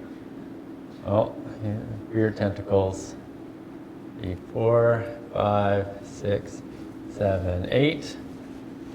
It'll be a happy octopus. Oh, no. Happy octopus? Yeah, close enough. I was not a drawing person in the past. The art teacher may be disappointed. So when I was doing this, if you'll notice, one of the things that I did when I drew the tentacles, I counted 1, 2, 3, 4, 5, 6, 7, 8, because I'm trying to get it right. What I did is I drew not 7 octopuses, but 8 octopuses, because I kept counting 8 over and over and over again. And so what do you know? I got 64 tentacles, right? There's one off, one direction or the other, sometimes 2, because of their drawing, right? They know the content, they have a procedure that works probably most of the time, but it's a tool that they're using that's a little bit outdated, right? So in that case, to help that student, we might want to help them level up their tools. But this is the point. If we report on that really specific, right, information, it can become quite actionable. We know what to do next. And so I think there's a possibility to change the conversations that are happening in every level. So let's start on that. Oh, yeah, that's right. I did this. This is my example problem we're going to use for this discussion. So I'll just let you don't have to do the math here, but a lot of students do this in a few ways. Instead of calculating the area of this complex shape, they'll do the perimeter. Or they'll do this area plus this other area and not take care of the overlap in their calculations. They'll calculate it correctly, all sorts of things. But if, let's say, your student had this overlap, so they did 8 times 4 plus 5 times 10, right? Now we know how they're thinking about it. They're not considering the overlap in this area. So, given that information and a score focused, right, hey, they were wrong, right? And these are caricatures of conversations, so, take them with a grain of salt. But the parent might be like, hey, why are your grades low? The student's like, look, math is hard, right? And what's the solution? Study harder. But if we're like, hey, you calculate the area in this way, right? And this is how we could do the next step. The parent could get involved. I'm not saying that they will, but they could, right? Now there's an actionable step that they can take. If we go that further, right? Parents to teachers. In the parent-teacher conference, hey, like this is what's going on, like this is something you could do with your kid, as opposed to the parent being like, why are they 3 grade levels behind? We have to fix this. This is important for their future. Schools and principals and teachers orienting more around the specific actionable issues that are trends in their school, rather than these abstract, broad, we have 40% of our kids below grade level, right? That's a very abstract concept, hard to act on. If you get really specific, this is what they're doing, this is what they're bringing to the table. We can take action, we can build resources that help, that are shareable, that you can then take into other classrooms, other schools, right? All of that fun stuff. Same goes for districts, into principals. Cool, this problem happened before. Like, again, that I'll just use that simple example of easy subtraction. I know that I've seen it. It's prevalent, right? And well, cool, we have an action plan for that. We know how to do that because it's specific enough that it's easy to act upon. Whereas if we have these very broad, abstract measurements, oh, you have 40% of kids below grade level. Do I have the same problem that you do at another school? I'm not sure. Maybe, but maybe it's in a different subject matter or something like that. All right, so the key difference here, right, is a singular score, right? You're talking abstractly. There's no nuance to it. You can't really dive into the specifics to say, this will work for me because it's the same. It's very abstract and high level. Versus if we can get really specific, we have the exact same tools. We're coming from the same place, right? Now you can follow the action plan more specifically rather than these abstract, broad solutions. So again, I wanted to preface this before and I'll preface it after. I'm not saying this is easy in any way, but it is a potential vision for what asset-based reporting could bring to the table.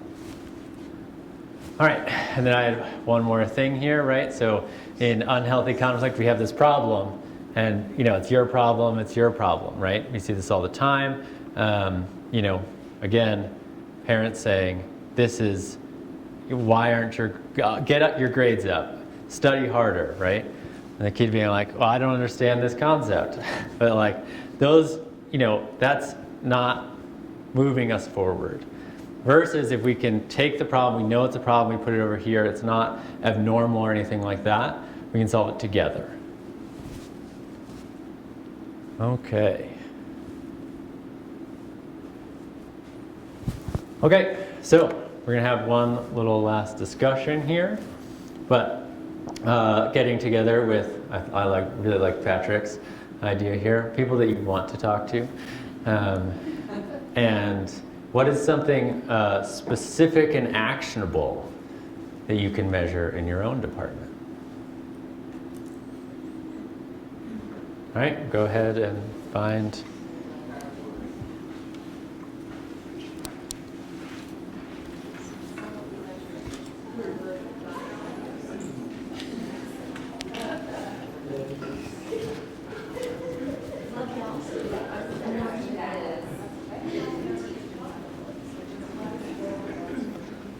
Do you mind if I join you all? Yeah, and like in so many of these teams, it's more need more money. That's one thing. They want to shift over to shift snap to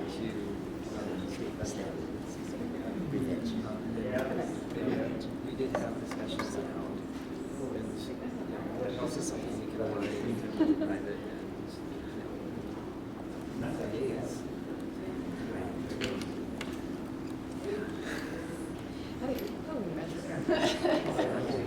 Well, I think the number of core interactions.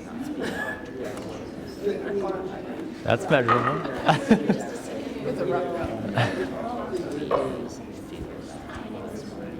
it's at a school readiness team and said, okay, here's what we're doing.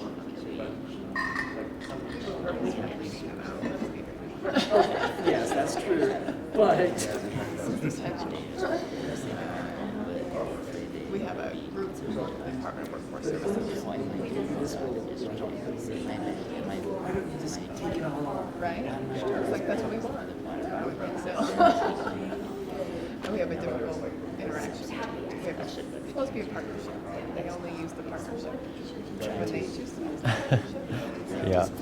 Now that we have partners for the thing that we can have authority over, they're like, why do you partner with y'all? So specific actionable measure would be our ratio of positive to negative interactions. It's just gotten worse, at least it feels worse, but I don't know that we have the data to say is it worse or is it the same or just getting Yeah. to be able to say, okay, if we do X, we see a shift in your behavior. And maybe this meeting could be like the kickoff data, right? It's going to go off there. Not so much statements, but like we try and invite, like Jared's on the committee to go. Like Chelsea also needs to come. Chelsea can't like right now. How many of you like don't allow people to come to your meetings? It's like they're sleeping. I use that for this first. We'll try. Well, who's in charge of?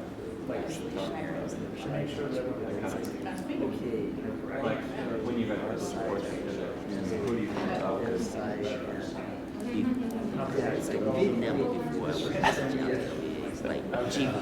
Right, yeah, so they reached like our superintendent's invited to the meeting, I'm invited, his supervisor, and so it's gonna be a fun one, but it's just so focused, or as like you build it, you're turning back to us to run it, like, you know. Drama in preschool is real. Yeah, Not yeah. just for the children. There's all sorts of what we used to do, like gather information. There are qualitative ways to do like quantitative. we have to do more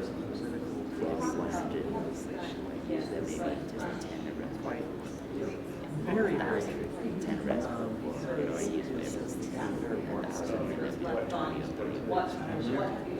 you know, education by design outside.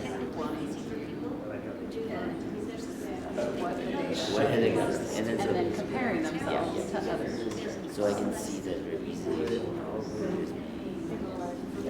there would be problems.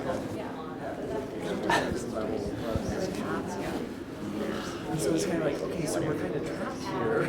We have to work with them, and that's why I'm like, just get sent an email. This could be one we could try. We've tried to improve the relationship through our transparency and collaboration. It has not been much to maybe this meeting will be like,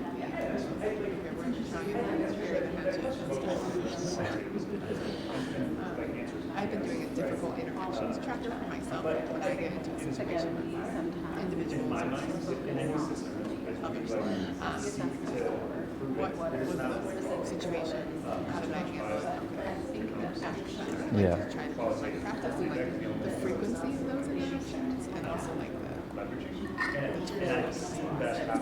those relationships. Yeah, that's something I Yeah. I did a series of parent nights in a large district, so we went out to and 17 groups, special interest groups, all this stuff. And some of them were very contentious. And I was sort of thinking along those lines of, I should really track when, I had a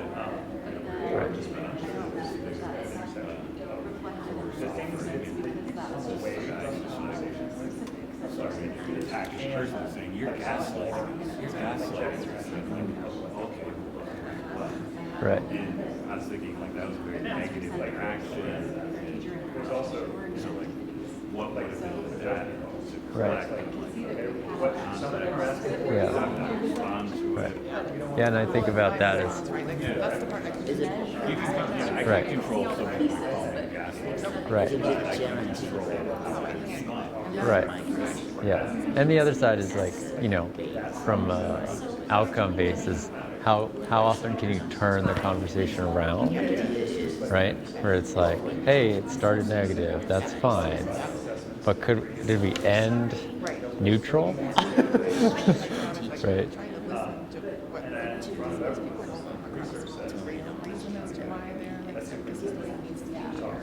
Right. Ulterior motive.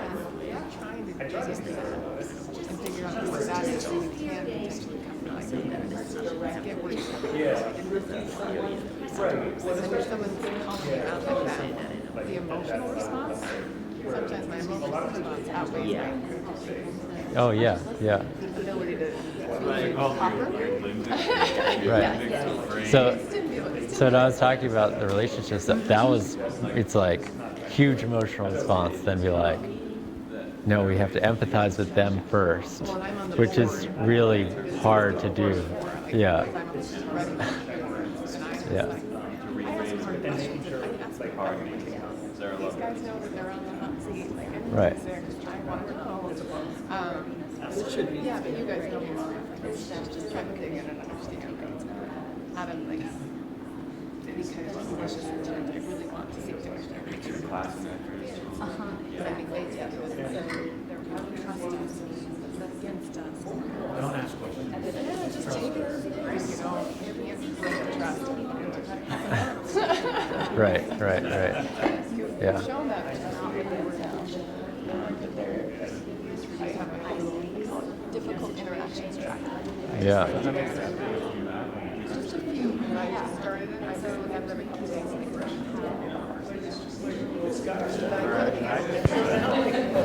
Yeah. Right. I would definitely consider, there are times when you don't necessarily have to do better, but like, it went well. What's your, right.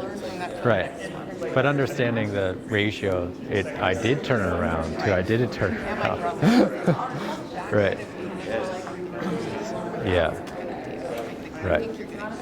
Yeah, there's so much emotion tied up into it that you may feel worse about where you're at now, but you could have been doing better, right? Or now you may have more difficult conversations more often because you've gained comfort to be able to get in them, and so it could be higher number, but a higher success rate, right? So it's like, yeah, right. Yeah. I have to learn to turn this around, so we're gonna, yeah. Okay, we're gonna come back together, Alex, in the next few seconds.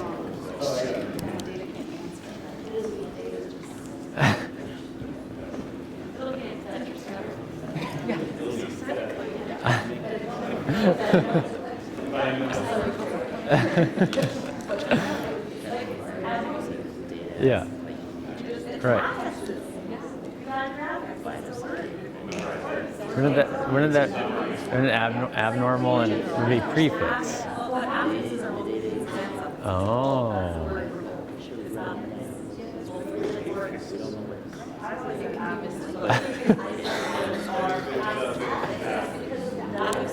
All right. While I interrupt this conversation about how to pronounce different words, did anyone have any insights or things that they specifically measure that they would want to share?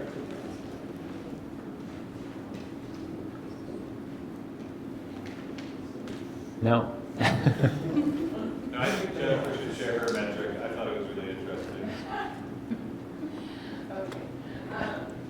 As you all know, I get to have lots of fun conversations and ways that get a little elevated in emotions and like the honor rules, you guys want to put the board, like we all just do the right thing for children, do the right thing, but I don't always use the appropriate language of respect and admiration, all of that. So I'm working on like when I have exchanges with people with difficult interactions, like tracking how those went, what the response was, what led up to the kind of emotional lift, and trying to see like ways to improve that over time.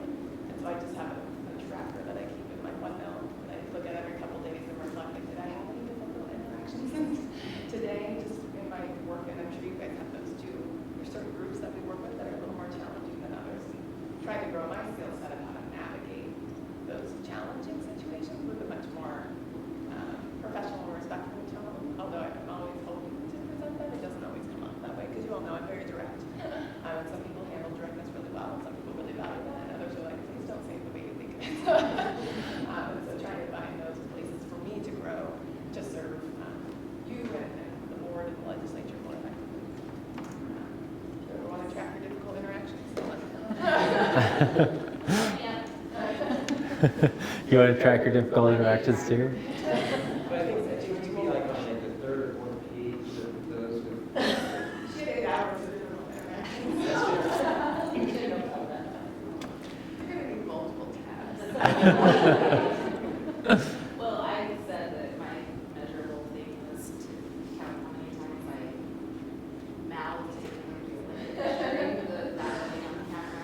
Like a swear jar style? That's what you can go back to. Let me watch it. There was that one, yeah. Awesome. Try to limit that and have it be fewer every time. You need to come up with the words that aren't that word, but make you feel that. Like watermelon. Yeah. It's all the way worse. You say it with the tone when it feels the same. Yeah. Yeah, you know, shiitake mushrooms, you know.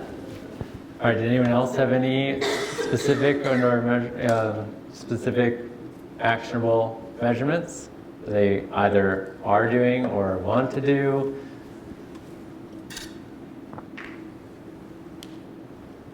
I know it's the end of the day, so. Yeah, Trish. So we discussed that fine line between subjective and objective, and how Elaine brought in implicit bias, and how we can schmooze things, if you will, to, oh, well, it seemed like it went really well because you saw 3 people smiling, kind of a thing. So I think some of those interactions we have to be mindful of. Did we see only what we wanted to see, say in a presentation of the body? Or is there a better way to assess and judge, or not judge, but monitor our interactions with our stakeholders, is an exit survey the best way? Are they just, they're tired, it's right now, you know, and they want to be done, so they're like, you order, bye-bye, you know, or do we feel that same feeling throughout? And going 3D now is really helpful because you really get that buy-in in a more tangible way than the screens. So that's awesome. Awesome. Yeah. One thing that I, have always thought about measuring is how long can I withstand an awkward silence while waiting for people to participate. Just kidding. No, for sure. Okay, well, awesome. I hope you all learned something today and have something you can bring back to your, day to day and really make that difference, because we are now going to pass it on to Nate to finally take it home and get you all a nap. Thank you, Jeremy. Okay, so this is only going to take 90 minutes, so we'll be out of here at 5. No worries. I want you to take that feeling in your stomach that almost every one of you just got. Even though many of you knew that I was joking, like I still got this look. That's the feeling that a lot of kids get when it comes time for we're going to take whatever assessment, like the, 3rd grade, whatever, RISE test, ACTs, etc. And this conversation about purposeful assessment isn't just about getting better data to better serve students. It's also about the experiences that students have with assessment and understand how it can empower them to get better and not feel that feeling that you just had in the pit of your stomach for a second. I'll be done in just a few minutes. There's a couple of ways that I would like to tie this into some of the specific experiences that we're having across the agency. So, and also to kind of reiterate a couple of points as we go into our next couple of workshops in a few weeks, and a few weeks after that, and then in January. The first is, well, actually all 3 of them are going to require interaction. I know that's your specialty at the end of the day. So think about this question. What is a correct answer? After our conversations today, did you put this on me? How did this get here? That was magic. Are these my clothes? Says my name.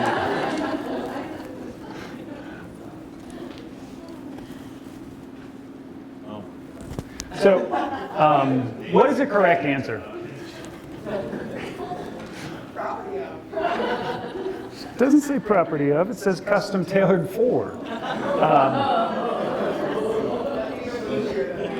I need to get people laughing, it's the end of the day. So think about what a correct answer is. And tell me the things that come out of your head. Whether it's like brutish, what type of architecture? Brutalism. Brutalist. or it's like enlightened. What are the first things that come to your mind when I ask you what a correct answer is? Answer key. Love it. What the teacher says is. Yeah. Whatever the teacher says. What other types of stuff comes up? I didn't hear it. It contributes to the conversation, so that people can build off of it. Okay. Yeah. Right. There can be levels of correctness.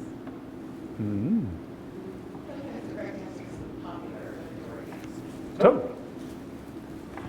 And so, like, when we had these conversations today, we oftentimes started with this assumption that there was a correct answer. Whether it's like a math circumstance or one of those SAT questions about which word is most closely aligned with the meaning of this other word.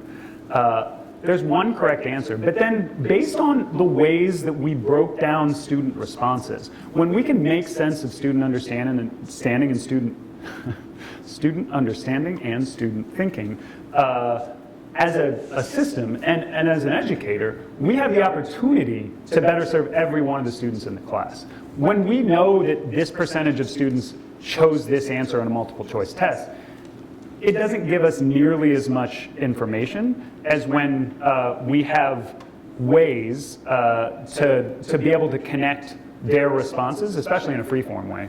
I struggle with multiple choice tests in almost every circumstance. But in a kind of a circumstance where students just give whatever answer they come up with, and then we can capture their thinking somehow, now we have this method to be able to get them from where they are to whatever the learning intentions should be or are. So this idea of correct answer is one thing that was enlightening for me today. Another connection that came up over and over for me is how important this process is in our journey towards PCDL. So here's your second question. There's only one more after this. What connections do you make between what we did today and our personalized competency-based learning framework? You may remember that this framework has 5 components. Culture of learning, student agency, demonstrated competency and assessment, customized supports, and social emotional learning.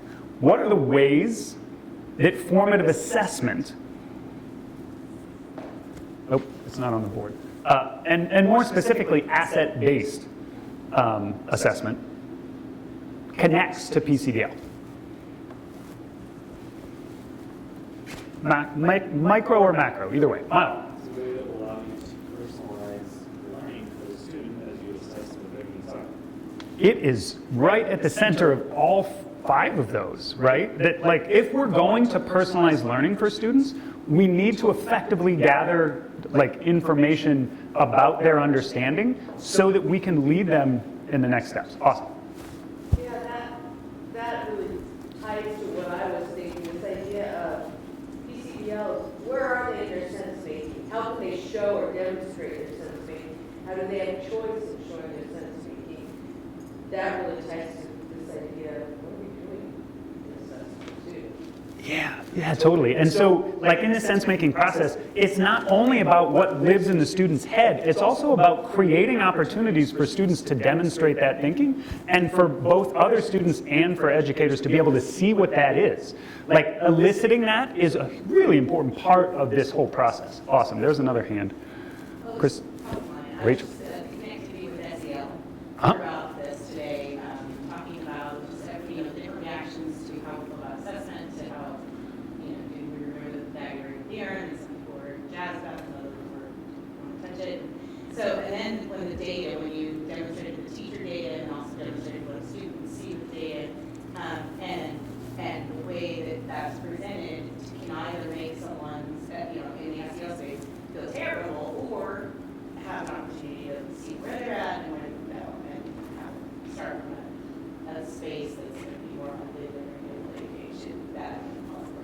Yeah, totally. And it was really interesting when Patrick and Jeremy and I sat down with a number of members from both assessment and student supports to kind of help curate what this information was going to be, to align or interface with the work that they've done longer, frankly, than a lot of us in teaching and learning have done.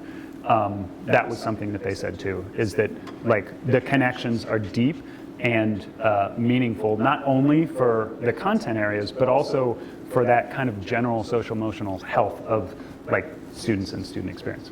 Awesome. And maybe one more. Was there another hand that I missed? Clarifying question. Please. I don't think I need that. Okay. It was made mention, Sorry, I messed with the microphone. An asset-based assessment versus the outcome or how we evaluate it. I'm not sure I'm clear on what would or would not be considered an asset-based assessment, because I feel like that term is more about what I do with the result of the assessment. Can I just help with that? I think there's actually a lot in there to unpack that we'll talk about more in upcoming days. And Jeremy said it before, like oftentimes assessments, and this isn't always true in my opinion, like oftentimes assessments aren't deficit-based or asset-based. It's the way that we use the data that comes from them that kind of helps define that. Yeah, so I just wanted to reflect back to, in Patrick's earlier slide, a lot of asset-based assessment really, it allows students to have a voice to talk about what they're doing or to express themselves, right? Then it's on us to take that information and use it wisely, right? So there are assessments that I would say do not easily facilitate asset-based analysis, right? But a lot of assessments do, but we just don't necessarily use them as such. Awesome. Cheers. And that's actually a great connection to the last question that I want to ask. And that last question is, what's an assessment? Is a question that you ask a student an assessment?